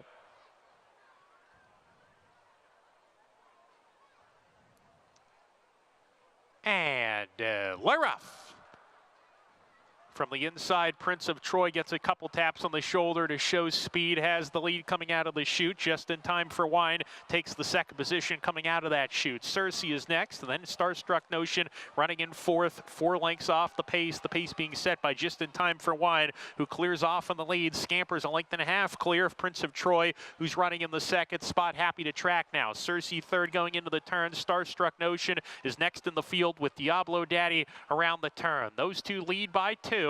From in the 6th position, Ready to Fly's down inside of Bassanio. Pharaoh's Joy shuffled back to the 2nd last spot, and Waitlist is the trailer, but has a pretty fast pace to chase here down the backstretch. Just in Time for Wine went 22 seconds flat, moving right along here, tries to get a breather down the backstretch, extends the lead to 4. Prince of Troy still 2nd, a length and a half clear of Circe. Diablo Daddy nickeled along outside of him. Starstruck Notion is nice and relaxed in the 5th position, a length clear of Bassanio. Bassanio approaching the 4-turn run. Then Farrell's Joy ready to fly. Waitlist in the 3-path getting closer from the back as they go into the turn. Just in time for wide. Still clear, but the margin's diminishing. It's only a length and a quarter now. Prince of Troy right behind him, chasing in second. Starstruck Notion into third, 3 wide. Ready to fly's ready to go. Behind the leaders, saving ground, turning for home. He's searching for racing room. Ready to fly at the top of the lane. Outside, Starstruck Notion got the trip on the outside. A clear trip and goes to the front from Prince of Troy. Ready to fly, got caught behind horses. He gets outside, tries to corral that front runner, Starstruck Notion, but Starstruck Notion is clear. Starstruck Notion wins it over Ready to Fly. A 1-2 finish for Pat McBurney. Pharaoh's Joy was third. Prince of Troy and Bassanio were next. Starstruck Notion, Pat McBurney barn gets the 3rd win in 5 tries on the grass. You could see Just in Time for Wine was being ridden hard to get that lead and was faltering as they were going around the turn. And it looked like the 5 might get it done. Sort of ran up on heels of horses, but he was no better than second best, Rich. Yeah, no, Starstruck Notion got first run because he had the clear trip, but it was Pat McBurney finishing 1-2. And Pat McBurney, longtime assistant to John Forbes for many years before he went out on his own, a terrific horseman. Back to the critical eye and our winner circle lead-in, brought to you by Fasig-Tipton's July sales. Don't miss the July selected horses of Racing 8 sale July 8th and the July selected yearling sale on July 9th. Lexington, Kentucky. Where will you be? Did you notice this horse is being led in by the winner of the Lafitte Pinkai, the 3rd lookalike contest? You see that? One of the owners? He's got a lot of Lafitte going on there. It's hard to believe that there's anybody as good looking as Lafitte here. It's hard to believe, but possible. Venti Valentine, 7th career win, 1st win in a while. Yeah, she got the right trip here. And once again, with the favorite Fingal's Cove not showing up, you know, when you look at the prices, right? If you took out King Fingal's Cove, and I like this horse, but she would have been 4 to 5, so her job got much easier, but she lived up to it. $7.90 for the win. Boston Bay Bon Adieu, 3rd. Better pronounce that right. It's going to be trouble. Yeah, the chase is all over us. We'll get to the 9th. When we come back, we're going to talk randomized. It was a rematch of the top 2 finishers from last year's Breeders' Cup Distaff, and this time the tables turned. We'll tell you how it happened when we come back.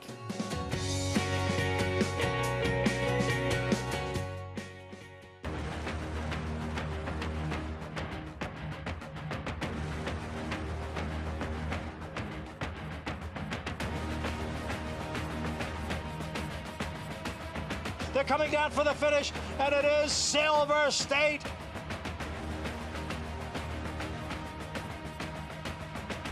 $140,000. Grade 1 winner Silver State, standing at Claiborne Farm. You have to be here to feel the rumble from 40,000 race fans. Mixed with the Pacific breeze. You have to be here to taste extravagance and witness greatness, race after race after race. You have to be here to take home a memory you'll have forever. This November, when the world's best come to Del Mar, you have to be here. War Dancer, New York's leading turf sire, is on fire at the Big A with Dancing Buck wire-to-wire in the elusive quality. Dancing Buck is almost there. Dancing Buck. Power Attack with back-to-back wire-to-wire wins. It's going to be Power Attack. As well as 26 Black. 26 Black almost there. 26 Black. And Roos. Torrigo trying to catch up both. Roos to the inside of the red blinkers. Roos gets the victory. The breeding shed is still open. Breed to a winner. War Dancer, proud to stand in New York. These New York bred foals represent many sires. War Dancer, Salamini, Honest Mischief, Central Banker. But they all have one thing in common. Starting in 2026, they'll be running for the same purse money as Open Company 2-year-olds at NYRA tracks. That's nearly 20% more than they run for now. Learn more about it at nybreds.com.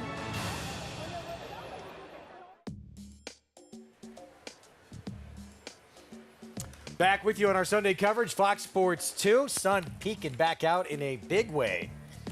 right on our backs. Yeah. The set. Got warm. Really warmed up. Beautiful out. Getting set for the 9th coming up. We're going to make a lot of use of this Wilson chute today. Well, all the off-turf races were mile and a 16th races. In the old days, the mile and a 16th races for older horses all went to a mile and an eighth, and now they go to a mile. Considerably different going a mile and an eighth on the dirt than going a mile and a 16th on the turf. So this is a welcome addition, and this is why the Wilson chute was so important. This race, meant for the grass comes off. New York bred's first allowance condition. Let's go to Acacia. And we'll start with the main track only runner to the outside in Bad Larry. And he's taking most of the money in this race because being off the turf, he's the lone runner in this field that was intended for the main track. And on top of that, he has early speed. And what we've seen with this track, you do want to be forward, I think. And Bad Larry certainly has that in spades. He was caught last time out in New York Bred Allowance Company by Jackson Heights with a horse that comes from the clouds. But Bad Larry's speed definitely is one of his biggest benefits. So concern that I did have about him last time out is that he was swapping leads in the stretch. He flipped back to his left lead as he was fading and just not really able to extend that speed when going the mile and an eighth distance. Now, as you mentioned, with the change in this race, it goes to the 1 mile Wilson chute. So I think that really benefits him. He just looks physically like a horse that would appreciate a mile much better than the longer distances. And we'll see if he can take them every step. The 3 Miracle Mike has run some fast races on the main track, though. He did run very well on the turf last time, though we saw him finish a nose ahead of Victor's Valiant last time out, who did come back to win earlier this week during the Belmont Stakes Racing Festival. But Miracle Mike last summer actually finished 3rd in the Albany behind Drake's Passage, who we just saw win the commentator earlier today. The one concern I do have about him is that he is a horse that sometimes can come from pretty far off of it. I know Maggie Wolfendale had spoken about it last time, and you can see it on him that last time out in his first time with Tom Morley, they added that extended cage bit to give the rider a little bit more control, help to put his head down. He did get rank and hard to hold early on in the race last time out. So hopefully second time riding him, Eric Kinsella will get him to relax and settle a little bit. Hopefully, though, not left with too much to do, having to deal with that kickback that we've been discussing on the track today. The 12 Union Trail, while he's definitely faster on turf, has actually run okay on the main track. That races back in the summer, a couple years, last year, back in August and July, ran fine. And I do think that he's a horse that runs better when he can be forwardly placed. He's another one that has some quirks. He can start lugging in sometimes, certainly did that in his last dirt race, 3 back.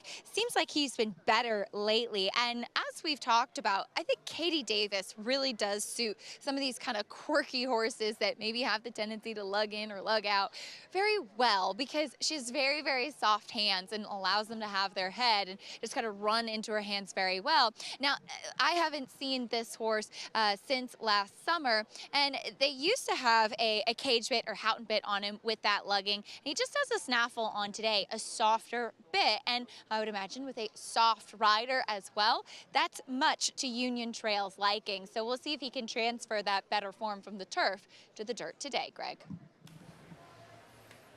All right, Acacia, thank you. 7-5 favorite, Bad Larry, main track only runner on the outside. There's some sneaky horses in this race, though. I agree. I know that Bad Larry's favored because he's the speed in here. And he tried to go a mile and an eighth. Now it's a mile.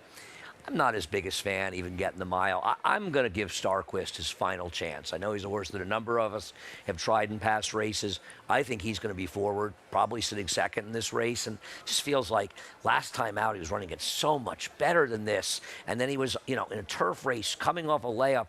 These are a lot easier horses to face than the ones he's faced in his 2 races off the layoff. The 16 Bad Larry's not just the speed, he's also the dirt in this group, and that's, I think, why he's taking so much money. Yeah. But isn't the one a dirt horse, really? But not as fast as we'll see how quick he goes from the front. 7:01 right now. We'll get back to this race in a moment.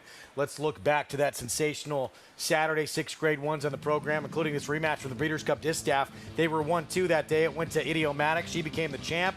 Tables turned with a bit of a sluggish break from the champ and a great ride and a great performance from Joel Rosario randomized. And randomized showed that she needed her last race quite a bit. And this is sort of a midsummer Breeders' Cup, or a mid-year Breeders' Cup. And what better way to kick it off than have a rematch than two horses that ding-donged at the wire in the distaff last year. This was all of Joel Rosario's Hall of Fame skills on display. He didn't go to the crop once inside the 16. But look at hands and heels, building his horse's confidence up, building her strength up, going forward. I mean, I love watching her right there. Tapped her once underhanded, back to a hand ride, and she was never letting Idiomatic by. And early on, Mick, too, he stayed wide when he was in front. Did he do that because he knew Idiomatic was outside of him? Well, I think he does it for two reasons, because you'll see Joel do that quite often. I think it's to get horses to settle. Even though they're showing speed on our lead, they relax away from the rail. What do we do in the mornings when we train them? When we go fast, we go down to the rail. So anytime you angle a horse in, you're telling them, okay, it's time to go faster. I think keeping her out kept her a little more settled and conserved her energy just a little better. Still, JK, even in defeat, I mean, Idiomatic, she ran big. Oh, yeah. Look, these are the battles that we get to see when champions stick around and 3-year-olds get to turn into 4-year-olds. This is what happens. You get horses like Randomized, who's going to be on the improve because she's growing up, and you're going to have horses like Randomized who are going to be trying to continue to hold their throne, their spot in the throne. I think we'll see these horses hook up at least a few more times throughout the rest of this year. I hope so, and I love Little Randomized. You know, I remember when, you know, she won the Alabama, and Chad Brown gave owner Seth Klarman a lot of the credit, and he said, you know, he really made me run her, and which is something that Seth will almost never ever do. And Chad kept saying to me, and Maggie agreed when I said this, told her story. I kept looking at her in her stall, and she's just so tiny. I didn't know how she could get 10 furlongs, but she may be small, but she is mighty. Big heart, certainly. Yeah, Idiomatic, about twice her size. Yeah. If they do it again in the personal ensign, that is going to be fun to watch. Woody Stevens, a lot of hype for the New Jersey bred, and Bookham Dano takes another big step forward. This was a fast pace, Richie. Yes, it was a fast pace. But once again, Irad Ortiz Jr. came out running from the rail, allowed the speeds to do what they do, put his horse out in the clear to give him a clear run. And this is a very nice horse. He's game, and he to me, he reminds me of a pit bull, Jonathan. He just puts his head out and down and just keeps grabbing for it. I certainly don't want to tell anyone to do with their horses, but this is an example of what happens if you let a horse be who he's supposed to be and not try to shove the Kentucky Derby down, you know, everyone's throat, right? Let them be what they are. And this is what he is. He's a one-turn horse, and he's outstanding at it. And they could have gone on and kept trying to get him in the Derby, and then he would have been maybe a little bit behind. He might have been discouraged.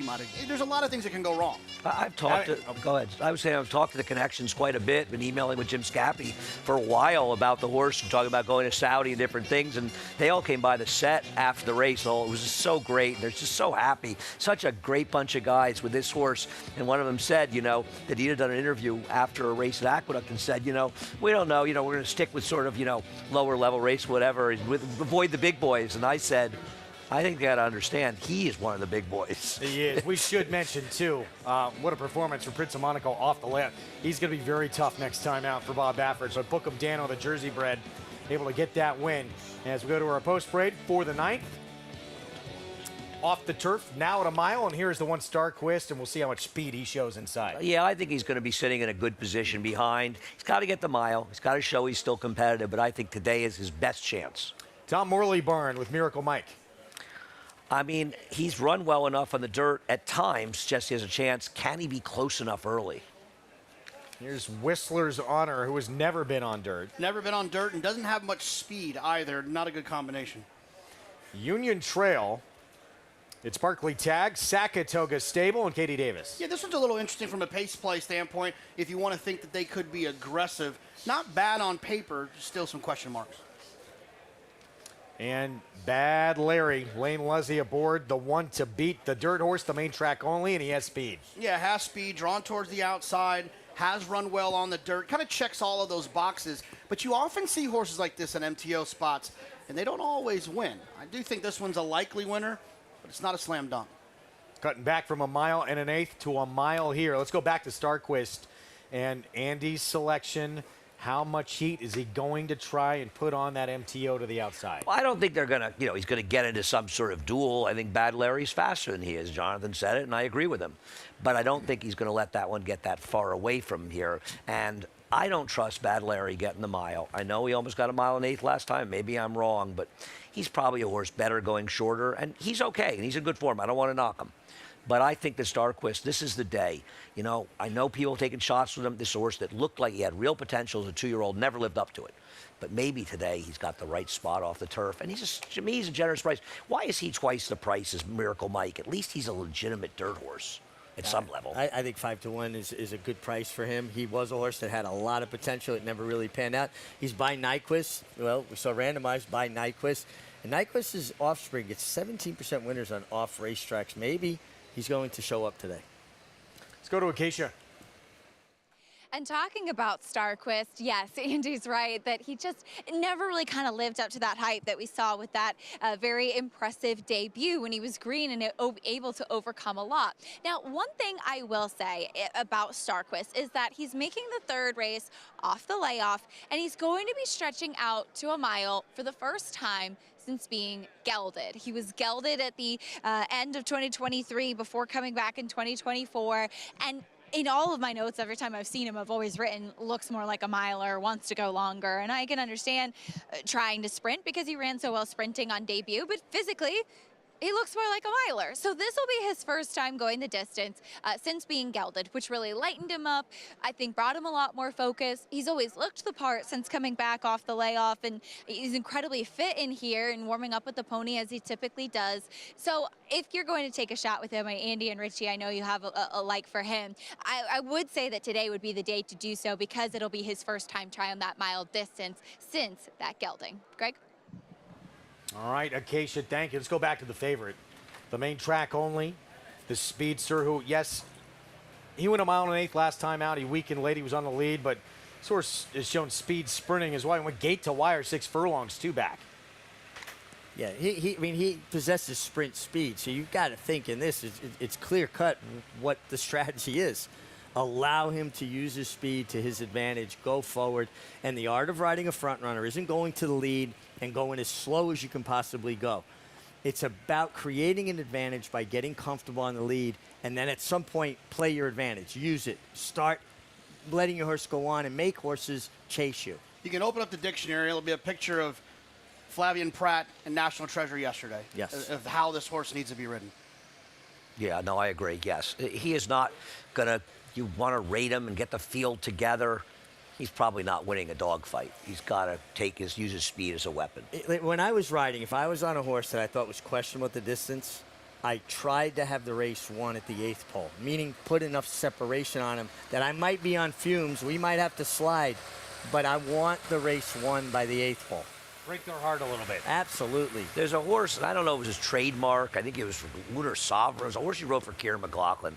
I want to say in like the Joe Hurst, the Man of War, a mile and 3/8. He was a little iffy going long, and I remember around the 3/8 to 5/16 pole at Belmont, you just opened up in the field, and you opened up 4, and I bet him that day. It was 7-1, I think, and I remember thinking, that's why I love Richie, and you held on for the win. Yeah, no, but that was a conscious choice. Yeah, I knew what I was going to do going in, and I said, and I didn't want to do it gradual. I wanted to do it quick, so I kind of pulled the rug on everybody, and he had that kind of turn of footwear. Instantly, I had 4 or 5 lengths on them. And then there was that Jimmy Jerkins first-time starter. You always got to bring up the bad after the good. Always count on Andy for that. With Iron Deputy. Richie told me he loved the horse before he ever ran. Now, I don't bet tips, as Richie knows, but it was more just kibitzing his friends. So the horse is 16-1. And I said, well, I got to bet some money. Richie likes 16-1. They're going down the backstretch. I think we're going 6 at Belmont. Yeah. And he's like 8th or so. And I'm like, got nothing. And I see Richie thinks, what's going on here? Richie chirps the horse. He goes from 8th to 1st. By the time they get to the 5/16 pole, and he passed the Bobby Barbera horse, who I think was favored in the race, he opens up 3/4 of the stretch, and he just starts. So the Barbera horse nails him at the wire. That caught right on the and money. Iron Deputy went on to win 5 straight races after that, including stakes. So Richie was right. He might have won in the Brooklyn, but actually, what happened though when he was back there, he was really resenting the kickback. So I kind of got after him. And then he decided, okay, I don't mind the kickback, and he took off. And it's not like driving a car where you go, oh, no, I got to take it back now. Well, let's go with it and see. Hope it works out. Didn't work out. I couldn't be mad at Richie. He was right. He was a great bet at 16-1, but it was funny. 6-5 favorite in this spot. We'll see how aggressive Lane Luzie is with Bad Larry. I mean, sometimes, obviously, we know he's quick. but coming out of longer races can dull that speed a bit, but he should be in front, shouldn't he? He's got to be in front in this race. I know you're right. He comes out of the mile in an 8th race, and it's a reasonable point, but he's just faster than these. See what happens here. We start the late pick 4 as we close out this Belmont Stakes Racing Festival week. Let's go upstairs to Frank Miramonte. Bad Larry goes in. They're off. Starquest and Union Trail are the first 2 out of the gate. Bad Larry in the clear on the outside, 3rd. Then it's Whistler's Honor, 4th through the opening furlongs, but just 3.5 lengths off the lead, and no speed whatsoever from Miracle Mike. Onto the backstretch, and it's Starquest just in front, with Union Trail 3/4 back in 2nd, and they're followed by Bad Larry inching up a closer 3rd. Whistler's Honor is 4th, just behind this trio, and it's another 5 or 6 back to Miracle Mike. The quarter went in 24 seconds flat. Starquest ahead now to Union Trail, who's right between horses, and Bad Larry a half off them, 3 wide in 3rd. Whistler's Honor has been 4th the whole way. He's falling a little bit behind now, and another 3 back to Miracle Mike. The new leader is Union Trail around the far turn. Bad Larry moves up on the outside to take 2nd as they come to the quarter pole. Starquest dropping out of it at the top of the stretch, where now the Saratoga Stables Union Trail trying to sneak away on the front end.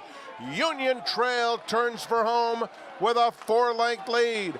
Bad Larry did not have it today. On the outside, Miracle Mike is trying to get into 2nd, but as they come past the 8th pole, it's all Union Trail. Union Trail by 6 in a complete runaway. Union Trail, hearing it from the crowd at Saratoga. 2nd to Whistler's Honor, and a tight photo for 3rd between Bad Larry and Miracle Mike. Union Trail, this horse had shown some hints of ability on the dirt, and the favorite just did not show up. Favorite was awful in this race, and Case was right about Katie Davis riding this horse, got right in the game, and was an hour and a half the best, and Starquest and I were officially divorced. Yeah, I'm with you on that. This was a really nice ride by Katie Davis. This horse is 2 for 2 under her now. Good call by Acacia. And this horse was just very good. Always traveling in hand. Always looked like Katie had plenty of horse underneath it. Yeah, but you look right here and see how clean Union Trail's chest is. It feels like always in these races when, you know, we're off the turf, sloppy racetracks, the horses that have the clean faces and the clean chest feel like they're always the ones getting their picture taken. Clean faces win races. Didn't those Silks perform on this weekend a little while ago? It was a New York bred. I can't remember who it was, though. It's escaping me. Tis the... Boy, tis the law. Now they don't even think about funny side anymore. Now it's just tis the law. The Triple Crown, the Belmont Stakes that year. That was our COVID Still year. Still forgiving you for being gold Saratoga roses Stable. someday. And, of course, Funny Side as well. We were kidding, Andy. We knew the name. I thought so. I thought there was a chance you were being facetious. And, how about Barkley Tag? You know, decided to leave this horse in off a turf win and gets it done. And can we get an Acacia Barkley interview? I love Barkley. I do too. 9-2 Union Trail. Favorite defeated. Pick 6, pick 5, and to kick off the pick 4. 12-10, 16-3. We're going to take a timeout. When we return, we got one more coming up in Oceanport, New Jersey. We'll have that for you when we come back on our coverage on FS2.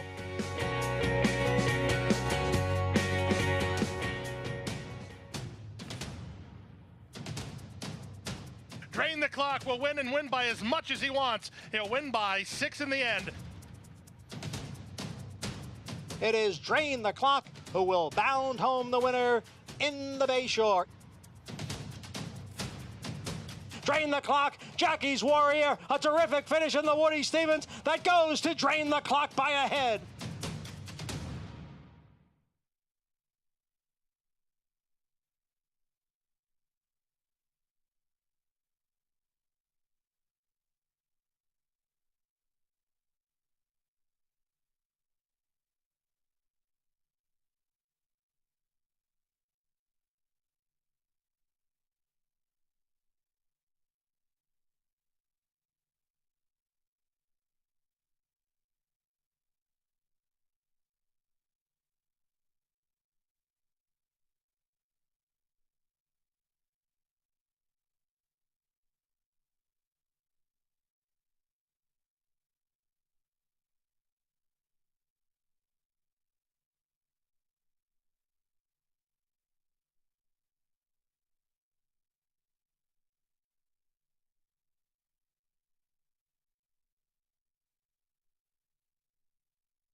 Back at America's Day of the Races, she's pretty much always got a smile on her face. She just loves what she's doing. Katie Davis teaming up with Barkley Tagg and the Familiar Silks of Saratoga Stable, who had a Derby Preakness winner with Funny Side, Belmont winner that kicked off the Triple Crown that year with Tis the Law. They get a win here, $11 for the victory. Let's go to Acacia. I'm very happy to be joined by Winning Connections trainer Barkley Tagg, as well as winning rider Katie Davis. Katie, we'll start with you. This is a horse that seems like you are able to get along with really well, one that maybe could be a little quirky at times. Yes, and you know, it's great with Robin and Barkley. Like, they know their horses very well, and I listen, so it counts. And he is a little quirky, but I figured him out. I ride a lot more quirkier, so it's nice. And I've noticed that about you and keep saying it, that the ones that maybe have those little idiosyncrasies or whatever it might be, that you seem to be quiet in your riding and getting them to respond to you. Talk a little bit about the relationship with the horse and how that comes through in the riding. So it's a challenge for me, and I like challenges. You know, sometimes it takes a couple of runs to understand them, and I'm lucky enough to get a few mounts back, you know, to understand them better. But you know, it's all about patience, your hands, soft hands, and if you listen, the horse will tell you. Well, you're doing a great job with it. Congratulations. As Barkley, Katie's won quite a few races for you recently. Yeah, she has. I like the girl riders. I think they're great. I like the girls doing everything. Of course, Robin Smollett, a huge part of the operation. But we saw... She's the whole operation. That's fair enough, she is. But quickly looking back, as we saw these Saratoga Silks, of course it is Belmont Stakes weekend. We saw the Saratoga Silks in the Belmont Stakes winner's circle a couple years ago with Tis the Law. What kind of memories do weekends like this bring back for the whole team? Oh, yeah, they're nice. And there's nothing like winning. There's nothing like winning the stakes or the big ones like the Belmont and things like that. That's what you're here for. So. That's what we're all here for. Congratulations on the win here today. Thank you.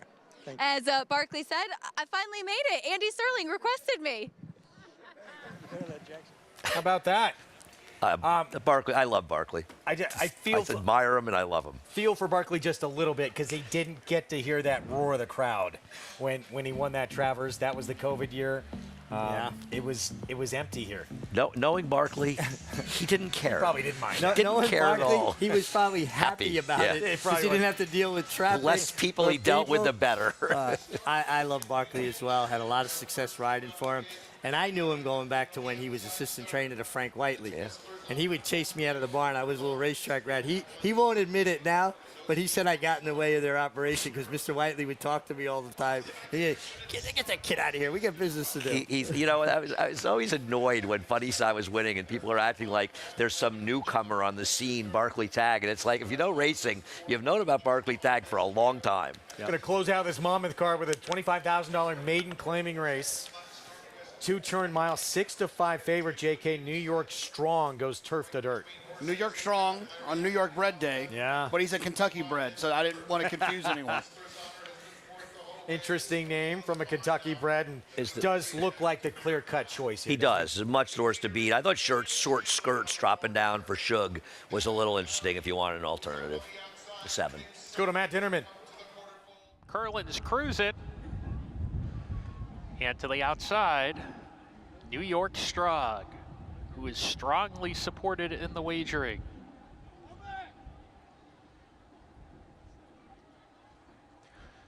New York Strong goes in. We're ready to go. And Leroff in the finale. New York Strong on the far outside is prominent. Max's Glory there as well. Giant James hustled along, isn't quick enough to go with the front runner. New York Strong, who hits the clubhouse turn in front. New York Strong, the even money favorite, getting to the rail and leading by 2. Max's Glory runs in second. Short Skirts has made her way into the 3rd position. She's 2 off the pace in the 3 path. She's 2 ahead of Stately Order, and then comes Longest Stride racing alongside Curlin's Cruisin'. Giant James has been aggressively ridden since the word go, but has has been shuffled back to the second last position, 8 or 9 lengths off the lead, and he's about 5 or 6 clear of the trailer changing the karma, well out of it, heading down the backstretch. New York Strong says, come and catch me if you can. Leads a length and a tail. Max's Glory second, Short Skirts third to the outside. The 3-year-old filly facing older males today is 2 lengths off the pace. A length and a half to Curlin's Cruisin'. Stately Hoarder inside of him. Longest Stride is plummeting back. Giant James still well out of it.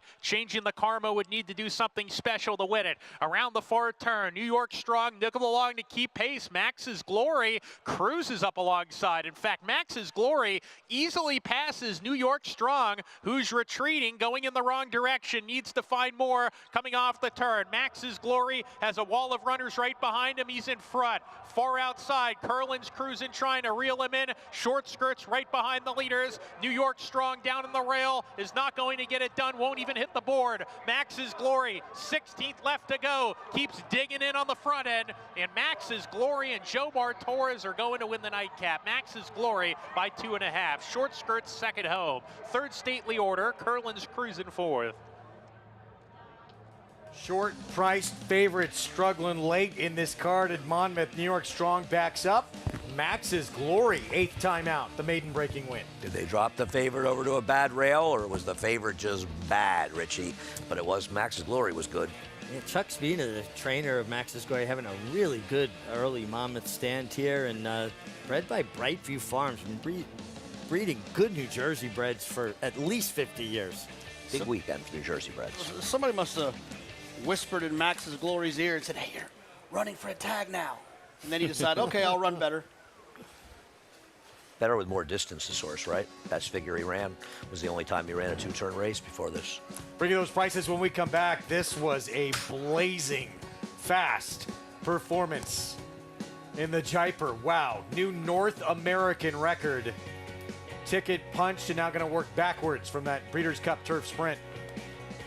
I'd bet him an Ascot.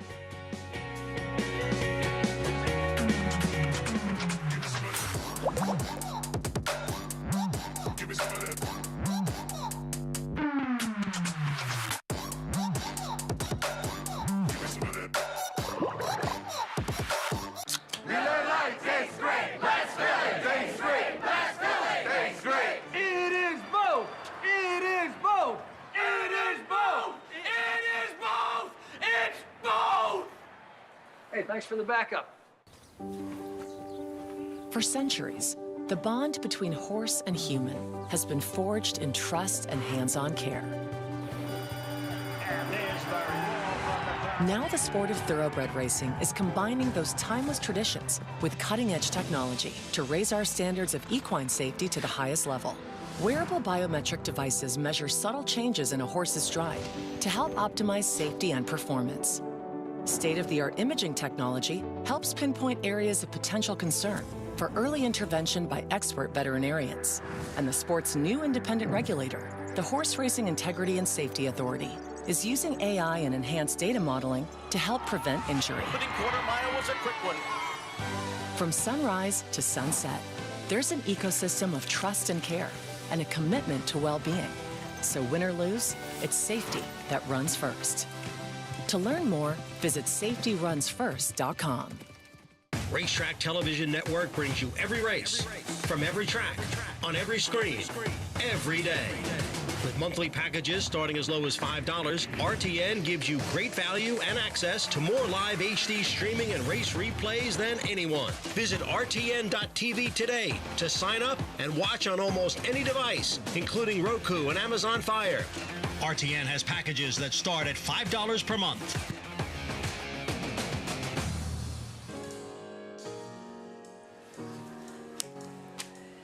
Back on closing day of this Belmont Stakes Racing Festival. It's brought to you in part where you can play it all at Naira Bets. Bet any track, anywhere, anytime. Go to nairabets.com.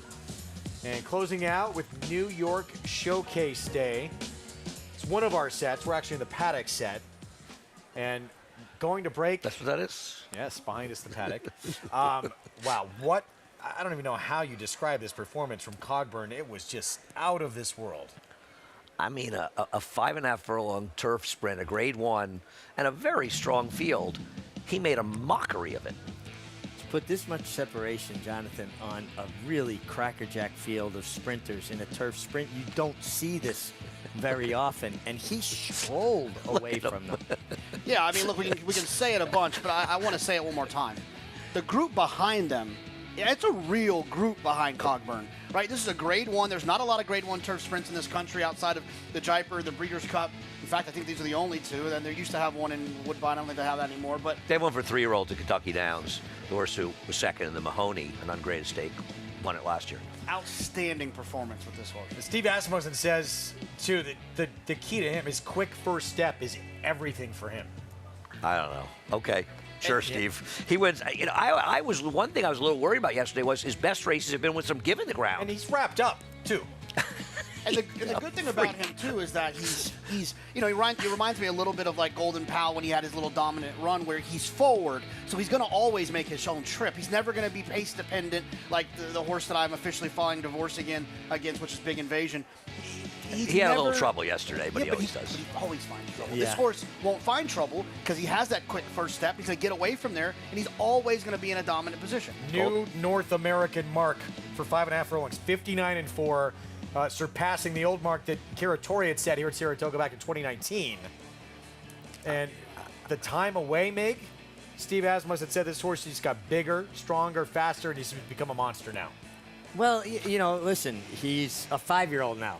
Horses don't fully mature till 5, and having that ability to race him to 5 years old, and look at the result. Honestly, I never thought I'd see a horse run 5.5 on a flat course, not a downhill course, on a flat course in less than a minute for 5.5 furlongs. That was it might have been oddly the performance of the day. You don't think of turf sprinters at that level, but that was an incredible performance. The other interesting part about this horse, Cogburn, is that Steve gets good sprinters and he keeps them good, right? Matoli, Jackie's Warrior, Regally Ready was another turf sprinter he had. When he gets them going in the right direction, they stay in that direction. This was originally a dirt horse, too, and he was pretty good on the dirt. He was always a turf horse. He may have run well on the dirt. He just didn't know yet he was a turf horse. 111 Beyer speed figure for that performance as well. So, yeah, obviously the Breeders' Cup Turf Sprint, that's the goal. They're going to work backwards from there.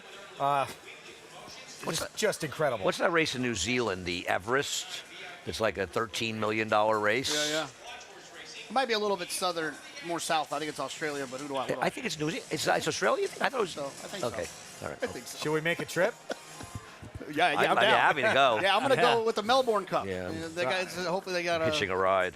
Hard to say. That was not yet the performance of the weekend as we get to the 10th.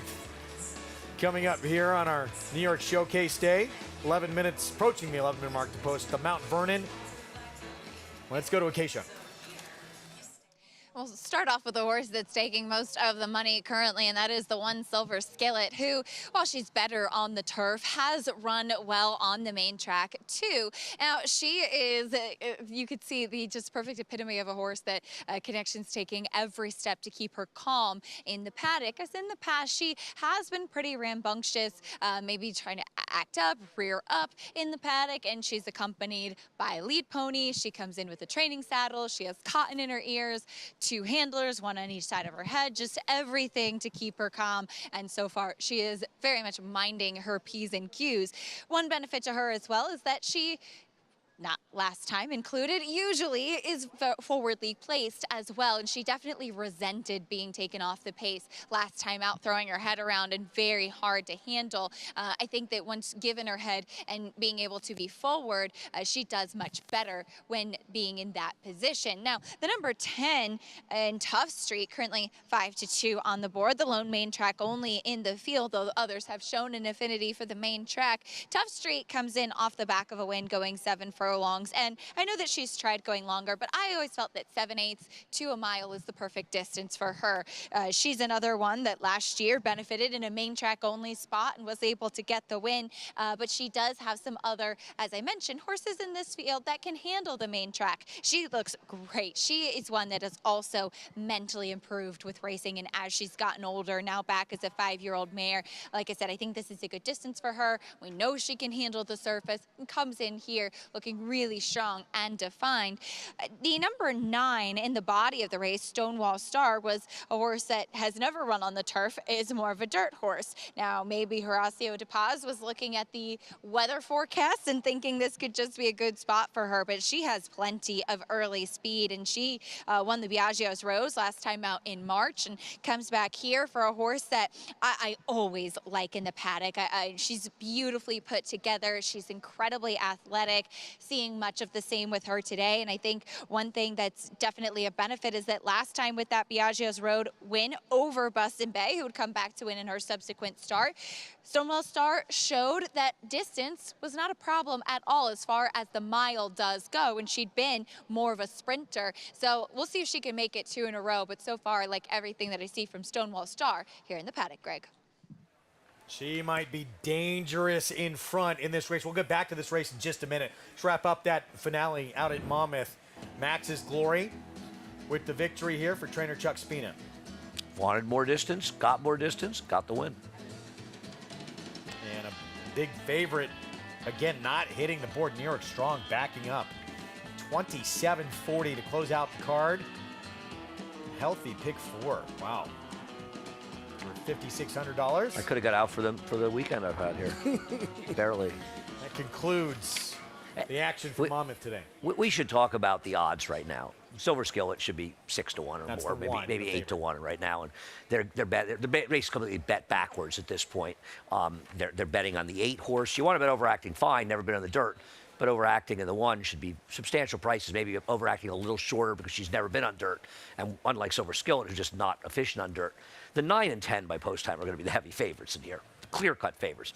They're legitimate near stakes quality dirt horses. They'll be first, second choices. I think the horse that's an insane price. How is the 7, Sweetest Princess, the clear-cut longest shot on the board? This is a horse that's capable of running an 80 buyer at times. I'm not saying she's likely. I picked her because I thought she'd be an overlay. I don't know if she's likely to be in the favorites. I'm going to try to get her second to the favorites and exactas, but how is she 14 to 1 and the 1 is 2 to 1 and the 8 is 3 to 1? That makes absolutely no sense, and that's what we talk about quite a bit with these off-the-turf races. People are betting the 1 like it's a turf race. I liked her on the turf, and I imagine others here did as well. On the dirt, Jonathan, would you bet her at 2 to 1? Yeah, I'm not cutting a line to bet her at 2 to 1, but I like her in the spot. Based on what? Her dirt races are awful. But that's the thing, is that her dirt races aren't good, and they're betting. I don't think you don't make that big of a mistake. If you're right, if you think she should be 6 to 1, I think if she was being a little bit overbet, she's like 3 to 1 in here. They're betting her a little bit like they know she's going to run well. You and I have a C distance of disagreement on this. You will bet these turf horses when they go on the dirt and they take money. I think they are the biggest joke of all, and you make a fortune betting against them. Now, they're going to win occasionally. But overall, the worst thing you can do is bet a horse that's taking any money based on turf races on a different surface. I know she ran respectively 3 back in a muddy seal track race. I don't think that race compares at all to horses like the 9 and 10, who are legitimate dirt horses. We just disagree. It doesn't make me right and you wrong. We just disagree. I still like you, Andy. I love you. Luis Saez, he's on the 3 Lisa's Vision. What an afternoon for him on Saturday. 2nd win in the Triple Crown after he broke through with Essential Quality, and that was after getting DQ'd out of a Derby a few years back. He has come back strong. And I tell you, you want to talk about inner strength. I don't know how many riders would have been able to handle getting disqualified in the Kentucky Derby as well as he did. I think it would just, personally, it would tear me down. I mean, I might wind up locked up somewhere. He told Danny Gargan locked up somewhere, but that's another story. He rode this horse early on as a 2-year-old for Danny Gargan, and he said, you're going to have the Derby winner. Didn't work out in the Derby, but he did get a Triple Crown win. Well, the funny thing with Dornick's journey, and Danny said it in the post-race interview yesterday, is that he got him beat in the Bluegrass trying to rate him. But the problem is that he just never really had a great run this year outside of that kind of phony race down in Florida where he ran well with a pace that was basically a crawl. I just never figured out who he was. I could never figure out who he was. Mm-hmm. And then, I know who he is now. He showed me yesterday, but he showed no signs of that basically all year. I couldn't agree more. Well, I'm glad you guys agree on something. We agree on plenty. We disagree about betting on these races. 17 to 1 upset, 6th straight year. we've had 3 different horses win all 3 legs of the Triple Crown, a wide open 3-year-old picture. Here's Silver Skillet, Joel Rosario at 5-2. Well, this is one that Jonathan thinks has a better chance than I do. I think she's more of a turf horse, and I think she's running against some real dirt horses in this off-the-turf race. Here's Saez, the Belmont winner on Lisa's Vision. Yeah, I mean, she's actually run credibly enough, and I would rather take her at 10-1 than the one at 5-2, that's for sure. Big price here, as Andy mentioned, 13-1 Sweetest Princess. I picked her on top at a price. I'm trying to get her to the number with the 2 on the outside. She's got dirt races to give her a real chance. Murat Ortiz Jr., dirt for the first time, overacting. All turf for who most will argue is the best turf trainer in this country. I don't have a problem fading a horse like this. Could lock in at 4-1. That might be the play here on Stonewall Star. This is crazy. Now, this horse did get bet from 9-1 to 9-2 in the last flash in her last start. She runs her last start. Tough Street's not beating her. And the MTO, main track only, the 9-5 favorite here is Tough Street. Once upon a time, Tough Street used to show a lot more speed. I'd like to see that version of her today in order to beat this group. Let's go back to Lisa's Vision, 10-1 on the board with the man of the hour, Luis Saez. Let's go to Acacia. And I'm here with her trainer, Dave Duggan, as Dave, Lisa's Vision will make the first start for your barn. Staying in here on the main track, what have you seen from her? I mean, she's been a very versatile filly for TT before me, so I mean, if I can keep her at the same form, I think I'll be quite happy with that. You know, she's out of New York bred conditions, so you've basically got not a lot of options. So I thought the lesser of the 2 evils is to run her a mile on turf. And obviously, she came off the turf, so obviously you have to kind of go back to plan B. You know, she handles dirt, she's doing very well, so I think it's a good starting place. And in the next race in the Bowery, you have Sunday Girl, who looks very exciting. She's 2 for 2 and looking to pick up another big one. How's she doing? Fantastic. Yeah, I mean, she's worked well and done nothing wrong since the last race. So, you know, she gets a little bit more of an acid test today. So, and actually, you know, a little bit of a concern at the 7/8, but not a major one. You've trained some really nice New York breds over the years as well. What do days like this mean for a horseman, particularly based here in New York, to get these big stakes opportunities?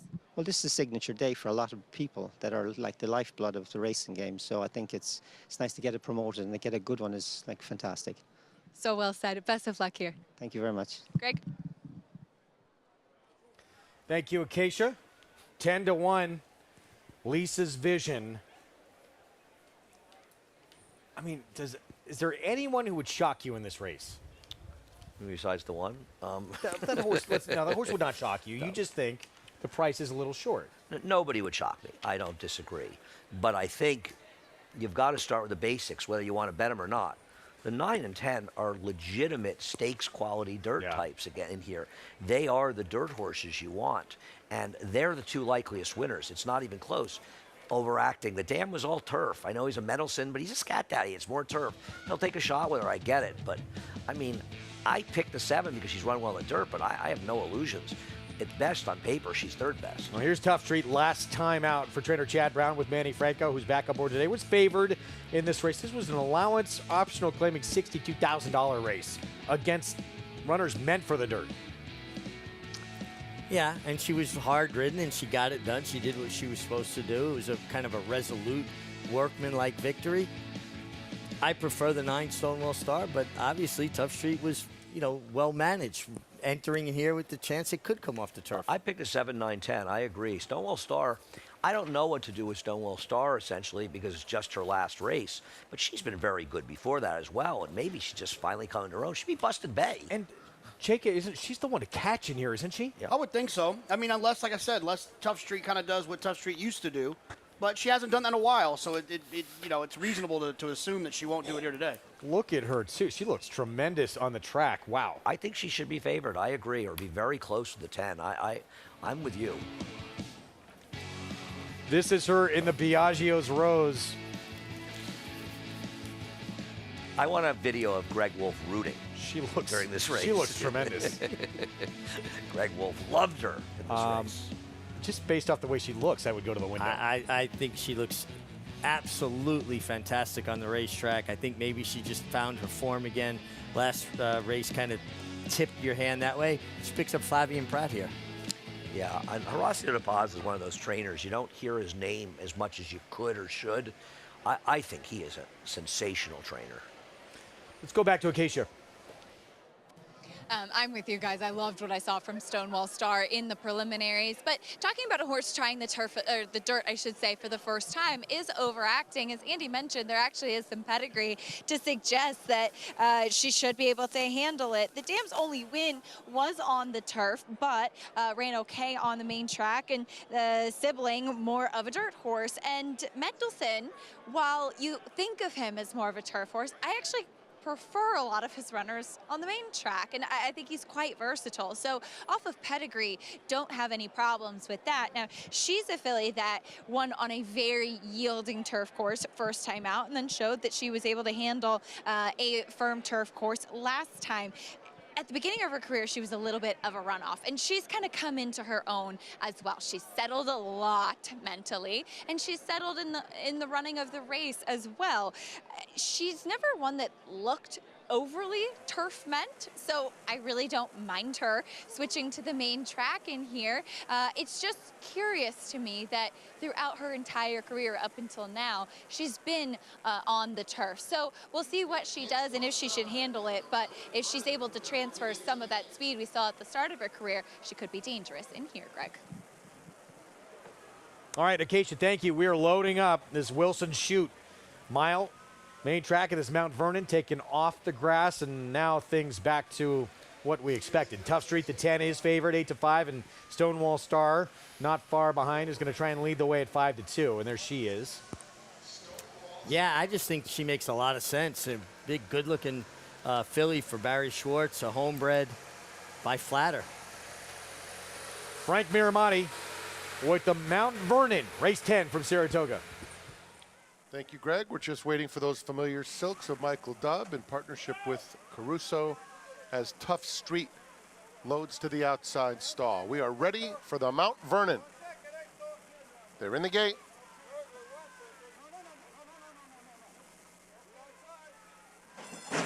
And they're off in the Mount Vernon. And it's a quick start for Lisa's Vision. Here's Silver Skillet coming through along the inside, and Silver Skillet is up to take a clear-cut advantage. Tough Street moves into second. Lisa's Vision is now in third. Then it's Stonewall Star in fourth on the outside, 4 or 5 lengths off the lead. Sweetest Princess second to last and overacting at the back of the field. Down the back stretch, and it's Silver Skillet, the uncontested leader by 3 lengths. Tough Street is second. The opening quarter of a mile has those two. One.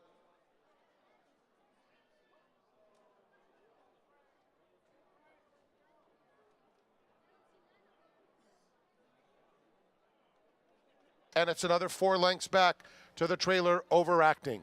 So Silver Skillet leads Tough Street into the far turn, and she's been there every step of the way. Another length back, Stonewall Star is a clear-cut third. Down on the inside, Lisa's Vision is 5 lengths off the lead, followed by Sweetest Princess. Overacting has trailed throughout, approaching the quarter poles. Silver Skillet still there. Stonewall Star takes up the chase on the outside into second.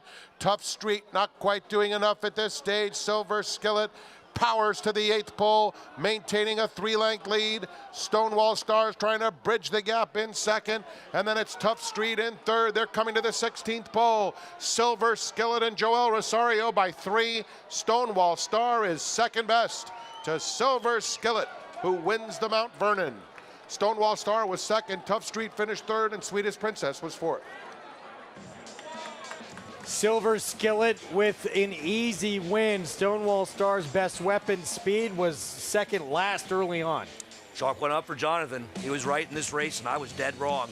How this race was run in this manner, I don't know. They'll never find me. Maybe it was that first quarter in 138 and change. She got very, very comfortable, Silver Skillet on the lead, and Joel Rosario is so tough when he's got a horse into his hands and running as kindly as she was, and she just kept finding. Nice effort from Stonewall Star, just second best. Well, you saw what he did with Randomized yesterday, right, in the FIPS. Very similar. When Joel finds himself on the front end, he is extremely hard to get past. Well, an assist here, too. The 9 should have been right there early in the race. 9 should have been in front. I have no idea what happened here. Yeah, I was very bizarre. I don't think she had trouble at the gate at all. It's hard because you're only seeing a head-on view, but I don't believe she got bumped or anything coming out of the gate at all. And, I mean, to be back as far as she was, That's not how she runs. No, listen, I was dead wrong about this race, no doubt about it. Silver Skillet was the last year's female turf champion, New York bred, and now she gets the stakes win on the dirt. And I will say, the Joseph Migliore bloodstock selection. The 9-horse broke slowly and broke into the 8. Okay. If you watch it, and you can tell. It's hard to tell because you don't have depth there, but she clearly, because the 10 was way in front of her, so not she broke really slowly. that great a selection by JK in the end. I'm just being honest. Silver Skillet at 3-1. Joel Rosario gets the job done, gate to wire. Nice call, JK. Thank you. Thank you very much. Yeah, it's, look, I'll be here for the rest of the show. Did I leave? Better be lucky than good. Absolutely. I'll take it anytime. Joel Rosario, the victory. Silver Skillet, 3-1. We saw Miguel Clement moments ago. There's Dad. And another picture for the duo. Silver Skillet cooks up a victory here in the Mount Vernon. We'll be back 2 left in this racing festival.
Back on America's Day at the Races, our Sunday coverage, New York Showcase Day to close out this Belmont Stakes Racing Festival. Silver Skillet, gate to wire in the Mount Vernon under Joel Rosario for the Clement barn.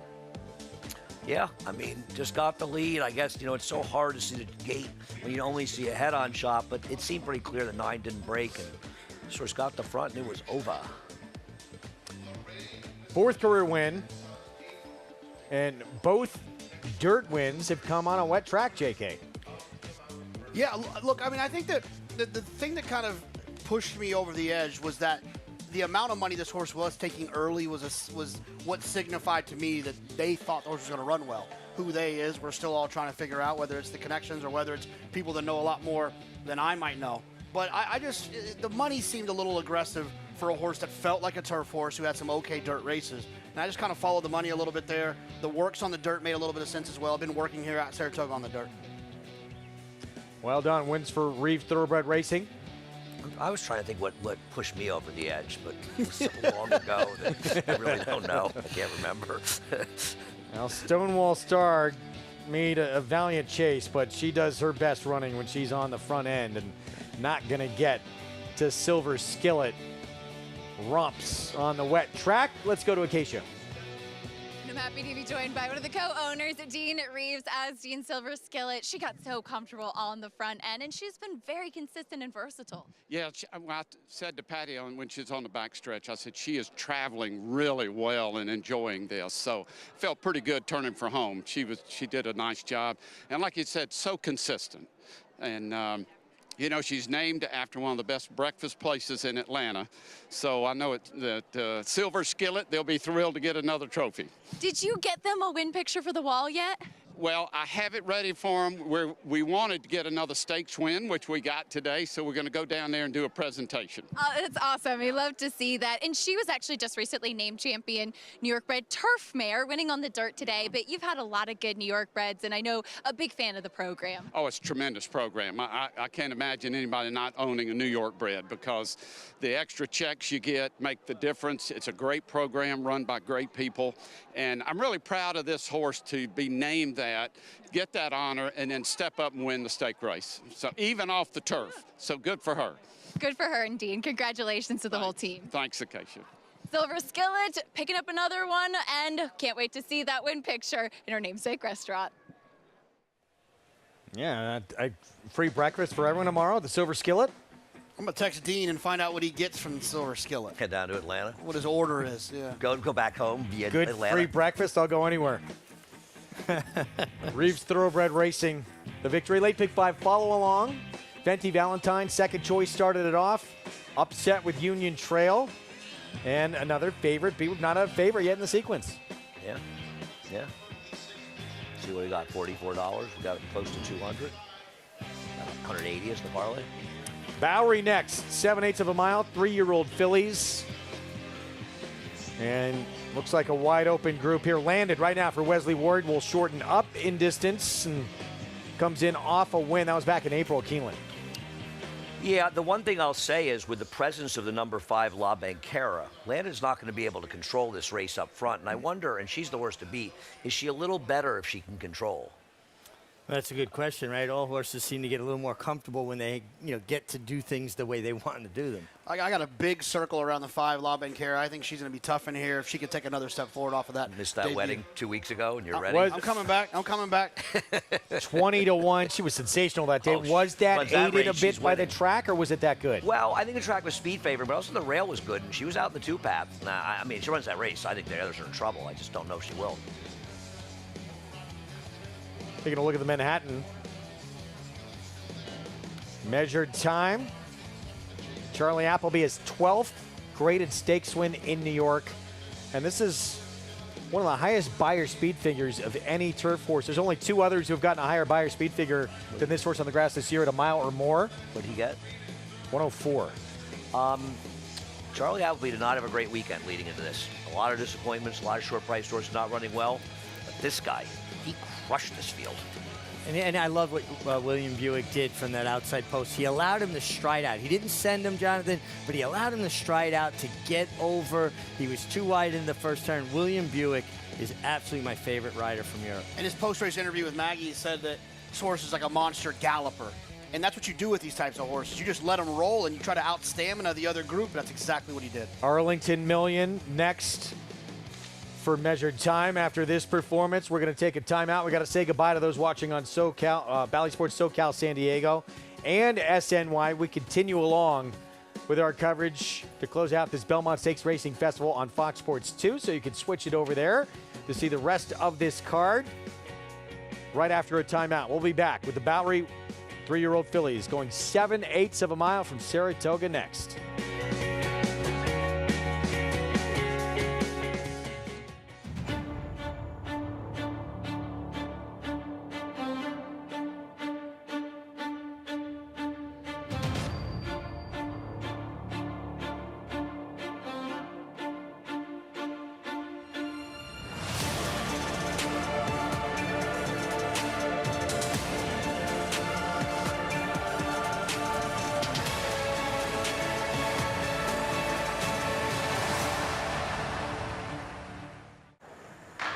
When it comes to your truck,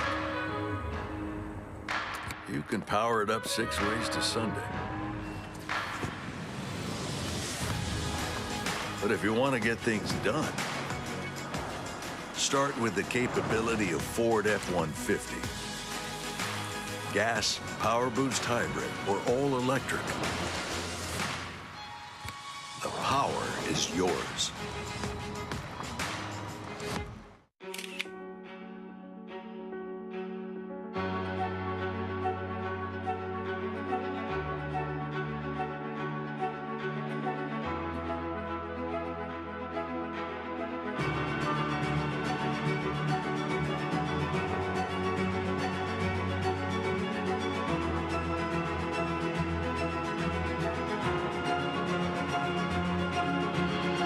Marshalier, standing at Claiborne Farm.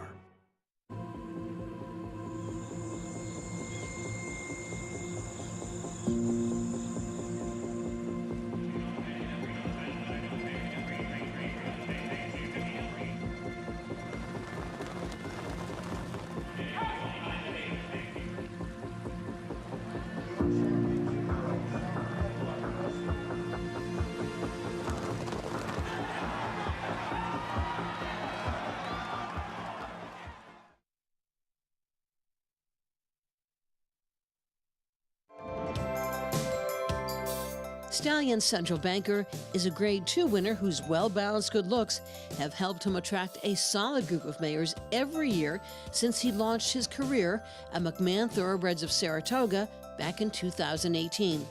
Now that his runners have proven themselves on the track, breeders are beating a path to his court. Breeders gravitate towards consistency and a sure bet.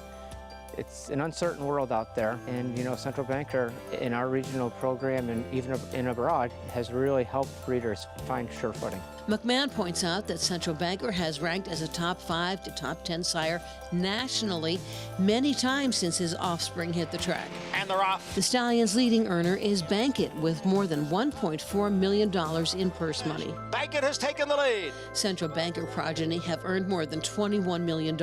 Every single Central Banker foal comes out very well balanced, medium big size with good bone. They train easy. They are not too wild as youngsters, just wild enough as 2-year-olds. Such an incredible program that has just grown by leaps and bounds, and we had Tracy Egan on and told us why it's just invaluable to people in this industry and does so much to benefit the state economically as well. For more information, go to nybreds.com as we continue along with New York Showcase Day with the best in racing in the Empire State. Here's a look at Sunday Girl, Central Banker filly. It was 7-2 on the board. She is undefeated coming in right now with more. Let's go to Acacia. And I'm pleased to be joined by Joe McMahon of McMahon Saratoga Thoroughbreds, the breeders of Sunday Girl by Central Banker. And in fact, Joe, there's a couple of Central Bankers in here, and you were just saying that it's been incredible what Central Banker has done, particularly in the New York breeding scene. Yeah, he's really the type of horse goes with a lot of different mares. He's a very well-balanced horse himself, and he passes that along. And they all have a level of talent. There are very few of them that can't run to some extent. So we're really glad to have him. He's got, I think, 23 stakes horses now. He's done very well. And you're the breeders of Sunday Girl by Central Banker. She's 2 for 2 so far. How important are these days for New York breeders? Well, they're very important for breeders in general. We have a lot of mares because we have stallions, so we have to carry a lot of mares to support the stallions. But for everyday breeders that have got 1 or 2 mares, they win one of these races like today. It's a big day for them financially. So it keeps people in business. It keeps them interested. It lets them expand, gives them extra dough to work with. So they're very important, very, very important. And it's good to bring new people into the business with these kind of days. And you mentioned stallions at McMahon of Saratoga, and a new stallion in New York is Bucaro, who we saw have a Grade 1 winner on dirt yesterday in the Woody Stevens. Tell us a little bit about him, who I think is an interesting New York addition. He's a horse that stood in Florida, and, we started talking to the folks that own him last year and said, could he fit in New York? How would he do? And we studied him a little bit, and we thought, wow, this horse will really fit. He's big on artificial racing. He's on artificial tracks. He moves his offspring up really incredibly. So with the advent of that coming to New York in a couple of 3 years, we thought this is a real good fit. But with Bookham Dano coming along, he was a shock. I mean, really, Buchero had a lot of winners all over, but he needed a good horse, and boy, he got one. Certainly did. Well, we look forward to the future here in New York, and best of luck with the horse you bred coming up here. Good. Thanks very much, Acacia, don't worry, it's a tough one. Joe McMahon of Saratoga. There was a lot of rooting interest this weekend, Greg. Well, we've gotten to learn a lot about McMahon Thoroughbreds on this program, based right here in upstate New York. If you like Weeping Willows, it's a particularly nice place to go. It's just off Saratoga Lake. You've been there. Yeah, I've been there. Yeah. And I love they have the barn there with the sign on it. The birthplace of Funnyside. And a big day for them yesterday with Buchero winning the, siring Bookham Dano. In fact, Jay McMahon, Joe's daughter, I'm good friends with, she watched the race with me, and she was pretty excited, as she should be. Here's the favorite. This is Landed for Wesley Ward. Comes off a win last time out. That was at a mile and a 16th. It was at Keeneland against Open Company. Now we'll cut back in distance. I won't deny that she's sort of the most accomplished, reliable, likeliest winner in this race, who's kept some good company, second to My Main Squeeze, who's obviously very talented. I'm just a little worried that she's a little better if she's able to control it with the horse you like, Jonathan, La Banquera. I don't see that happening. I'll tell you, Landon's mom is going to be very proud today if Landon pulls this off. Vinty Valentine, a half to this horse who just won a little bit earlier on the card. So, I mean, this horse... Do you think she knows? I'll go tell her. She's watching a TV. We'll get Acacia to tell her. We'll go whisper in her ear. The second of My Main Squeeze obviously stands out, but doesn't this horse seemingly need to run a little bit faster to beat some of the other ones in here? Well, I'll say one thing. I think La Banquera is going to win if she runs her first race. Now, you are more confident she's going to run it than I am, but Well, the only reason I'm confident is I think that she's extremely talented. If you can take a trainer, and I'm saying this horse took the trainer, take a trainer who's, 0 for 32 first-time starters, and you win impressively like that, it says a lot about who you are as a horse and the talent that you have. So I'm leaning more on the horse than I am the connections. I'm going to upset them all with Caldwell Loves Gold, but I'm scared of La Banquera. Well, there she is. 20-1 first time out. It was back on May 24th, Belmont and Aqueduct, and she ran sensational. The biggest question for me is it's pretty quick turnaround from a very hard effort. In a first-time start, it doesn't have the same kind of foundation to rebound off a hard effort. 16 days. I agree, Richie. I completely agree. That's what kept me off her. This is a horse, one of my favorite horses of all time, Divisadero.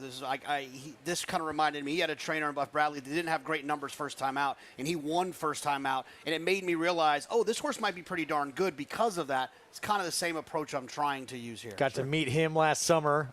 Tremendous person. He was a good horse for Divisadero, no doubt about it. My feeling of Caldwell Loves Gold, by the way, we have a second. This horse ran 80 and 77 buyers as a 2-year-old, and you could make some excuses. And last time was running on the turf. This is not a turf horse. This is a dirt horse, and I think you might see some hitting in this race. I think there may be a very honest pace in here. It sure looks like there should be. And she ran races last year that were competitive with these at her best. If she can get back to that or improve on that, I think she's very interesting here. All right, 9-1 right I'm now. on an island with her. We're going to be saying so long. Fans still enjoying this final few hours of this racing festival. Saying so long to those watching on FS2. We're going to switch over to FS1 in just moments, where you can catch this Bowery and the finale from this week, the Kingston. Final 2 races of what has been an amazing week. We'll see you over on FS1 in just a moment.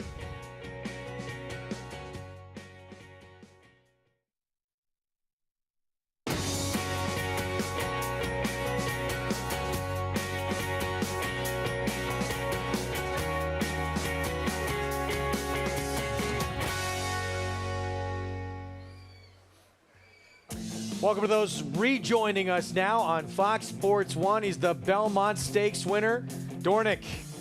What a performance in the third and final leg of the Triple Crown, the first ever run here at Saratoga. You're watching America's Day at the Races, brought to you in part by America's Best Racing. For the love of the race, visit americasbestracing.net. Today, a historic Belmont Stakes Racing Festival here in Saratoga, the first time ever. Greg Wolf, Andy Serling, Richard Migliori, Jonathan Kinchin. We get to do it again next year, and then we got a brand new building back in Elmont. That's going to be pretty nice. But this isn't a bad substitute. You can imagine that, Saratoga being a substitute. Plan B. It's just been an incredible week of racing. We've been kind of recapping all the big performances, those 6th grade ones from yesterday. We've got 2 more stakes races to close this out. Yeah, and we love the New York bred days as well. It's been a lot of fun watching. Unfortunately, we had some rain, so we had a wet track, and we're off the turf. But nothing is going to ruin what has been just a great weekend. It's just been so much fun being here, and the fans also playing such a big role in that. Yeah, last summer the rumors started, right, that we were going to maybe have the Belmont up here, and everyone got very excited. And so often in life, Richie, things get, people are excited about things. They don't ever live up to the hype. I feel like this absolutely lived up to the hype. I agree with you. The atmosphere has been tremendous, and just what Andy said, the fans make it. Their enthusiasm, their energy has been electric. Even walking out last night, it's a long day. I'm sure some people didn't have a winning day. That would be me. Weekend, days, race, whatever. No, but also I'm sure some people probably imbibing during the day. Everybody was in a good mood. Everybody was happy. Everybody was friendly. Saratoga is a happy place, and Saratoga never disappoints, ever. This place was absolutely packed as well. And yeah, everyone, I walked the grounds a little bit, throughout the afternoon when I was off and had some breaks. It was just a tremendous atmosphere and vibe from everyone. I mean, we had a lot of rain last summer, and it wears you down a little bit. Then you walk out, and you walk among the crowd on a rainy day, and everybody's happy, having a good time. Saratoga is a happy place. It's a wonderful, wonderful place, and the people make it that way. It's an incredible setting. The horses are amazing. There's been a few of the people on this set who've had a bad mood or two over the last summers here at Saratoga. Not me. You must be talking about somebody else. No, I wasn't looking at you. I have no idea. I have no idea what you're talking about. I really resent that, Andy's Greg. getting ridden hard today. I either resemble or resent that. Bowery is up next, 7/8 of a mile for 3-year-old fillies, the 9-5 favorite. It's a Wesley Ward filly. John Velasquez will ride Landed, who is going to shorten up in distance for those who are just joining us. Been talking about this on the other network. There's Johnny V. And there are those Barbaro Silks. Yeah. On Landed. And Landed is probably the horse to beat, but, we've been talking a bit about it, among ourselves especially, and she's not going to be able to, get the lead from La Banquera. And I wonder if maybe, other faster horses, and maybe there are others too. What about Pea Mutter Pickle on the rail? That horse has a lot of speed. Sunday Girl's no slow poke. This pace could be hot. Yeah, I do think, especially for 7 furlongs, that last furlong could start looking mighty long for some of these speed horses. Yeah. That's when my horse picks them up. Eric Cancel getting adjusted in the irons there as we get the call to post.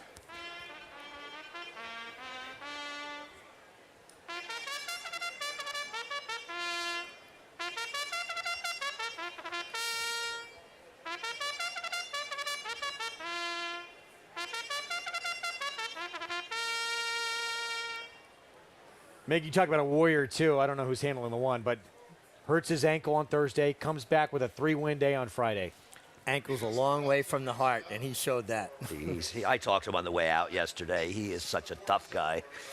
Tricky temper with Joel Rosario. Yeah, this horse hasn't made a start since January. Just come in here fresh. Early stakes winner back as a 2-year-old. Caldwell Loves Gold. I like Caldwell Loves Gold today. I'm hoping there's a fast pace she can take advantage of. And if she can refine any of that 2-year-old form or build on it, she's tough. This filly undefeated, 2 for 2, Sunday Girl. Yeah, she ran well. She was outside speed in her last start. Now she's going to be towards the inside, getting pressure from horses from her outside. Impressive winning debut for La Banquera. But comes back just 16 days later. Jonathan's not as scared of that as Richie and I are. Here's the favorite for Wesley Ward, Landed. I don't have any problem with her being kind of the horse to beat on her recent races, but she's going to have a different pace scenario than she's been facing. Back-to-back wins for the Shoe Lady. Yeah, the last race, her pace figures weren't too quick. She's going to have to run much faster in here to make the lead.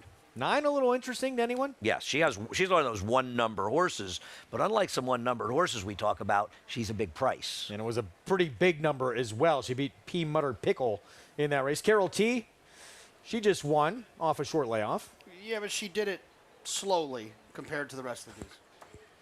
4 minutes to post in the Bowery. Let's go to Acacia Clement. And I'm pleased to be joined by Phil Antonacci, who sends out the one Pea Mutter Pickle. Phil, she ran 2 good races as a 2-year-old. What have you seen from her coming back and her 3-year-old debut in a tough spot? Yeah, we elected to give her a little easy winter.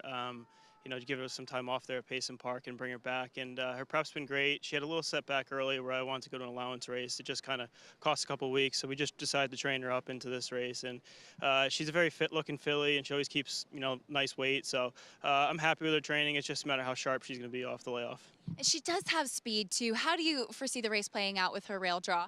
Yeah, obviously it depends all about the break. We could prepare horses as much as we want in the morning, but sometimes when those gates open, things happen. So hopefully she breaks well like she did in her first fight, and she finds herself on top. That would be beautiful. But obviously it looks like speed is playing pretty favorable to this track, so hopefully we're close. And you're getting married next weekend, so you said this is actually the low-pressure weekend. Yeah, exactly. Getting married on Saturday, so looking forward to it, and hopefully we'll have a good start to the week here. Well, thrilled for you. Congratulations early and best of luck here. Thank you. Greg? All right, Acacia, thank you. And here's his filly, Pea Mutter Pickle, speed inside. Dangerous. Dangerous for a race announcer if Pea Mutter Pickle gets into a stretch duel with just about anybody. And good luck, Frank Miramonte. Saying that over and over again. Tongue twister indeed as the fans lined up on the apron, enjoying these last, 45 minutes or so of this racing festival. But here's the good news. Won't be too long. We'll be back here for an extended period of time. Yes, we will. It's quite an appetizer, huh? Yeah, it was weird yesterday seeing everyone see in a month.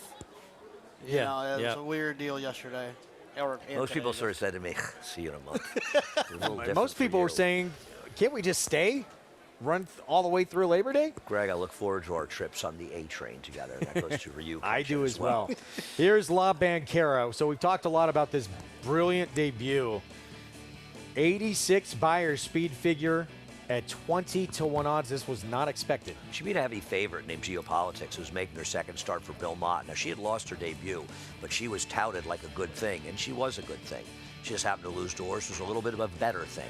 And I think speed was good, but the rail was good as well. And so this horse was outside. Richie's a good effort, but I'm with you, Richie. I am worried about a horse coming back in 16 days. And on the other end, also, she won at 20-1. You missed the wedding with this horse. I am not taking her against a tougher field at 3-1. But she did run very fast. It was a knockdown, drag-out battle, though. And that's my concern coming back in 16 days. Obviously, they didn't have an opportunity to work her back to kind of see exactly where she's at after that effort. Yeah, no, I completely understand that. And maybe I'm making the mistake of seeing, 3 horses come back and run well in the Preakness. I know that they're, older horses, more seasoned horses. Yeah. And I think if we're being fair, more accomplished trainers as well with those horses that they came back quickly like that. But those horses sometimes, when they're in good form, there's no time for things to go wrong. Yeah, that's a fair point. No works since that win. With more on La Banquera for start number 2. Let's go to Acacia. And she does come back pretty quickly off the back of a huge effort, Greg, in which she had to fight, too. I do appreciate when a horse wins first time out and with a big figure, that it's not just easy, that they have to overcome some adversity. And there was that dramatic stretch battle that we just saw. This is my first time laying eyes on La Banquera, but when you have a horse that comes back relatively quickly, the first thing I look for is how their weight is and how their energy is. She ticks both those boxes. She's still carrying plenty of condition, and she's been sharp. She's on her toes. She's been touting herself beautifully. Even if she takes a little step back, maybe she just is good enough to get the job done in here. And she also is quite convincing at the 7 furlongs. There's a lot of good size to her. The number 7, Landed, has plenty of pedigree. She's half to Espresso Shot as well as Venti Valentine, who we saw win earlier on the card, though going a mile and an 1/8. And the Landed won going a mile and a 16th last time, and she does look like a filly that wants more distance. That's in her pedigree. There is some versatility, and she has won at the mile before. And as she cuts back, she certainly has the foundation, and given the company that she's faced, maybe she's just better being able to use that early speed going a little bit longer. But she's very physically mature. She's well put together. She's very strong. She was a little bit on her toes when she first came into the paddock, then getting the tack on, she settled beautifully. There's the 4, Sunday Girl. She was pretty vocal, very chatty back in the paddock as well. But Katie Davis, as I mentioned earlier in the show, does very well with horses that can be a little bit quirky in getting them to relax and settle. I wonder if the 7 furlongs is stretching her just a little bit. She's a compact, quintessential sprinter type, but she's been good so far, Greg. Interesting group here in the Bowery for 3-year-old fillies. 8-5 favorite. As you see, who was that hopping back aboard? That was Javier Castellano. La Banquera. Okay. Yeah, acted up a little bit. A lot of times a rider will step off just to make sure if a horse is going to rear up or, maybe lose their balance, they can get away from them. But it looks like she's settled now. Landed the 7, still the favorite with John Velasquez for Wesley Ward. Let's go to Frank Miramati for the call. They're in the gate. And they're off in the Bowery. Sunday Girl gets the first call and is going to vie for the early lead. Landed is up close in the opening furlong 2. As they get on to the main track, those two are head and head with the Shoe Lady just outside of them in 3rd. Then it's a wall of horses in behind them. Tricky Temper in the red in some traffic. And down on the inside is P. Mutter Pickle. Then comes La Banquera, racing in mid-pack, but only 4 off the pace. Followed by Bernie Takes Charge, stretch running Caldwell Loves Gold, and another 2 back to Carol T. 22 seconds flat for the opening quarter mile. Landed on the outside, rests the lead away from Sunday Girl, who fights right back. Those two head to head, and they are pursued by Tricky Temper in the red colors, racing on the inside a joint 3rd. The Shoe Lady is just outside of her in 4th. It's a break of 3 to Bernie Takes Charge on the outside of La Banquera. Then Caldwell Loves Gold launching a bid with the yellow cap, has 8 to make up at the top of the stretch. They're turning into the stretch now, and it is Landed just in front. A challenge from Tricky Temper, a length back 2nd. Caldwell Loves Gold continues to close, taking 3rd, followed by the Shoe Lady and Sunday Girl. Landed and Johnny Velasquez holding the lead close to home over Caldwell Loves Gold. It will be Landed to win the Bowery. Caldwell Loves Gold, a solid rally in 2nd. Tricky Temper was 3rd, well ahead of the Shoe Lady. Landed Wesley Ward, John Velasquez, and Lyle Stables. Sure survived a very honest pace in here. I know the 5 got left and it was over for her at that point, but they still moved up front. Listen, my 3 got the pace she needed to run into and ran a good race, but she was 2nd best. And coming out of longer races, a 1 1/16 at Keeneland last time, made the difference here in the stretch because she found more, even after contesting that pace. Just shows you how much stamina it'll put into a horse, Jonathan, that they'll be able to find a bit more shortening up. Richie, you took the words right out of my mouth. That's exactly what I was going to say. That 1 1/16, cutting back to the 7, going wire to wire in her previous start at Keeneland. It's exactly where she found the energy that she found to hold off the 2 and the 3 who were running out her late. Do we see anything happen to the 5 at the start that she didn't show speed? She and the 4 kind of got tangled up. The 2 daughters of Central Banker kind of got to bumping a little bit. It seemed like the 4 horse got forward though. Sunday Girl broke a little better though, so she took the worst of it. The 5 from the bumping. It's always the horse that's a neck or a half a length off that takes the worst of it in those situations. 8-5 favorite. Landed, cutting back in distance for Wesley Ward with the victory and a big run from Caldwell Loves Gold from off the pace. Yeah, I mean, but she, listen, I can't argue. She got the pace you wanted, and she ran. The winner was best, though. I mean, the winner did the dirty work, and she beat her. She beat her fair and she square. Found more. Yep. She did. Caldwell Loves Gold didn't find her best stride till she got out of the kickback. Tricky Temper made her run, and I thought, man, if this gets home, I'm in good shape to end this beautiful 4-day celebration of our sport. Little 23 box could have got me out for the meet. I'll tell you, those silks never get old to me, Wolfie. Every time I see them, I think about Barbaro and that outstanding Kentucky Derby and what could have been. Yeah. Such a special horse. He may have been a better turf horse. He was good on turf. Great on the grass. He was as freakishly good at 2-year-old turf horses you see in a long, long time. Wasn't bad on dirt either. Long battle. Did all they could. Amazing horse. To try and save him. 8-5 favorite. Landed with the victory in the Bowery, and a very happy John Velasquez. Kingston will close things out on New York Showcase Day when we come back, but this one all about Landed for Wesley Ward. At At Three Chimneys, our name is our promise. Our commitment to quality, our customer, and most importantly, the horse, is at the heart of who we are. For over half a century, the Storage Stallion Station and Nursery have been a place where dreams are born. From Horse of the Year, the mighty Seattle Slew, to Horse of the Year and modern-day breed shaper Gunrunner, we've been defined these past 50 years by the company we've kept. Three Chimneys, where dreams are born.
Welcome back to America's Day at the Races as Landon makes her way into the winner's circle after taking the Bowery, winning jockey John Velasquez here with me. Johnny, you've ridden this filly a couple times, and she definitely had that stamina and that foundation cutting back in distance today. Yeah, I was pretty confident because she's coming from the 2-turn miles in Keeneland, though, you know, so all I wanted to just break well. She kind of misbehaved a little bit in the gate, so I was worried that she'd break bad, then cover up, pull up the dirt. So I kind of hustled that for 3 or 4 jumps to make sure I get in the clear. I didn't want to be on the lead and inherited to be there now. So I was just going to leave it alone, sit there, and knowing that she has the foundation of her, I mean, coming from a mile, just kind of left her there. I came to the quarter point. She found herself by herself, and she started easing up. I was like, no, Mama, you got to pay attention here. Kind of went left-handed, looking for the competition, and then she gave me a good run, yeah.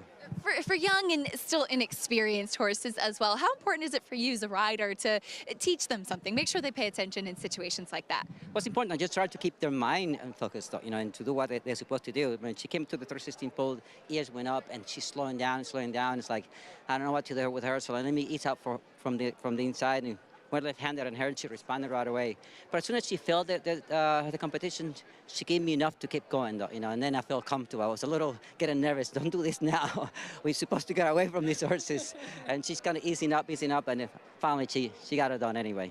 I remember interviewing you and you saying here at Saratoga, the fans who are so tuned into racing and just the best fans in the world. This Belmont Stakes Racing Festival, obviously different what we've had up here, but for the riders' perspective, what's it been like riding this week with the big crowds and celebrations we've had? It's incredible to be here. First of all, you know, it's a very unusual time to be here in Saratoga. We've never been here before for that time. For Saratoga special, obviously the crowd is very important. You know, the fans are so into racing, though. It makes Saratoga really special, though, you know. And for us to be here and actually having Belmont here and experience that here at Saratoga, it was wild. And I mean, I get goosebumps just thinking about it, going through the crowd, and you know, people yelling your name, and so what. And I didn't have such a good day anyway, but the fans still there. You know, they encourage you, to continue going. So that's what keeps me coming back, and you know, winning races is going to, you know, put that fire on you and keep coming back, especially here in Saratoga. They really are the best. Congratulations on the nice win here. Thank you very much. As Johnny says, here in Saratoga, Greg, they truly are the best fans. No question. And they proved it big time yesterday on Belmont Stakes Saturday. This place was packed. It was rocking. I've not felt energy like that. I don't know. Ever. You know, Mickey, I know Andy as well. I mean, all of us. I've been to a lot of racetracks. I go to a lot of racetracks. There's not one racetrack that feels like this with the crowd and how involved they are and how much they care and how much they follow the sport. It's not close. Nowhere. The Derby, nothing. It's not even close. Appreciate the history, all of it. And Johnny Velasquez just said it, right? Here's a guy who's the winningest rider by money won in North America, has won everything there is to win, and how cool it was for him going through the crowd, feeling that energy, people calling his name. Riders like to ride. We like to play to a full house. It's just, you feel that energy, and it kind of keeps you going. Oh, that any athlete does. I mean, you feed does. off that. We feed off that on the desk. Jonathan loves a crowd. Oh, Andy, they were chanting his name yesterday over here. Chanting Sarah's name yesterday after the day she had. A Belmont Stakes flag hanging up in Saratoga. First time ever. We're going to be back next year for this as well, but just a rousing success and highest handle ever for a non-Triple Crown Belmont Stakes. Absolutely fantastic. And we have a Belmont canoe now, too. It seems weird that it didn't get painted, doesn't it? A little mini what if. Could you imagine what this place would be like if there was a Triple Crown alive for Belmont Stakes? Wow. I don't know if it could have been more electric than yesterday. Take a look, and that will be painted for the next major 3-year-old race, Travers, later this summer, as tradition goes here. One leg remains. As we take a look at the late pick 5 follow along. Finally, a favorite wins in the sequence. It's the first one landed as we close it this week out with a Kingston. Meant for the grass comes off now to the Wilson Chute at a mile. 4-year-olds and up. And interesting with Spirit at St. Louis, and normally this is one where I'd be saying, Jonathan, how can they bet this horse, the turf horse? I'm not sure this horse is every bit as good in the dirt. This horse's debut with the 91 Buyer was gigantic. Yeah, it's funny. I was so torn. I felt like they were going to overbet him because of that, because he's gotten really good on the grass. I still think he's probably a grass horse. I just think he has that really good dirt race. He beat Olympic Dreams on the dirt. It was a very good dirt horse. You know, we've talked about a lot of talking horses. I was hoping to see this horse on the dirt again. Well, we'll see it today. No, I agree. I mean, this one I'm not betting against is the turf horse. So the 5's dangerous. We'll have more on the Kingston to close out this racing festival when we come back. Twirling Candy, proving Lane's End's stallion-making tradition. Twirling Candy has seen success on the track and sales rate, siring multiple Grade 1 winners and millionaires, including Exalted, Beyond Brilliant, Gear Jockey, and reaching 7-figure yearling and 2-year-old sales. By the legendary Candy Ride. Twirling Candy, a leader of his generation. Just minutes from downtown Saratoga Springs, you'll find GMP Farm, a revolutionary state-of-the-art equine therapy and rehabilitation facility offering the most advanced equipment and knowledgeable staff to care for your equine athlete. From oxygen therapy and laser treatments to thermal imaging, dry saw room, and cryotherapy treatment, all alongside a 7/8 mile Tapeta training track. GMP Farm is revolutionizing equine care. To see a full list of services and book your horse's rejuvenation session, visit gmpfarm.net today. At The Botanist, we always look further, seeing potential where others may not. We sustainably hand forage 22 Isla Botanicals to make a beautifully balanced gin, capturing the essence of our Scottish island home, consciously crafted by our community to be enjoyed by yours. Look further.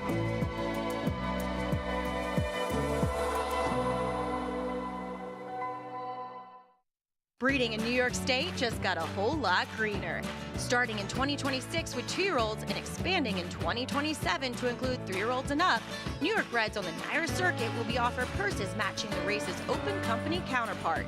That's a nearly 20% increase per race compared to 2023. Bowling season is in full swing. There's still time to take advantage of New York's better than ever state bred incentives. Visit NYRA.com/NYBreds for more info. Welcome back to America's Day at the Races. It's been a great day celebrating the New York breds here at Saratoga, and I'm so pleased to welcome in Naja Thompson, Executive Director of New York Thoroughbred Breeders. And Naja, these days are so wonderful to celebrate the New York bred horses, the breeders, and the connections. Definitely having the opportunity to close out the Belmont Stakes Racing Festival with New York Bred Showcase Day just great to showcase our program nationally to the public.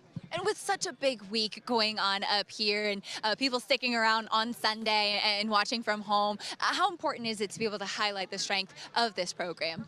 Utter importance for us to get to credit our breeders, our owners, everybody that participates in New York bred racing, and to do it as a special place like Saratoga is just phenomenal. We've seen a lot of really good New York breds competing in open company and on the biggest stages as well. The strength of the program just continues to step forward. Certainly so. My Main Squeeze, Rotney, Drake's Passage, hopefully we'll take that next step. But we have many New York breds, and that's a credit to the breeders and the owners that are invested. Well, Naja, thanks as always. And one more race to go, and hopefully we get a chance to see some more New York breds in the winner's circle and some of those big races to come. Definitely. It's a great finale in the Kingston. Happy to have everybody watch and wager and support the program as well. Well said, Naja Thompson, New York Thoroughbred Breeders, as we continue to celebrate New York breds. As Naja said, the Kingston coming up next. Stay with us on America's Day at the Races.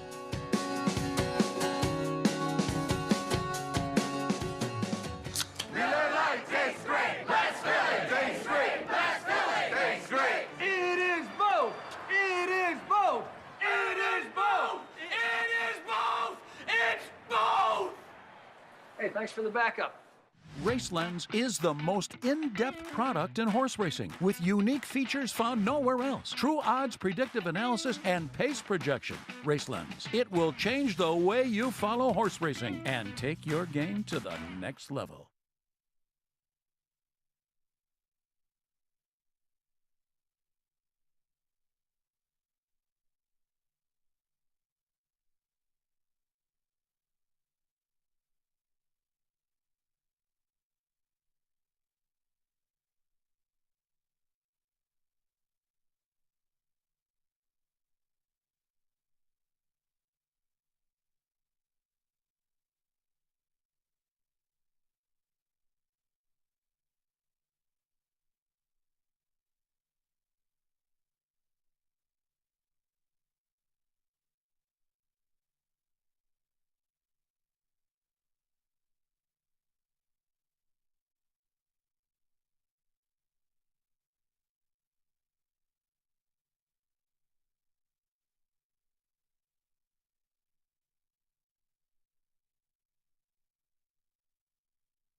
Back on our Belmont Stakes Racing Festival Sunday, capital improvements continue at this racetrack, and here's the latest addition, the Jim Dandy Bar, making improvements there.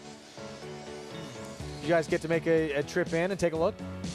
I went to the restroom there a couple times. The nicest restroom There I've was ever a seen. little bit of a delay there. I'm a little. There's something. It's the nicest restroom. You could tell us if you had a drink, was I on any JK. shows? I'm trying to remember. It's the nicest restroom I've seen at a sporting event. Wow, and it's nice. The mosaic outside is awesome. It's beautiful.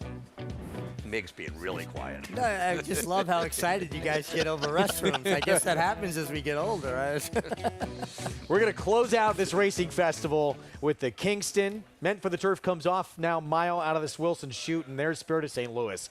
First couple of starts from this horse were on dirt. They were very good. He's become a star, though, on the grass, but he's fast on dirt, too.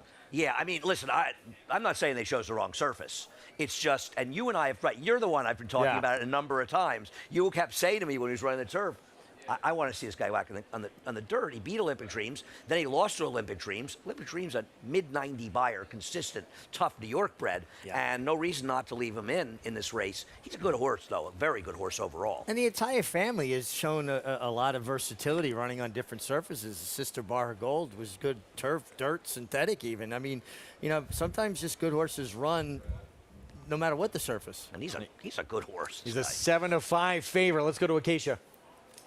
He is a good horse, and he is a beautiful horse in the way that he's put together, Spirit of St. Louis. And as Richie mentioned in the pedigree, there's plenty of versatility for either surface. And I think even though he did run so well on the main track, the way that he moves, I remember Chad Brown saying that he really was excited to see him on the turf when he did make that surface switch, because he has that floaty stride that often really lends itself so beautifully to the turf. And I think that that's very much the case with Spirit of St. Louis. But obviously, he's shown he can handle the main track. Physically, from my vantage point here, I have no problems with him getting back to the dirt. He looks sensational, as he always does. The 3, Jerry the Nipper, is coming back out of a 4th place finish in the Barbados Gold Cup, and he is off a little bit of a layoff, and he comes back in his first start since March. I do think that he could benefit from race to tuck up a little bit from a fitness standpoint. He does seem to be carrying a little bit more excess weight than typical, but one thing I thought was interesting to mention is that in a recent workout, he worked in company with Monmouth Gold, who is a 3-year-old filly, but she won the UAE Oaks and just finished 2nd in the Jersey Girl coming back. And while he's a turf horse, he far outworked her that day. So he's worked very well on the main track, as I saw watching that work on XBTV. So I thought a little bit intriguing that Todd Pletcher does opt to keep him in.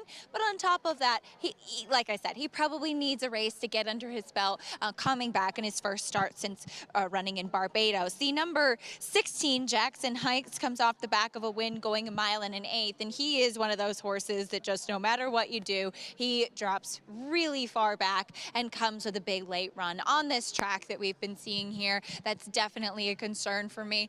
And also, I really think he just wants more ground. I think that he's a 2-turn, 1 1/8 type horse. That's what he needs, and he needs every inch of that 1 1/8 to come closing. He's definitely a dirt horse. He's the main track only in here, obviously, and he's been good and run some good races. He has finished 2nd at a mile before, but with that big closing style of his, Greg, I do wonder if he'll get the trip that he needs to. Yeah, it seems like today might be a difficult one for this horse with his late running style. Final race of this Belmont Stakes Racing Festival from Saratoga, the Kingston, when we come back.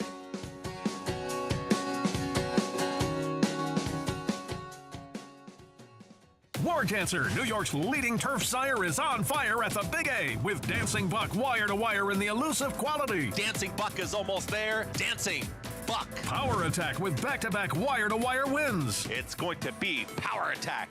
As well as 26 Black. 26 Black almost there. 26 Black. And Roos. Torigo trying to catch them both. Roos to the inside of the red blinkers. Roos gets the victory. The breeding shed is still open. Breed to a winner. War Dancer, proud to stand in New York.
Racetrack Television Network brings you every race, from every track, on every screen, every day.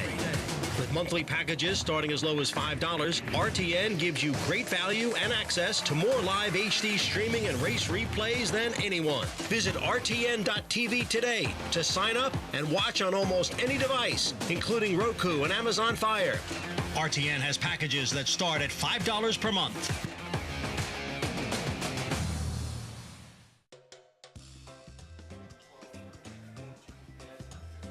Back on our FS1 coverage, America's Day at the Races with our final race of this incredible week at this racing festival for the Belmont Stakes. And our post-parade coming up for the Kingston. Not only Spirit of Lewis, Andy showed talent on dirt. He broke his maiden on a wet track. I don't know two wet tracks the same. No, he's going to be tough. But I'll tell you something.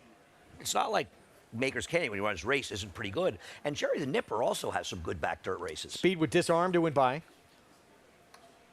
And here's the 3, Jerry the Nipper. As I was saying, rudely, he has some good dirt races. Here's Maker's Candy. Saez. He's a genuine dirt horse. He's been a little unreliable lately, but he actually overperformed on turf last time, suggesting maybe his form's back. And Jackson Heights is going to be coming from way out of it. Yeah, this horse does not break well. Drawn from the far outside on a racetrack with some moisture in it. I think this horse could be 15-1. This is getting ridiculous here. Even money on this horse? Yes, he has some talent on dirt. Yeah, I mean, well, part of it is the turf factor, right? You know, he's going to be favored if it's on the turf and all these things, so that's already baked in. But the other thing is that people like me who don't agree with that notion are going to tell you that I like him too. I think he's a better dirt horse. I mean, you and I have talked about it so many times. But it's not as though the 3, Jerry the Nipper, doesn't have some decent dirt races. This is actually a really interesting race for an off-the-turf race that, you know, my thought is I'm going to pick the 5 Maker's Candy, but before I get to that, my thought with Spirit of St. Louis is that I just feel like he took a huge step forward and became like one of those New York-bred turf horses that's going to keep winning a lot of races, and I just felt like there was a little bit of value trying to play against him because I felt like the public would still gravitate towards him because he has that one good dirt race. I still think he's a better turf horse. That's fair, but let me put it another way, though, from a speed figure standpoint. He really started improving on the turf in his 3rd and 4th start. So maybe he's improving as a horse, and he actually ran faster figures on the dirt than he did initially on the turf. Well, I will say this about that one race on June 10th. He got a slow figure. It was on Belmont Day. He got in trouble at the start of that race. That's very that's a great point. Right. He probably ran up close to a 90 buyer that day. That's a very valid point. 2 minutes apiece in this Kingston. Let's go to Acacia. And I wanted to reserve judgment for Maker's Candy until seeing him out on the track warming up because he is the kind of horse that it takes a little bit of time to get going. He's not the smoothest, not the freest moving type of horse. And sometimes he just takes a little bit of time to get going. And he has gotten himself a bit hot here in the preliminaries, which I don't love. It's cooled down significantly. And he's not usually a horse that gets very sweaty. So that's a little bit of a negative for me. But overall, as far as how he's moving, by his standards, he was covering the ground well in the preliminaries when warming up away from the pony. I thought it was interesting that they did run him on the turf last time and sticking on the turf today because 2 starts back, well, yes, he did finish 3rd when coming in off of that Haynesfield effort where he was pulled up. But he finished behind 2 very good horses in Win It and Accretive, and overall, he's run good races when he's able to put everything together on the track. Can he get around Spirit of St. Louis in this spot? I don't know, but like I said, by his standards, I liked how he was covering the ground in here. Just hopefully the fact that he got sweaty, not a negative sign this afternoon, Greg. Fans still reveling in the last few moments, soaking it up here at this historic racetrack. It's got that little bit of the feel, that Labor Day feel, right? When we're leaving and we're all sort of a little weepy, leaving Saratoga. We've had a long summer, but it's so great being here. But, you know, not quite as weepy because we're going to be back in a month. Just 32 days. It helps the pain for sure. It definitely helps the pain. Because it's man, the day after Saratoga closes, I'm tired, but I'm a little depressed. It's, you know, I'll stay in town and you stay and it gets quiet, as you know. But, yeah, I agree that a few days later you're like, they could be racing today. I'd be okay. It's going to be tough because, you know, obviously when we get back to that beautiful brand new building at Belmont, that's where the Belmont Stakes should be. but I almost feel like we should have a 1-week appetizer. It doesn't have to be this week, but just to give us a preview of what's coming up for the summer. Right, I agree. I think the people that actually do the moving for Naira, they disagree. They really hate you right now, Greg. Sorry. This is an all-time low for the opinion of Naira employees of you. That I mean, obviously, if it was simple to do, right, Veronica's now completely done I just with made you. the list. That's just, you're like done for life. On that note, we should really thank everybody behind the scenes that makes these shows go and how hard they worked over this period of time between the move, setting up, fighting through technical difficulties, and everybody banding together to put on the best show we possibly could put on. I echo that sentiment. And I mean, we've thank the fans as well for making this such a terrific week. You're off the hook. Greg is still done. He's finished. Veronica's never speaking to him again. Where were we I was going to do that after Veronica? this race, and but thank you. Now I'm even more It hated. just seemed like a perfect segue. I mean, the To throw me sentiment under the bus obviously even is more. true. If we could snap our fingers and come to Saratoga for, Memorial Day weekend or something, it would be great. But it doesn't Dale work Romans. that way. Dale Romans sighting. Had to point that out. Wow. who did Dale? I'm feeling. Dale ran Coppola. Yeah. Coppola, yes. Yeah, West Point's Terry Finley with them as well, checking out the action for this final race. 4 to 5. This is, I'm sorry. This is bizarre. So you don't put picks up at 4 to 5. Who would you pick in here? I mean, the 5's the horse to beat anyway, isn't he? Yes and no. He's a little unreliable, but he is much more forward than. It depends how much speed Disarm shows in this race. Kingston, final race of this week. Let's go to Frank Miramati. And they're off in the Kingston.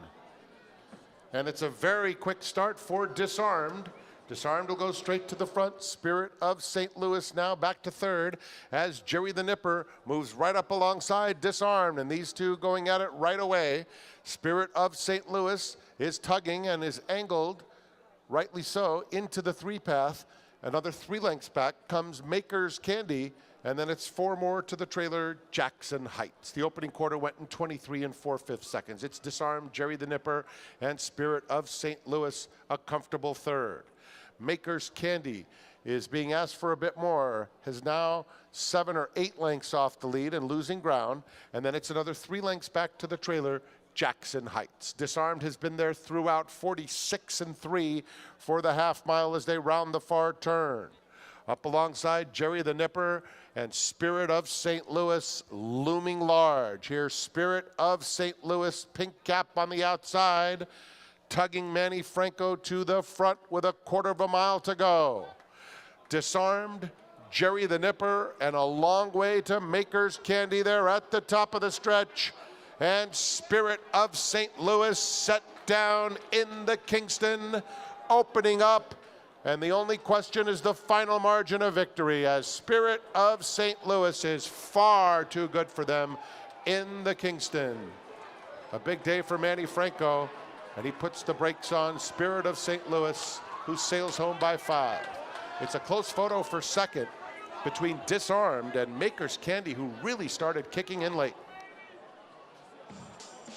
Spirit of St. Louis goes off at odds on in here 4 to 5, and he is extremely capable on dirt, as he shows here. Jonathan, should we revisit the discussion? I'm not so sure. No. He's a darn good horse. He's a really good horse. No, he's a really good horse, and he's a good horse on both surfaces. I never thought he wasn't good on dirt. I thought he was better on turf, and I thought he'd be a little overbet today. But, I mean, no, look, he proved me a little bit wrong in terms of the fact that he's probably just as good on the dirt as he is on the grass. So you're Chad Brown, you're the connections with this horse, right? Because he's a New York bred, but he's an exceptionally talented horse. Would you think about trying him in, I'm trying to think of a dirt race that would fit him. Obviously the Whitney is too tough or something like that, but a race on the dirt, no, but I'm saying against open company on the dirt and find out, can he compete at that level? Because I think he's already shown he can compete with opens in a graded turf stake. And I imagine he was thinking about races like that in Saratoga. I mean, are you sure you don't want to try a dirt? I'm just bringing it up. Check the box at least. This guy's good.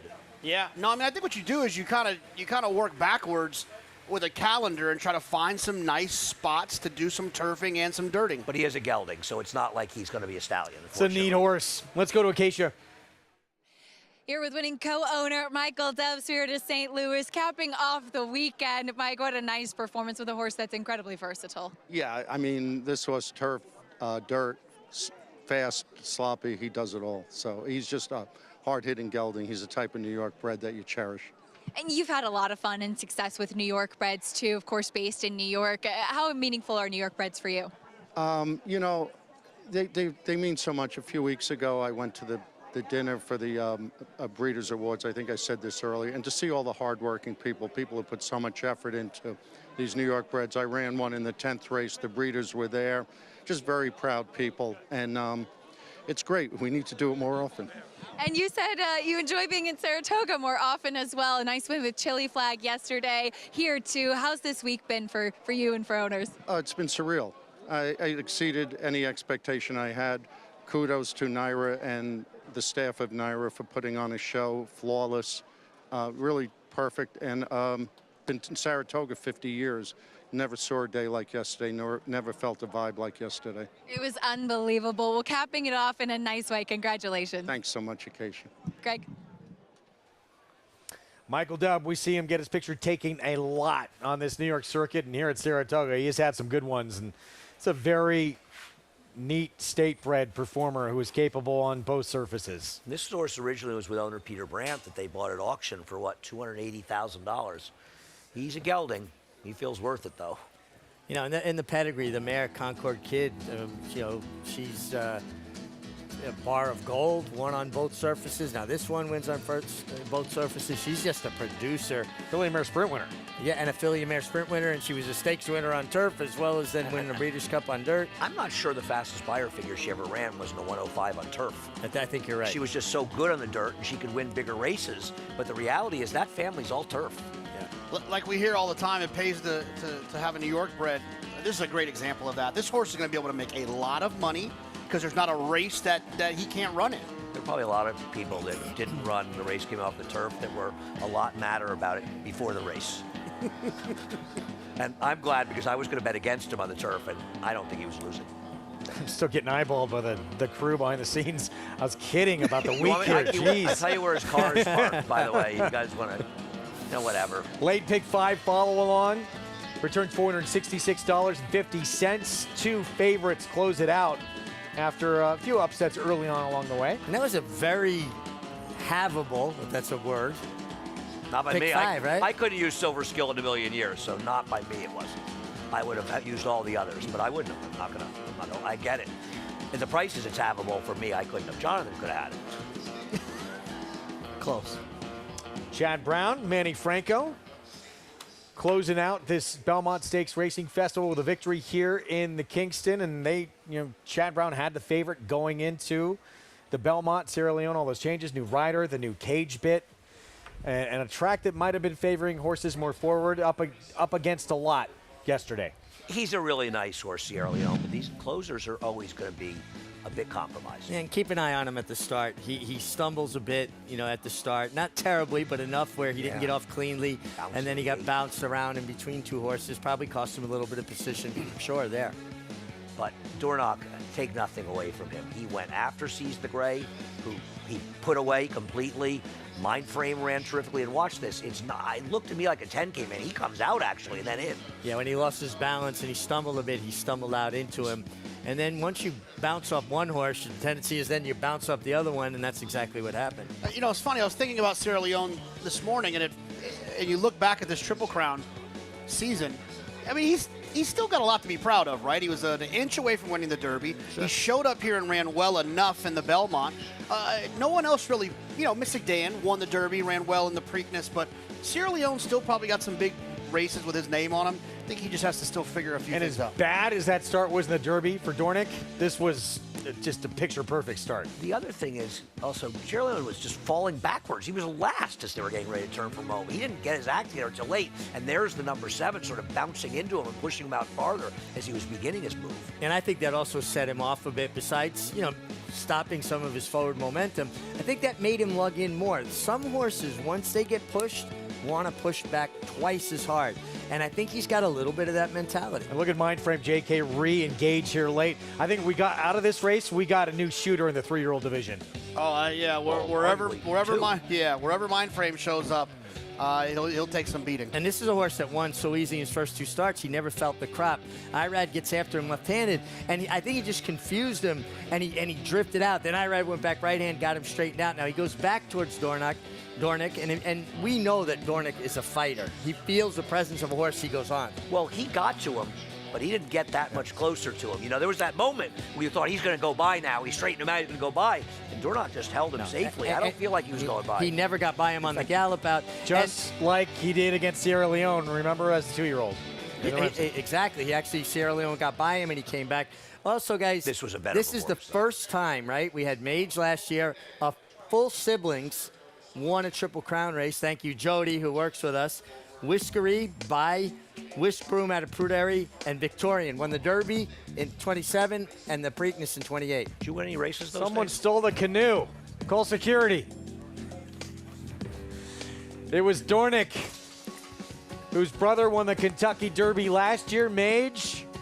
Now he takes the Belmont. Look at that crowd from Saturday. Historic, first ever Belmont Stakes and Triple Crown event held here at Saratoga Racecourse. Louis Saez, Danny Gargan, Jason Worth in that winner's circle.